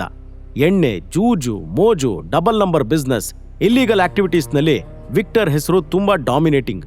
ಅವನ ಮೇಲೆ ಎಷ್ಟೇ ಕಂಪ್ಲೇಂಟ್ ಲಾಡ್ಜ್ ಆದ್ರೂ ಹೈ ಲೆವೆಲ್ವರೆಗೆ ಎಲ್ರ ಪರಿಚಯ ಇರೋದ್ರಿಂದ, ಅಂಡರ್ ದಿ ಟೇಬಲ್ ಡೀಲಿಂಗ್ಸ್ ಇರೋದ್ರಿಂದ ಅವನು ಸೇಫ್ ಆಗಿರ್ತಿದ್ದ. ಡೌನ್ ಟೌನ್ ರೆಸಾರ್ಟ್ನಲ್ಲಿ ಮೈನಾ ಎದುರು ಕೂತು ಹಸ್ದಿರೋ ನಾಯಿ ತರ ಅವಳನ್ನೇ ನೋಡ್ತಾ ಇದ್ದ. ಮೈನಾಗೆ ಅಲ್ಲಿಯ ಗಾಳಿ ಯಾವ ಕಡೆಯಿಂದ ಬೀಸ್ತಿದೆ, ಏನು ಎತ್ತ ಅನ್ನೋದು ಅರ್ಥ ಆಗೋಯ್ತು. ಅವಳು ಆದಷ್ಟು ಬೇಗ ಅಲ್ಲಿಂದ ಹೊರಡೋಕೆ ಯೋಚಿಸ್ತಾ ಇದ್ಲು. ಬಟ್ ವಿಕ್ಟರ್ ಹತ್ರ ಅವಳೇನಾದ್ರೂ ಹೇಳೋಕ್ ಮುಂಚೆನೆ ಅವನ ಫೋನ್ ರಿಂಗ್ ಆಯ್ತು. ಹಾ ಮೋಯಲೆ ಹಂವ ಸಂಗಾತ್ರೆ, ಚೋರಿ ನನ್ನ ಎದುರೇ ಕೂತಿದ್ದಾಳೆ. ಬೇಜಾನ್ ಕಿರಿಕ್ ಮಾಡೋಳನ್ನ ನನಗೆ ಕಳಿಸಿದ್ಯಾ ಅಲ್ವಾ? ಪೈಸಾ ತಾನೇ, ನಾಳೆ ಕ್ಲಬ್ ಹತ್ರ ಬಂದು ತಗೊಂಡು ಹೋಗು. ಈ ಕಾಲಿಡು ಬಾಬಾ, ಡಿಸ್ಟರ್ಬ್ ಮಾಡಬೇಡ. ಇನ್ನೊಂದು ಕಡೆ ಕಾಲಲ್ಲಿರೋ ಗಿರಿಜಾಗೆ ಆ ಮಾತು ಕೇಳಿ ಸಂತೃಪ್ತಿ ಆಯಿತು. ವಿಕ್ಟರ್, ನಂಗೆ ಪೊಲೀಸ್ ಸ್ಟೇಷನ್ ಅಲಿಯೋದೆಲ್ಲ ಸರಿಯಾಗಲ್ಲ. ನಮ್ಮ ಡೀಲ್ ಸರಿಯಾಗಿ ನಡ್ಸ್ಕೋತೀಯಾ ಅನ್ಕೋತೀನಿ. ವಿಕ್ಟರ್ ಕಾಲ್ ಕಟ್ ಮಾಡೋಕೆ ಮೊದಲೇ ಗಿರಿಜಾ ಹೇಳಿದ್ಲು. ಗಿರಿಜಾ ವ್ಯಂಗ್ಯವಾಗಿ, ಇನ್ಮುಂದೆ ಈ ಹುಡುಗಿ ಹೆಸರು ಇರಲ್ಲ, ಯಾವ ತಲೆ ಬಿಸಿನೂ ಇರಲ್ಲ, ಸಾಯ್ಲಿ. ವಿಕ್ಟರ್ ಮಾತು ಕೇಳಿ ಮೈನಾ ಹೆದರಿ ಹೋದ್ಲು. ಫೋನ್ನಲ್ಲಿ ಯಾರ ಜೊತೆ ಮಾತಾಡ್ತಾ ಇದ್ದಾನೆ ಅನ್ನೋದು ಅವಳಿಗೆ ಗೊತ್ತಾಗ್ಲಿಲ್ಲ. ಅವನ ನೋಟ ಹೇಗೇಗೋ ಹರಿತಾ ಇರೋದನ್ನ ನೋಡಿ ಅವಳು ಡ್ರೆಸ್ ಅಡ್ಜಸ್ಟ್ ಮಾಡ್ಕೊಂಡು ಕೂತ್ಲು. ಮೈನಾ, ಯಾಕೆ ಅಷ್ಟೊಂದು ದೂರ ಕೂತಿದ್ಯಾ ಬಾಬಾ? ಬಾ, ನನ್ನ ಪಕ್ಕ ಬಂದು ಕೂತ್ಕೋ, ಡೀಲ್ ಸೈನ್ ಮಾಡಬೇಕಲ್ವಾ? ಈ ಮಾತು ಕೇಳಿ ಅವಳು ಮೈ ನಡುಗ್ತಾ ಇತ್ತು. ವಿಕ್ಟರ್ ಉದ್ದೇಶ ಏನು ಅನ್ನೋದು ಮೈನಾಗೀಗ ಅರ್ಥ ಆಗ್ತಿದ್ದ ಹಾಗೆ ಒಂದು ದೊಡ್ಡ ತೊಂದರೆಯಲ್ಲಿ ಸಿಕ್ಕಾಕೊಂಡಿದ್ದೀನಿ ಅನ್ನೋದು ಕ್ಲಿಯರ್ ಆಗೋಯ್ತು. ಅವಳಿಗೆ ಯಾಕೋ ಚಿಕ್ಕವಳಾಗಿದ್ದಾಗಿನ ನೆನಪೆಲ್ಲ ಒಂದೇ ಸಲ ದಾಳಿ ಮಾಡೋಕೆ ಸ್ಟಾರ್ಟ್ ಮಾಡಿದ್ವು. ಹೇಗೆ ಗಿರಿಜಾ ಅವಳಿಗೆ ಹೊಡೆದು ಬಡ್ದು ಮನೆ ಕೆಲಸ ಎಲ್ಲ ಮಾಡಿಸ್ಕೊಳ್ತಿದ್ಲು, ಓದೋದ್ರಲ್ಲಿ ನಮ್ರತಾಗಿಂತ ತುಂಬ ಜಾಣೆ ಅನ್ನೋ ಕಾರಣಕ್ಕೆ ಗ್ರ್ಯಾಜುಯೇಷನ್ ಕೂಡ ಪೂರ್ತಿ ಮಾಡೋಕೆ ಬಿಟ್ಟಿರಲಿಲ್ಲ. ನಮ್ರತಾ ಕೂಡ ಜಲಸಿ ಫೀಲ್ ಮಾಡ್ಕೊಳ್ತಿದ್ಲು, ಯಾಕಂದರೆ ಮೈನಾ ಅವಳಿಗಿಂತ ತುಂಬಾ ಬ್ಯೂಟಿಫುಲ್ ಆಗಿದ್ಲು. ನಮ್ರತಾ ಯಾವಾಗಲೂ ಏನಾದರೂ ಪ್ರಾಬ್ಲಮ್ ಕ್ರಿಯೇಟ್ ಮಾಡಿ ಅದ್ರ ಎಲ್ಲ ಅಪವಾದನ ಮೈನಾ ಮೇಲೆ ಹಾಕ್ತಿದ್ಲು. ಮೈನಾ ಚಿಕ್ಕೋಳಾಗಿದ್ದಾಗಿನಿಂದಲೂ ಇಂಥದ್ದೆಲ್ಲ ಸಹಿಸ್ಕೊಂಡು ಈಗೊಂಥರ ಬಂಡೆಗಲ್ಲಿನ ಥರ ಆಗ್ಬಿಟ್ಟಿದ್ಲು. ಅವಳು ಪೂರ್ತಿ ಚೈಲ್ಡ್ಹುಡ್, ಆ 12 ವರ್ಷದ ಹಿಂದಿನ ಆ ಹುಡುಗ ಇವತ್ತಲ್ಲ ನಾಳೆ ಬಂದು ಇಲ್ಲಿಂದ ನನ್ನನ್ನು ಬಿಡಿಸ್ಕೊಂಡು ಹೋಗ್ತಾನೆ ಅನ್ನೋ ಭರವಸೆಲೇ ಕಳೆದ್ಬಿಟ್ಲು. ಆದರೆ ಆ ಹುಡುಗ ಬರಲೇ ಇಲ್ಲ. ಬಟ್ ಇಂಥ ಜೀವನ ಇನ್ನು ನಡ್ಸೋಕೆ ಅವಳ ಕೈಲಿ ಆಗ್ತಾ ಇರಲಿಲ್ಲ. ವಿಕ್ಟರ್ ಅವಳ ಜೊತೆ ಕೆಟ್ಟದಾಗಿ ನಡ್ಕೊಳ್ಳೋಕೆ ಸ್ಟಾರ್ಟ್ ಮಾಡಿದ್ರೆ ಜೀವ ತೆಕ್ಕೊಂಡ್ಬಿಡ್ಬೇಕು ಅನ್ನೋ ಯೋಚನೆಯಲ್ಲಿದ್ಲು ಮೈನಾ. ಇನ್ನೊಂದು ಕಡೆ ವಿಕ್ಟರ್ಗೆ ಮೈನಾನ ಸೇಲ್ ಮಾಡಿದ್ದಾರೆ ಅನ್ನೋದನ್ನ ಕೇಳೇ ತ್ರಿಶೂಲ್ಗೆ ರಕ್ತ ಕುದೀತಾ ಇತ್ತು. ಕೋಪದಿಂದ ಕೆಂಪಾಗಿರೋ ಅವನ ಕಣ್ಣಿಂದ ಅಗ್ನಿ ಉಗುಳಿ ಇಡೀ ಜಗತ್ತನ್ನೇ ಸುಡ್ತಾನೇನೋ ಅನ್ನಿಸ್ತಿತ್ತು. ನಂಗೆ ಈಗಿಂದೀಗಲೇ ಡೌನ್ ಟೌನ್ ರೆಸಾರ್ಟ್ಗೆ ಹೋಗಬೇಕು, ಬೇಗ ಗಾಡಿ ತೆಗಿರಿ. ಆ್ಯಂಡ್ ಇನ್ನೊಂದು ವಿಚಾರ, ನಂಗೆ ಎಲ್ಲಿವರೆಗೆ ಮೈನಾ ಸಿಗಲ್ವೋ ನಾನು ಯಾರು ಅನ್ನೋದು ಕಾನ್ಫಿಡೆನ್ಷಿಯಲ್ ಆಗೇ ಇರಲಿ. ಯಾರಿಗೂ ನನ್ನ ಬಗ್ಗೆ ಏನು ಹೇಳೋದು ಬೇಡ. ಎಸ್ ಸರ್, ನೀವು ಚಿಂತೆ ಮಾಡಬೇಡಿ, ನಾನು ಇದನ್ನೆಲ್ಲ ಸೀಕ್ರೆಟ್ ಆಗಿ ಇಡ್ತೀನಿ, ಸಂಜೀವ್ ಹೇಳ್ದ. ತ್ರಿಶೂಲ್ ಲಿಫ್ಟ್ ಕಡೆ ಹೋದ. ಒಂದೊಂದು ಸೆಕೆಂಡ್ ಕೂಡ ಅವನಿಗೆ ತುಂಬ ಇಂಪಾರ್ಟೆಂಟ್ ಆಗಿತ್ತು. ಮೈನಾ, ನಿನ್ನ ಸೇವ್ ಮಾಡೋಕೆ ನಾನು ಬರ್ತಾ ಇದ್ದೀನಿ. ಒಂದು ಸ್ವಲ್ಪ ಹೊತ್ತು ನನಗೋಸ್ಕರ ವೆಯ್ಟ್ ಮಾಡು, ನಿನ್ನ ನೀನು ಸಂಭಾಳಿಸ್ಕೋ. ತ್ರಿಶೂಲ್ ಅವನಷ್ಟಕ್ಕೆ ಹೇಳ್ಕೋತಿದ್ದ. ಅಷ್ಟೊತ್ತಿಗೆ ಅವನೆದುರು ಕಿರಣ್ ಬಂದು ನಿಂತ. ತ್ರಿಶೂಲ್, ನೀನೇನಿಲ್ಲಿ? ಹೋ, ಗಾರ್ಡ್ ಕೆಲಸ ಕೇಳ್ಕೊಂಡು ಬಂದ್ಯಾ? ನಿಂಗೆ ಗೊತ್ತಿದೆಯಾ, ಇಲ್ಲಿನ ಗಾರ್ಡ್ಸ್ ಕೂಡ ವೆಲ್ ಕ್ವಾಲಿಫೈಡ್ ಇದ್ದಾರೆ. ನಿನಗಂತೂ ಇಲ್ಲಿ ಕೆಲಸ ಸಿಗಲ್ಲ. ಬೇಕಿದ್ರೆ ನನ್ನ ಮನೆ ಟಾಯ್ಲೆಟ್ ಕ್ಲೀನ್ ಮಾಡೋ ಕೆಲಸ ಖಾಲಿ ಇದೆ, ತಿಂಗಳಿಗೆ 5000 ಕೊಡ್ತೀನಿ, ಮಾಡ್ತೀಯಾ? ತ್ರಿಶೂಲ್ ಸುಮ್ಮನೆ ಅವನ ಬಾಯಿಗೆ ಬಿದ್ದು ಟೈಮ್ ವೇಸ್ಟ್ ಮಾಡೋದು ಬೇಡ ಅಂದ್ಕೊಂಡು ಮುಂದೆ ಹೋದ. ಬಟ್ ಕಿರಣ್ ಅವನ ದಾರಿಗೆ ಅಡ್ಡ ಬಂದು, ಓಹೋ, ನನ್ನ ಹತ್ರನೇ ಆಟಿಟ್ಯೂಡ್ ತೋರಿಸ್ತಾ ಇದೆಯಾ ವೇಸ್ಟ್ ಫೆಲೋ. ಎಸ್, ನಿನಗೆ ಹೇಳೋದು ಮರ್ತೆ ಅಲ್ವಾ, ಇವತ್ತು ನನ್ನ ಕಂಪ್ನಿ ಮತ್ತು ನಾಯಕ್ ಗ್ರೂಪ್ಸ್ ಒಂದು ಡೀಲ್ ಸೈನ್ ಮಾಡ್ತಾ ಇದ್ದೀವಿ. ನಮ್ಮ ಕೊಲ್ಯಾಬ್ರೇಷನ್ ಆಗಿಬಿಟ್ರೆ ನಾನು ಕರೋಡ್ಪತಿ ಆಗ್ತೀನಿ. ಬಟ್ ನೀನು ರೋಡ್ಪತಿಯಾಗಿ ಈ ಸಿಟಿಲಿ ಬದುಕೋದು ತುಂಬ ಕಷ್ಟ ಆಗುತ್ತೆ. ಈಗ ನಮ್ರತಾ ಕೂಡ ನಿನ್ನ ಕೈ ಜಾರು ಹೋಗಿದ್ದಾಳೆ. ತುತು ಸೋ ಸ್ಯಾಡ್. ತ್ರಿಶೂಲ್ ಮುಷ್ಟಿ ಬಿಗಿ ಆಯಿತು. ಅವನ ತಲೆಲೀಗ ಬರೀ ಮೈನಾ ತೊಂದರೆಲಿದ್ದಾಳೆ ಮತ್ತು ಈ ಇಡಿಯೇಟ್ ಸುಮ್ಮನೆ ನನ್ನ ಟೈಮ್ ವೇಸ್ಟ್ ಮಾಡ್ತಾ ಇದ್ದಾನೆ ಅನ್ನೋದೊಂದೇ ಓಡ್ತಾ ಇತ್ತು. ನನ್ನ ಹತ್ರ ನಿನ್ನ ಫಾಲ್ತು ಮಾತು ಕೇಳ್ತಾ ನಿಲ್ಲೋಕೆ ಟೈಮ್ ಇಲ್ಲ, ಪಕ್ಕಕ್ಕೆ ಸರ್ಕೋ ಅಂತ ಹಲ್ ಕಡಿತಾ ಹೇಳ್ದ. ತ್ರಿಶೂಲ್ಗೆ ಇನ್ನೊಂದು ಸೆಕೆಂಡ್ ಕೂಡ ಅಲ್ಲಿ ನಿಲ್ಲೋಕೆ ಪೇಷನ್ಸ್ ಇರಲಿಲ್ಲ. ಇನ್ನೇನು ಮಾತಾಡದೆ ಕಿರಣ್ನ ದೂಡ್ಕೊಂಡು ಲಿಫ್ಟ್ ಒಳಗೆ ಹೋದ. ತ್ರಿಶೂಲ್ ದೂಡ್ ಹೋದ ಫೋರ್ಸ್ಗೆ ಕಿರಣ್ ಬೀಳೋ ಥರ ಆದ. ಅಲ್ಲೇ ಇದ್ದ ಚೇರ್ ಹಿಡ್ಕೊಂಡು ಕಂಟ್ರೋಲ್ ಮಾಡಿಕೊಂಡು, ಏಯ್ ಯೂಸ್ಲೆಸ್ ರಾಸ್ಕಲ್, ನನ್ನೇ ದೂಡ್ ಹೋಗ್ತೀಯಾ? ಒಂದು ಸಲ ನಾಯಕ್ ಗ್ರೂಪ್ಸ್ ಜೊತೆ ನನ್ನ ಕಾಂಟ್ರಾಕ್ಟ್ ಸೈನ್ ಆಗಲಿ, ಈ ಕಿರಣ್ ಯಾರು ಅನ್ನೋದನ್ನ ನಿಂಗೆ ತೋರಿಸ್ತೀನಿ. ಅಷ್ಟೊತ್ತಿಗೆ ಲಿಫ್ಟ್ ಡೋರ್ ಓಪನ್ ಆಯಿತು. ತ್ರಿಶೂಲ್ ಫೋನ್ ತೆಗೆದು ಸಂಜೀವ್ ಕಾಲ್ ಮಾಡಿ, ಕಿರಣ್ ಮತ್ತೆ ನಾಯಕ್ ಗ್ರೂಪ್ಸ್ ಜೊತೆ ಯಾವುದೇ ಡೀಲ್ ನಡೀಬಾರ್ದು, cancel it. Yes sir, noted. ಸ್ವಲ್ಪ ಹೊತ್ತಿಗೆಲ್ಲ ಸಂಜೀವ್ ಸೆಕ್ರೆಟರಿ ಓಡ್ತಾ ಬಂದು, ಮಿಸ್ಟರ್ ಕಿರಣ್ ಬೇಗ ಹೊರಡಿ ಅಂದ. ಆ ಮಾತು ಕೇಳಿ ಕಿರಣ್ಗೆ ಖುಷಿ ಆಯಿತು. ಸಂಜೀವ್ ಸರ್ ಫ್ರೀ ಆದ್ರಾ? ನಾನು ಡೀಲ್ ಸೈನ್ ಮಾಡೋಕೆ ಹೋಗ್ಬೋದಾ? ನೋನೋ, ಅದು ಸಂಜೀವ್ ಸರ್ ಆರ್ಡರ್ ಮಾಡಿದ್ದಾರೆ, ಅದು ನಿಮ್ಮ ಜೊತೆ ಡೀಲ್ ಕ್ಯಾನ್ಸಲ್ ಮಾಡ್ತಾ ಇದ್ದಾರಂತೆ. ಸೆಕ್ರೆಟರಿ ಹೇಳಿದ ಕೇಳಿ ಕಿರಣ್ ಮುಖ ಬಿಳಿಚ್ಕೊಂತು. ಏನು ಹೇಳ್ತಾ ಇದೀಯಾ? ನಿನ್ನ ತಲೆ ಸರಿ ಇದೆ ತಾನೆ? ನಾನಿಲ್ಲಿ ಬರೋಕ್ಕೆ ಮುಂಚೆನೇ ಅವ್ರ ಹತ್ರ ಮಾತಾಡಿದ್ದೀನಿ. ನನ್ನ ಹತ್ರ ಇರೋದನ್ನೆಲ್ಲ ಈ ಡೀಲ್ಗೆ ಸುರಿದಿದ್ದೀನಿ. ಈಗ ಏಕ್ದಮ್ ಕ್ಯಾನ್ಸಲ್ ಅಂದರೆ ನಾನು ಬೀದಿಗೆ ಬೀಳ್ತೀನಿ ಅಷ್ಟೇ. ಇದು ನನ್ನ ಕೈಲಿಲ್ಲ mister Kiran, I am sorry. ನೀವು ನಮ್ಮ ಕಂಪ್ನಿ ಯಾರೋ ದೊಡ್ಡ ವ್ಯಕ್ತಿನ ಅಫೆಂಡ್ ಮಾಡಿದ್ದೀರಾ. ಅವ್ರು ಹೇಳಿದ್ದಕ್ಕೆ ಈ ಡೀಲ್ ಕ್ಯಾನ್ಸಲ್ ಆಗಿದೆ. ಮೊದಲು ಇಲ್ಲಿಂದ ಹೊರಟೋಗಿ, ಇಲ್ಲದೇ ಇದ್ರೆ ಗಾರ್ಡ್ಸ್ನ ಕರೆಸಿ ನಿಮ್ಮನ್ನು ಹೊರಗೆ ಹಾಕಬೇಕಾಗತ್ತೆ. ಕಿರಣ್ಗೆ ಲಾಸ್ಟ್ 2 ದಿನದಿಂದ ಯಾರಿಗೆಲ್ಲ ಅವಮಾನ ಮಾಡಿದ್ದೀನಿ ಅನ್ನೋದೇ ಅರ್ಥ ಆಗಲಿಲ್ಲ. ಬರೇ ತ್ರಿಶೂಲ್ನ ಮಾತ್ರ ಆಡ್ಕೊಂಡಿದ್ದ. ತ್ರಿಶೂಲ್? ನೋನೋ, ಅವನು ನಮ್ರತನ ಬೆಗ್ಗರ್ ಗಂಡ. ಅವನಿಗೆಲ್ಲ ಇವ್ರ ಜೊತೆ ಏನು ಸಂಬಂಧ? ಯಾರಿಗೆ ನನ್ನಿಂದ ಅವಮಾನ ಆಗಿದೆ ಅನ್ನೋದನ್ನೇ ಯೋಚನೆ ಮಾಡೋಕೆ ಮೈಂಡ್ಗೆ ಫೋರ್ಸ್ ಮಾಡ್ತಾ ಇದ್ದ. ತ್ರಿಶೂಲ್ ಪಾರ್ಕಿಂಗ್ ಏರಿಯಾಗೆ ಬಂದ. ಅಲ್ಲೇ ಇದ್ದ ಡ್ರೈವರ್ ಅವನ ಕೈಗೆ ಕಾರ್ ಕೀ ಕೊಡ್ತಿದ್ದ ಹಾಗೆ ಫುಲ್ ಸ್ಪೀಡ್ನಲ್ಲಿ ಕಾರ್ ಸ್ಟಾರ್ಟ್ ಮಾಡಿ ಅಲ್ಲಿಂದ ಹೊರಟ. ಒಂದೊಂದು ಸೆಕೆಂಡ್ ಕೂಡ ಅವನಿಗೆ ಯುಗದ ಥರ ಅನ್ನಿಸ್ತಾ ಇತ್ತು. 1 ಸೆಕೆಂಡ್ ಕೂಡ ಲೇಟಾಗಿ ಡೌನ್ ಟೌನ್ ರೆಸಾರ್ಟ್ ರೀಚ್ ಆದ್ರೆ ಅದು ಮೈನಾ ಜೀವನದ ಪ್ರಶ್ನೆಯಾಗಿತ್ತು. ಅವಳೀಗ ಕಾಮದಿಂದ ಕುರುಡಾಗಿರೋ ವಿಕ್ಟರ್ ಅನ್ನೋ ನರಿ ಮುಂದೆ ನಿಂತಿದ್ಲು. ಅವಳನ್ನ ಹರಿದು ತಿನ್ನೋಕೆ ಆ ವಿಕ್ಟರ್ ಕಾಯ್ತಾ ಇದ್ದ. ವಂಶಿ ಕಳಿಸಿರೋ ಸುಪಾರಿ ಕಿಲ್ಲರ್ ಗುನ್ನಾ ಕೂಡ ತ್ರಿಶೂಲ್ ಆ ಬಿಲ್ಡಿಂಗ್ನಿಂದ ಹೊರಗೆ ಬರೋದನ್ನೇ ಕಾಯ್ತಾ ಇದ್ದ. ಗುನ್ನಾ ಫೋನ್ ತೆಗೆದು ವಂಶಿಗೆ ಕಾಲ್ ಮಾಡಿ, ಯಾಸ್ ಚೋಟಾ ಸಾಬ್, ಅರ್ಧ ದುಡ್ಡು ನನ್ನ ಅಕೌಂಟಿಗೆ ಬಂದಿದೆ. ಇವತ್ತು ನಿಮ್ಮ ಕೆಲಸ ಆಗುತ್ತೆ. ಫೀಲ್ಡಲ್ಲಿ ಸುಮ್ಮನೆ ನಂಗೆ ಗುನ್ನಾ ಅಂತ ಕರೆಯೋಲ್ಲ. ನಾನು 1 ಗುನ್ನ ಇಟ್ಟರೆ ಅವನ ತಲೆ ಒಡೆದು ಬುರುಡೆ ಆಚೆ ಬರುತ್ತೆ. ತ್ರಿಶೂಲ್ಗೆ ಈಗ ಮೈನಾನ ಸೇವ್ ಮಾಡೋಕ್ಕಾಗುತ್ತಾ? ವಂಶಿ ಅವನನ್ನು ಕೊಲ್ಸೋಕೆ ಅಂತ ಗುನ್ನಾಗ್ ಸುಪಾರಿ ಕೊಟ್ಟಿದ್ದು ತ್ರಿಶೂಲಿಗೆ ತಿಳಿಯುತ್ತಾ? ಕಿರಣ್ ಡೀಲ್ ಕ್ಯಾನ್ಸಲ್ ಆಯಿತು ಅನ್ನೋದು ಕೇಳಿ ಗಿರಿಜಾ ಮತ್ತೆ ನಮ್ರತಾ ರಿಯಾಕ್ಷನ್ ಹೇಗಿರ್ಬೋದು? ಈ ಕಿರಣ್ ಮತ್ತೆ ವಂಶಿಗೆ ತ್ರಿಶೂಲ್ ಯಾರು ಅನ್ನೋದು ಗೊತ್ತಾಗುತ್ತಾ?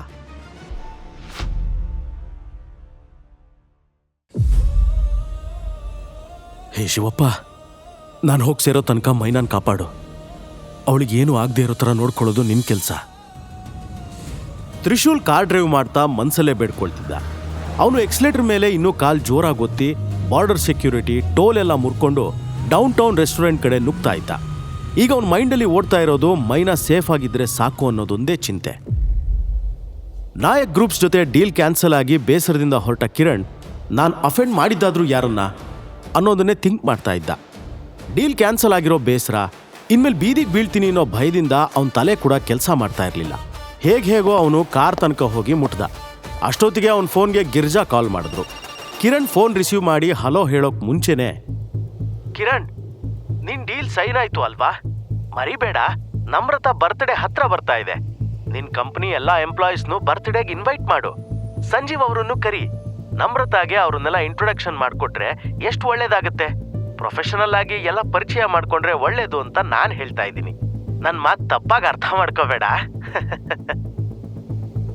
Shut up, just shut your bloody mouth. ಸುಮ್ನೆ ವಟ ಅಂತ ಕೊರಿತಾ ಇರಬೇಡ ದುರಾಸೆ ಮುಕ್ಕಿ. ನನ್ನ ಡೀಲ್ ಕ್ಯಾನ್ಸಲ್ ಆಗಿದೆ, ಅರ್ಥ ಆಯ್ತಾ? ಕಿರಣ್ ಕೋಪದಿಂದ ಹೇಳ್ಬಿಟ್ಟ. ಅವನು ಗಿರಿಜಾ ಜೊತೆ ಇದೇ ಫಸ್ಟ್ ಟೈಮ್ ಇಷ್ಟೊಂದು ರೂಡ್ ಆಗಿ ಮಾತಾಡಿದ್ದು. ಗಿರಿಜಾ ಆಶ್ಚರ್ಯದಿಂದ, ಬಟ್ ಅದ್ ಹೇಗ್ ಸಾಧ್ಯ? ಬಿಸ್ನೆಸ್ ಡೀಲ್ ಮುಂಚೆನೆ ಆಗಿತ್ತಲ್ವಾ? ನಂಗೇನ್ ಗೊತ್ತು ಇದೆಲ್ಲ ಹೇಗಾಯ್ತು ಯಾಕಾಯ್ತು ಅಂತ. ನಾನು ಬರ್ಬಾದಾದೆ ಅನ್ನೋ ತಲೆ ಬಿಸಿಲಿದ್ರೆ ನಿನ್ನ ಮಗಳ ಬರ್ತಡೇ ಚಿಂತೆನಾ? 4 ಕತ್ತೆ ವಯಸ್ಸಾಗಿದೆ ಅವಳಿಗೆ, ಯಾಕೆ ಬರ್ತಡೇ ಅಂತೆಲ್ಲ ಮಾಡೋದು? ವೇಸ್ಟ್ ಅದೆಲ್ಲ. ಕಿರಣ್ ಫೋನ್ ಕಟ್ ಮಾಡ್ದ. ಕಿರಣ್ ಮಾತು ಕೇಳಿ ಗಿರಿಜಾ ಕೂಡ ಶಾಕಲ್ಲಿದ್ಲು. ಅವಳು ಪಕ್ಕ ಕೂತಿರೋ ಮಗಳನ್ನ ನೋಡ್ತಾ, ಈ ಕಿರಣ್ ಕೂಡ ಯೂಸ್ಲೆಸ್ ಆಗ್ಬಿಟ್ಟ ಕಣೆ. ಛೇ, ಅವನ್ ಡೀಲ್ ಕ್ಯಾನ್ಸಲ್ ಆಯ್ತಂತೆ. ಓಹ್ ನೋ ಮಮ್ಮಿ, ನನ್ನ ಬರ್ಡೇಗೆ ಸಂಜೀವ್ ಪಾಟೀಲ್ ಬರ್ತಾ ಇಲ್ವಾ? ನಮ್ಮ ಕಂಪ್ನಿಗೆ 2 crores ಇನ್ನೆಲ್ಲಿಂದ ಸಿಗುತ್ತೆ? ಈಗ ನಾವೇನ್ ಮಾಡೋದು? ತಲೆ ಮೇಲೆ ಕೈ ಹೊತ್ತು ಕೂತ್ಬಿಟ್ಲು ನಮ್ರತಾ. 1 ಸೆಕೆಂಡ್ ನಂತರ, ಮಮ್ಮಿ, ನಾವು ಅಜ್ಜನ್ ತರವಾಡಿನ ಮನೆನ ಸೇಲ್ ಮಾಡಿಬಿಡೋಣವಾ? ಅದರಿಂದ 2-3 ಕೋಟಿ ಅಂತೂ ಕೈಗೆ ಸಿಗ್ಬೋದು. ನಮ್ರತಾ ಮಾತು ಕೇಳಿ ಗಿರಿಜಾ ಕುಹಕದಲ್ಲಿ ನಗ್ತಾ, ಕೂಲ್ ಮಗಳೇ ಕೂಲ್, ಮನೆ ಎಲ್ಲ ಮಾರೋದು ಬೇಕಿಲ್ಲ. ನಮ್ಮ ಹತ್ರ ಒಂದು ಗಿಳಿ ಇದೆಯಲ್ಲ, ಅದು ಯಾವಾಗ ನಮ್ಗೆ ಉಪಯೋಗಕ್ಕೆ ಬರುತ್ತೆ? ಯಾವ ಗಿಳಿ ಮಮ್ಮಿ? ಏನು ಹೇಳ್ತಾ ಇದೀಯಾ? ಮೈನಾ ಅನ್ನೋ ಗಿಳಿ. ಗೋವಾ ಡಾನ್ ವಿಕ್ಟರ್ಗೆ ತುಂಬಾನೇ ಇಷ್ಟ ಆಗ್ಬಿಟ್ಟಿದ್ದಾಳೆ. ಅವಳಿಗೋಸ್ಕರ 2 ಕೋಟಿ ಕೊಡೋಕ್ ಕೂಡ ರೆಡಿ ಇದ್ದಾನೆ. 50 ಲಕ್ಷ ಅಡ್ವಾನ್ಸ್ ಸಿಕ್ಕಿದೆ. ಉಳಿದಿದ್ದ ದುಡ್ಡು ನಾಳೆ ಅವನ್ ಕ್ಲಬ್ ಹತ್ರ ಹೋಗಿ ಕಲೆಕ್ಟ್ ಮಾಡಬೇಕು. ಇದೊಂದು ನೈಟ್ ಆ ಮೈನಾ ಅವನ ಜೊತೆ ಕಳೆದ್ರೆ ಸಾಕು. ನಾಳೆಯಿಂದ ಫುಲ್ ಅವನ್ ಮುಷ್ಟಿಲಿರ್ತಾಳೆ. ನಮಗೆ ಒಂದು ತಲೆನೋವಿಂದ ಮುಕ್ತಿನೂ ಸಿಗುತ್ತೆ, ದುಡ್ಡು ಬರುತ್ತೆ. ಓ ಮಾಮ್, ಒಂದೇ ಕಲ್ಲಲ್ಲಿ 2 ಹಕ್ಕಿ ಹೊಡೆದೆ ಅಂತ ಹೇಳು. ಅಮ್ಮ ಮಗಳು ಹೈಫೈ ಕೊಟ್ಕೊಂಡು ನಗ್ತಾ ಇದ್ರು. ಆ ಬೇವರ್ಸಿ ಕಿರಣ್ ಬಗ್ಗೆ ಯೋಚನೆ ಮಾಡ್ಬೇಡ ನಿಮ್ಮಿ. ಅವನಿಲ್ಲ ಅಂದ್ರೆ ಬೇರೆ ಯಾರಾದ್ರೂ ರಿಚ್ ಬಕ್ರ ಹುಡ್ಕಿದ್ರೆ ಆಯ್ತು. ನಮಗೋಸ್ಕರ ದುಡ್ಡಿನ ಮಳೆ ಸುರ್ಸೋಕ್ ರೆಡಿ ಇರೋಂಥ ಕಂಪ್ನಿ ಓನರ್ ಆಗಿದ್ರೆ ಇನ್ನು ಸೂಪರ್ ಆಗಿರುತ್ತೆ. ಗಿರಿಜಾ ಗೊತ್ತಿಲ್ಲದೆ ಇರೋ ವಿಷಯ ಏನಂದ್ರೆ, ಅವಳು ಯಾವ ಥರ ಅಳಿಯ ಮಗಳಿಗೆ ಸಿಗಬೇಕು ಅಂತ ಕನಸು ಕಾಣ್ತಿದ್ಲೋ ಆ ಎಲ್ಲಾನು ತ್ರಿಶೂಲ್ ಆಗಿದ್ದ. ಬಟ್ ಅವನನ್ನ ಬಡವ ಅನ್ಕೊಂಡು ಮನೆಯಿಂದ ಹೊರಗೆ ಹಾಕಿದ್ಲು. ಆದರೂ ಗಿರಿಜಾ ತುಂಬಾನೇ ಖುಷಿಲಿದ್ಲು. ಯಾಕಂದ್ರೆ ಅವಳಿಗೆ ವಿಕ್ಟರ್ನಿಂದ 50 ಲಕ್ಷ ಸಿಕ್ಕಿತ್ತು. ಮೈನಾಳಿಂದ ಪರ್ಮನೆಂಟ್ ಮುಕ್ತಿ ಕೂಡ ಸಿಕ್ತಿತ್ತು. ಗಿರಿಜಾಗೆ ಮೊದಲಿಂದಲೂ ಮೈನಾ ಅಂದ್ರೆ ಆಗ್ತಾನೆ ಇರಲಿಲ್ಲ. ಅವಳ ಗಂಡ ಹೆಚ್ಚಿನ ಟೈಮ್ ಮೈನಾ ತಾಯಿ ರಾಧಾ ಜೊತೆನೇ ಕಳೀತಿದ್ದ. ರಾಧಾ ಸತ್ಮೇಲೆ ಕೂಡ ಅವಳ ನೆನಪಲ್ಲೇ ಜಾಸ್ತಿ ಇರ್ತಿದ್ದ. ಸವತಿಗೆ ಹುಟ್ಟಿರೋ ಮೈನಾಳನ್ನ ಕಡ್ರೆ ಗಿರಿಜಾ ಉರಿದು ಬೀಳ್ತಿದ್ಲು. ಮೈನಾಗೆ ಅವಳು ಕೊಡದೇ ಇರೋ ಕಾಟನೇ ಇಲ್ಲ. ಈ ಗಿರಿಜಾ ಅವಳ ಜೀವ ಕೂಡ ತೆಗೆಯೋಕ್ ಹೋಗಿದ್ಲು. ಬಟ್ ಮಾವ ಮತ್ತೆ ಕಾನೂನಿಗೆ ಹೆದ್ರಿ ಸುಮ್ಮನೆ ಆಗಿದ್ಲು. ಈಗ ಅವಳಿಗೆ ಕಂಪ್ನಿ ಸೇವ್ ಮಾಡಬೇಕು ಅನ್ನೋ ನೆಪದಿಂದ ಮೈನಾನ ಅವಳ ದಾರಿಯಿಂದ ಹೊರಗೆ ಹಾಕೋಕೆ ಒಳ್ಳೆ ಅವಕಾಶ ಸಿಕ್ತು. ಇದಕ್ಕೂ ಮೊದಲು 12 ವರ್ಷದ ಹಿಂದೆ ಮೈನಾನ ಚೈಲ್ಡ್ ಟ್ರಾಫಿಕಿಂಗ್ ಮಾಫಿಯಾಗೆ ಮಾರ್ಬಿಟ್ಟಿದ್ಲು. ಆಗ ಅವಳ ಲಕ್ ಚೆನ್ನಾಗಿದ್ದು ಹೇಗೋ ಬದುಕ್ ಬಂದಿದ್ಲು. ಆದರೆ ಈ ಸಲ ಮಾತ್ರ ಗಿರಿಜಾ ಸರಿಯಾಗಿ ಪ್ಲಾನ್ ಮಾಡಿದ್ಲು. ಅದು ಸಕ್ಸಸ್ ಆಗೋ ಎಲ್ಲ ಸೂಚನೆನೂ ಇತ್ತು. ಗಿರಿಜಾ ಕಂತೆ ನೋಟ್ ಎಣಿಸ್ತಾ ಇರೋ ಕನಸು ಕಾಣ್ತಾ ಇರೋವಾಗ್ಲೇ ತ್ರಿಶೂಲ್ ಡೌನ್ ಟೌನ್ ರೆಸ್ಟೋರೆಂಟ್ಗೆ ಬೇಗ ಹೋಗಿ ಸೇರ್ಬೇಕು ಅಂತ ರೇಸ್ ಕಾರ್ ತರ ಡ್ರೈವ್ ಮಾಡ್ತಾ ಇದ್ದ. ಹೋಗ್ತಾ ಹೋಗ್ತಾ ಅವನಿಗೆ ಕಾರ್ನ ಯಾರೋ ಫಾಲೋ ಮಾಡ್ಕೊಂಡು ಬರ್ತಾ ಇದ್ದಾರೆ ಅನ್ನೋದು ಗೊತ್ತಾಯ್ತು. ಆದ್ರೂ ಅವನು ಆ ಗಾಡಿನ ಇಗ್ನೋರ್ ಮಾಡಿ ಮೈನಾ ಬಗ್ಗೆ ಮಾತ್ರ ಯೋಚನೆ ಮಾಡ್ದ. ತ್ರಿಶೂಲ್ ಫಾಲೋ ಮಾಡ್ತಾ ಇದ್ದಿದ್ದು ವಂಶಿ ಕಳಿಸಿರೋ ಸುಪಾರಿ ಕಿಲ್ಲರ್ ಗುನ್ನಾ ಮತ್ತವನ್ ಗ್ಯಾಂಗ್. ಗುನ್ನಾ ಆ ಕಾರ್ ಫ್ರಂಟ್ ಸೀಟ್ನಲ್ಲೇ ಕೂತಿದ್ದ. ಅದೇ ಟೈಮ್ಗೆ ಅವನಿಗೆ ವಂಶಿ ಕಾಲ್ ಮಾಡ್ದ. ಫೋನ್ ರಿಸೀವ್ ಮಾಡಿ, ಚೋಟಾ ಸಾಬ್, ನೀವು ಚಿಂತೆ ಮಾಡೋದು ಬೇಡ, ಇವತ್ತ ಬೇವರ್ಸಿಗೊಂದು ಗತಿ ಕಾಣಿಸ್ದೆ ಬಿಡಲ್ಲ ನಾನು. ನೀನಿಷ್ಟು ಹೇಳಿದೆಲ್ಲ ಗುನ್ನ, ನನಗಿನ್ ಚಿಂತೆ ಇಲ್ಲ. ಸ್ವಲ್ಪ ಟೈಮ್ ನಂತರ ತ್ರಿಶೂಲ್ ಡೌನ್ ಟೌನ್ ರೆಸ್ಟೋರೆಂಟ್ಗೆ ರೀಚ್ ಆಗಿ ಪಾರ್ಕಿಂಗ್ನಲ್ಲಿ ಕಾರ್ ನಿಲ್ಲಿಸಿ ಎಂಟ್ರೆನ್ಸ್ ಕಡೆ ಓಡ್ ಹೋದ. ಡೌನ್ ಟೌನ್ ರೆಸ್ಟೋರೆಂಟ್ ಹೆಚ್ಚಾಗಿ ಫೇಮಸ್ ಆಗಿರೋದು ಅಂಡರ್ ವರ್ಲ್ಡ್ ಡೀಲಿಂಗ್ಸ್ಗೆ. ಎಲ್ಲ ಇಲ್ಲೀಗಲ್ ಕೆಲಸನೂ ಇಲ್ಲಿ ನಡೀತಿತ್ತು. ಅದೊಂಥರ ಹೊರಗೆ ಗೋವಿನ ಮುಖವಾಡ ಹಾಕ್ಕೊಂಡಿರೋ ವ್ಯಾಘ್ರ. ಮೇನ್ ಎಂಟ್ರೆನ್ಸ್ ಇಂದ ಸ್ವಲ್ಪ ದೂರ ಹೋದ್ರೆ ಲೆಫ್ಟ್ಗೆ ಕಾಮನ್ ಜನರಿಗೆ ಉಳ್ಕೊಳ್ಳೋ ವ್ಯವಸ್ಥೆ ಇದೆ. ರೈಟ್ ಸೈಡ್ಗೆ ದೊಡ್ಡ ಕರೆಂಟ್ ಬೇಲಿ ಎಲ್ಲ ಹಾಕಿ ಬಂದೋಬಸ್ತ್ ಮಾಡಿದ್ರು. ಅಲ್ಲಿ ಬ್ಲ್ಯಾಕ್ ಕಾರ್ಡ್ ಇಲ್ಲದೆ ಇರೋ ಯಾರಿಗೂ ಎಂಟ್ರಿ ಇರಲಿಲ್ಲ. ಯಾಕಂದ್ರೆ ಅಲ್ಲೇ ಎಲ್ಲ ಇಲ್ಲೀಗಲ್ ದಂಧೆಗಳು ನಡೀತಿದ್ವು. ತ್ರಿಶೂಲ್ಗೆ ಈ ಡೌನ್ ಟೌನ್ ರೆಸ್ಟೋರೆಂಟ್ನಲ್ಲಿ ಏನ್ ಕೆಲಸ ನಡೆಯುತ್ತೆ ಅನ್ನೋದು ಚೆನ್ನಾಗೇ ಗೊತ್ತಿತ್ತು. ಅದಕ್ಕೆ ಆದಷ್ಟು ಬೇಗ ಮೈನಾ ಇದ್ದಲ್ಲಿ ಹೋಗ್ಬೇಕು ಅಂತ ಅನ್ಕೊಳ್ತಾ ಇದ್ದ. ಗುನ್ನಾ ಕೂಡ ಸರಿಯಾದ ಟೈಮ್ಗೆ ಕಾಯ್ತಾ ಹೊಂಚ್ ಹಾಕ್ತಿದ್ದ. ಅವನು ಕೂಡ ತ್ರಿಶೂಲ್ ಹಿಂದೆ ಹೋದ. ಅವನು ಮೇಜರ್ ತ್ರಿಶೂಲ್ ಮುಖ ಇನ್ನೂ ನೋಡಿರ್ಲಿಲ್ಲ. ಟಾರ್ಗೆಟ್ ಯಾರು ಅನ್ನೋದು ಕ್ಲಿಯರ್ ಆಗಿ ಗೊತ್ತಿಲ್ಲದೆ ಕೊಲ್ಲೋಕ್ ರೆಡಿ ಆಗಿದ್ದ. ತ್ರಿಶೂಲ್ ಡೌನ್ ಟೌನ್ ರೆಸ್ಟೋರೆಂಟ್ ಒಳಗಿನ ಕ್ಲಬ್ಗೆ ಎಂಟ್ರಿ ಆದಾಗ ಇನ್ನೊಂದ್ ಕಡೆ ಮೈನಾ ಭಯದಿಂದ ಸೋಫಾ ಮೇಲೆ ಮುದುರಿ ಕೂತಿದ್ಲು. ಅವಳೊಂದು ಸಿಂಪಲ್ ಚೂಡಿದಾರ್ ಹಾಕಿ ಮೇಕಪ್ ಇಲ್ದೆ ಕೂಡ ತುಂಬಾನೇ ಬ್ಯೂಟಿಫುಲ್ ಆಗಿ ಕಾಣ್ತಿದ್ಲು. ವಿಕ್ಟರ್ ಅವಳನ್ನ ನೋಡಿ ಈಗಾಗ್ಲೇ ಹುಚ್ಚಾಗಿದ್ದ. ಮೊದಲೇ ತೀಟೆ ತುಂಬಿಕೊಂಡಿರೋ ವಿಕ್ಟರ್ಗೆ ಮೈನಾ ಬ್ಯೂಟಿ ತಲೆ ಹಾಳು ಮಾಡ್ತಿತ್ತು. ಅವನು ದಿನಾ ರಾತ್ರಿ ಒಂದೊಂದು ಹುಡುಗಿ ಜೊತೆ ಕಳೀತಿದ್ದ. ಅವನ ಹತ್ರ ತುಂಬಾನೇ ದುಡ್ಡಿರೋದ್ರಿಂದ ಹುಡುಗಿರ್ ಕೂಡ ಅವನ್ ಹಿಂದೆ ಬೀಳ್ತಿದ್ರು. ಬಟ್ ವಿಕ್ಟರ್ಗೆ ಅವಳ ತರ ಹುಡುಗಿ ಸಿಕ್ಕಿದ್ದು ಇದೇ ಮೊದಲು. ಅವಳಿಗಾಗಿ ಈಸಿಯಾಗಿ 2 ಕೋಟಿ ಕೊಡೋಕೆ ರೆಡಿ ಇದ್ದ. ಆದ್ರೆ ಈ ಸಲ ಅವನು ಅವಳ ಜೊತೆ ಬರೀ 1 ನೈಟ್ ಸ್ಪೆಂಡ್ ಮಾಡೋಕಲ್ಲ, ಯಾವತ್ತಿಗೂ ಅವಳನ್ನ ಇಟ್ಕೊಳ್ಳೋಕಂತಾನೆ ಪರ್ಚೇಸ್ ಮಾಡಿದ್ದ. ಇನ್ನು ಅವನಿಗೆ ಕಂಟ್ರೋಲ್ ಮಾಡ್ಕೊಳಕ್ಕಾಗ್ದೆ ನಿಧಾನಕ್ಕೆ ಅವಳ ಹತ್ರ ಹೋಗಿ ಕೈ ಹಿಡ್ಕೊಂಡ. ಮೈನಾ ಪಟ್ ಅಂತ ಕೈ ಹಿಂದೆ ತಗೊಂಡು ಜೋರಾಗಿ, ಮಿಸ್ಟರ್ ವಿಕ್ಟರ್, ನಾನಿಲ್ಲಿ ಬಿಸ್ನೆಸ್ ಪರ್ಪಸ್ಗೆ ಬಂದಿದ್ದೀನಿ. ಅದನ್ ಬಿಟ್ಟು ಹೀಗೆ ಮೈ ಕೈ ಮುಟ್ಟಿ ಮಾತಾಡೋದು ಬೇಡ. Please be with in your limit ಅಂದ್ಲು. ಗಿರಿಜಾ ಮೈನಾಗ್ ಸುಳ್ಳು ಹೇಳಿ ಕಳಿಸ್ಕೊಟ್ಟಿದ್ಲು. ಶರ್ಮಾ ಕಂಪ್ನಿಲಿ ವಿಕ್ಟರ್ 2 ಕೋಟಿ ಇನ್ವೆಸ್ಟ್ ಮಾಡ್ತಾನೆ, ನೀನ್ ಹೋಗಿ ಕಾಂಟ್ರಾಕ್ಟ್ ಪೇಪರ್ಸ್ಗೆ ಸೈನ್ ಮಾಡಿಸ್ಕೊಂಡ್ ಬಾ ಅಂತ ಹೇಳಿದ್ಲು. ಅರೆ ಮೈನಾ ಬಾಬಾ, ಯಾಕಿಷ್ಟೊಂದು ಅರ್ಜೆಂಟ್ ಮಾಡ್ತೀಯಾ? ಬಿಸ್ನೆಸ್ನಲ್ಲಿ ಕೋಆಪರೇಷನ್ ತುಂಬಾನೇ ಮುಖ್ಯ. ಈಗಿಬ್ರು ಒಟ್ಟಿಗೆ ಕೂತು ಡಿನ್ನರ್ ಮಾಡೋಣ, ಆಮೇಲೆ ಮೂವಿ ನೋಡೋಣ ಅಂತ ಹೇಳ್ತಾ ಹತ್ರ ಹೋದ.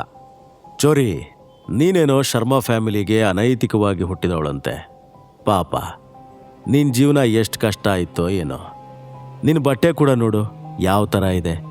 ನಾನು ನಿನಗೆ ಯಾವ ಬ್ರ್ಯಾಂಡ್ ಬಟ್ಟೆ ಬೇಕಿದ್ರೂ ಕೊಡಿಸ್ತೀನಿ. ಮೈನಾ, ನನ್ನ ಹತ್ರ ಬೇಜಾನ್ ದುಡ್ಡಿದೆ. ಗೋವಾಗೆ ಹೋಗೋಣ, ಎಂಜಾಯ್ ಮಾಡೋಣ. ಇಲ್ಲೇ ಇದ್ದು ಏನ್ ಮಾಡ್ತೀಯ? ವಿಕ್ಟರ್ ಮಾತು ಕೇಳಿ ಮೈನಾ ಕೋಪದಿಂದ ಕುದೀತಾ, ವಿಕ್ಟರ್, ದುಡ್ಡುಗೋಸ್ಕರ ಮೈ ಮಾರ್ಕೊಂಡು ಸೆಲ್ಫ್ ರೆಸ್ಪೆಕ್ಟ್ ಕಳ್ಕೊಳ್ಳೋ ಹುಡುಗಿರ್ ಥರ ನಾನಲ್ಲ. ಬೆಟರ್ ನೀವು ಲಿಮಿಟಲ್ಲಿರಿ.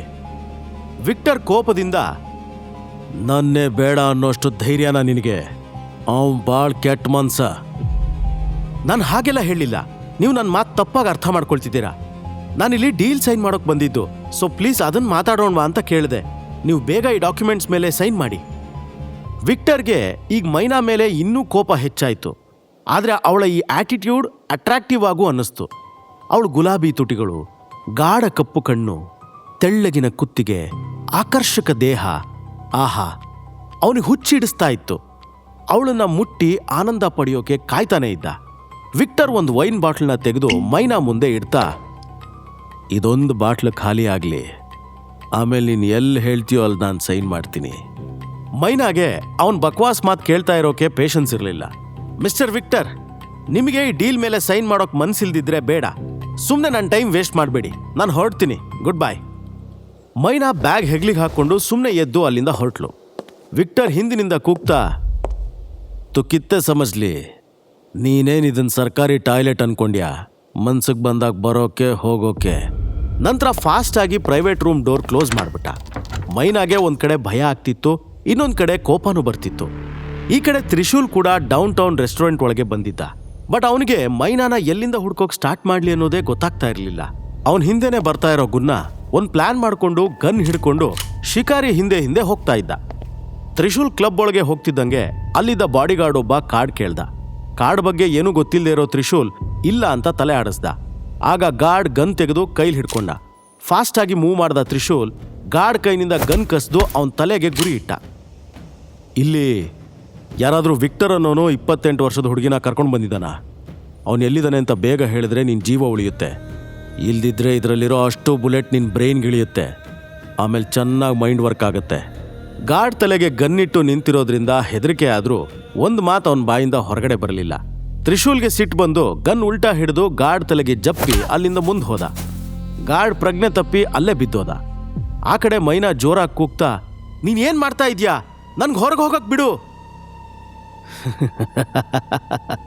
ಮೈನಾ ಮೈನಾ ಮೈನಾ, ನಿಂಗೆ ನಿಜವಾಗ್ಲೂ ಡಾಕ್ಯುಮೆಂಟ್ ಸೈನ್ ಮಾಡೋಕೆ ಇಲ್ಲಿ ಕಳಿಸಿದ್ದಾರೆ ಅನಿಸ್ತಿದ್ಯಾ? ಪೂರ್ ಗರ್ಲ್, ನಿಜ ಹೇಳ್ತೀನಿ ಕೇಳು. ಗಿರಿಜಾ ಶರ್ಮಾ ನನಗೆ ನಿನ್ನ 2 ಕೋಟಿಗೆ ಸೇಲ್ ಮಾಡಿದ್ದಾಳೆ. ನಾನು ಆಲ್ರೆಡಿ ಅವಳಿಗೆ 50 ಲಕ್ಷ ಅಡ್ವಾನ್ಸು ಕೊಟ್ಟಿದ್ದೀನಿ. ಸೊ ನನ್ನ ಟೈಮ್ ವೇಸ್ಟ್ ಮಾಡದೆ ಬೇಗ ಬಂದು ತೊಡೆ ಮೇಲೆ ಕೂತ್ಕೋ. ಮೈನಾಗಿದೆಲ್ಲ ಗೊತ್ತೇ ಇರಲಿಲ್ಲ. ಅವಳಿಗೆ ಶಾಕ್ ಆಯಿತು. ಅಜ್ಜಿ ಹೇಳಿದ್ದಕ್ಕೆ ಮೈನಾ ಇಲ್ಲಿಗೆ ಬಂದಿದ್ಲು. ಅಜ್ಜಿ ಕೂಡ ಅವ್ರ ಜೊತೆ ಸೇರಿದಾಳ ಅನ್ನೋದು ಕೂಡ ಅರ್ಥ ಆಗದೆ ನಿಂತುಬಿಟ್ಲು. ನೋ ನೋ, ಇದೆಲ್ಲ ಸುಳ್ಳು, ನೀನು ಸುಳ್ಳು ಹೇಳ್ತಾ ಇದೀಯಾ? ಅವಳಷ್ಟಕ್ಕೆ ಹೇಳ್ಕೊಳ್ತಾ ನಿಂತ್ಲು. ಅದೇ ಟೈಮ್ಗೆ ವಿಕ್ಟರ್ ಹಿಂದಿಂದ ಹೋಗಿ ಅವಳ ಸೊಂಟಕ್ಕೆ ಕೈ ಹಾಕ್ದ. ಮೈನಾ ಅವಳನ್ನು ಸಂಭಾಳಿಸ್ಕೊಂಡು ಅವನ ಕೈ ತೆಗೆದು ಕೆನ್ನೆಗೆ ಒಂದೇಟ್ ಹಾಕಿ ಡೋರ್ ಕಡೆ ಓಡ್ ಹೋಗಿ ಓಪನ್ ಮಾಡೋಕೆ ಟ್ರೈ ಮಾಡಿದ್ಲು. ಹೆಲ್ಪ್ ಮೀ, ಹೆಲ್ಪ್ ಮೀ, ಯಾರಾದರೂ ಇದ್ದೀರಾ? ಪ್ಲೀಸ್ ಡೋರ್ ಓಪನ್ ಮಾಡಿ, ಪ್ಲೀಸ್ ಹೆಲ್ಪ್ ಮೀ.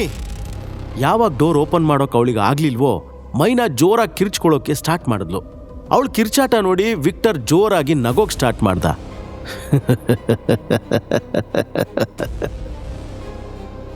ನೀನೆಷ್ಟು ಬೇಕಿದ್ರು ಜೋರಾಗಿ ಕೂಗಿ ಕಿರ್ಚಿ ಮಾಡು ಬಾಬು, ಯಾರು ನಿನ್ನ ಹೆಲ್ಪಿಗೆ ಬರಲ್ಲ.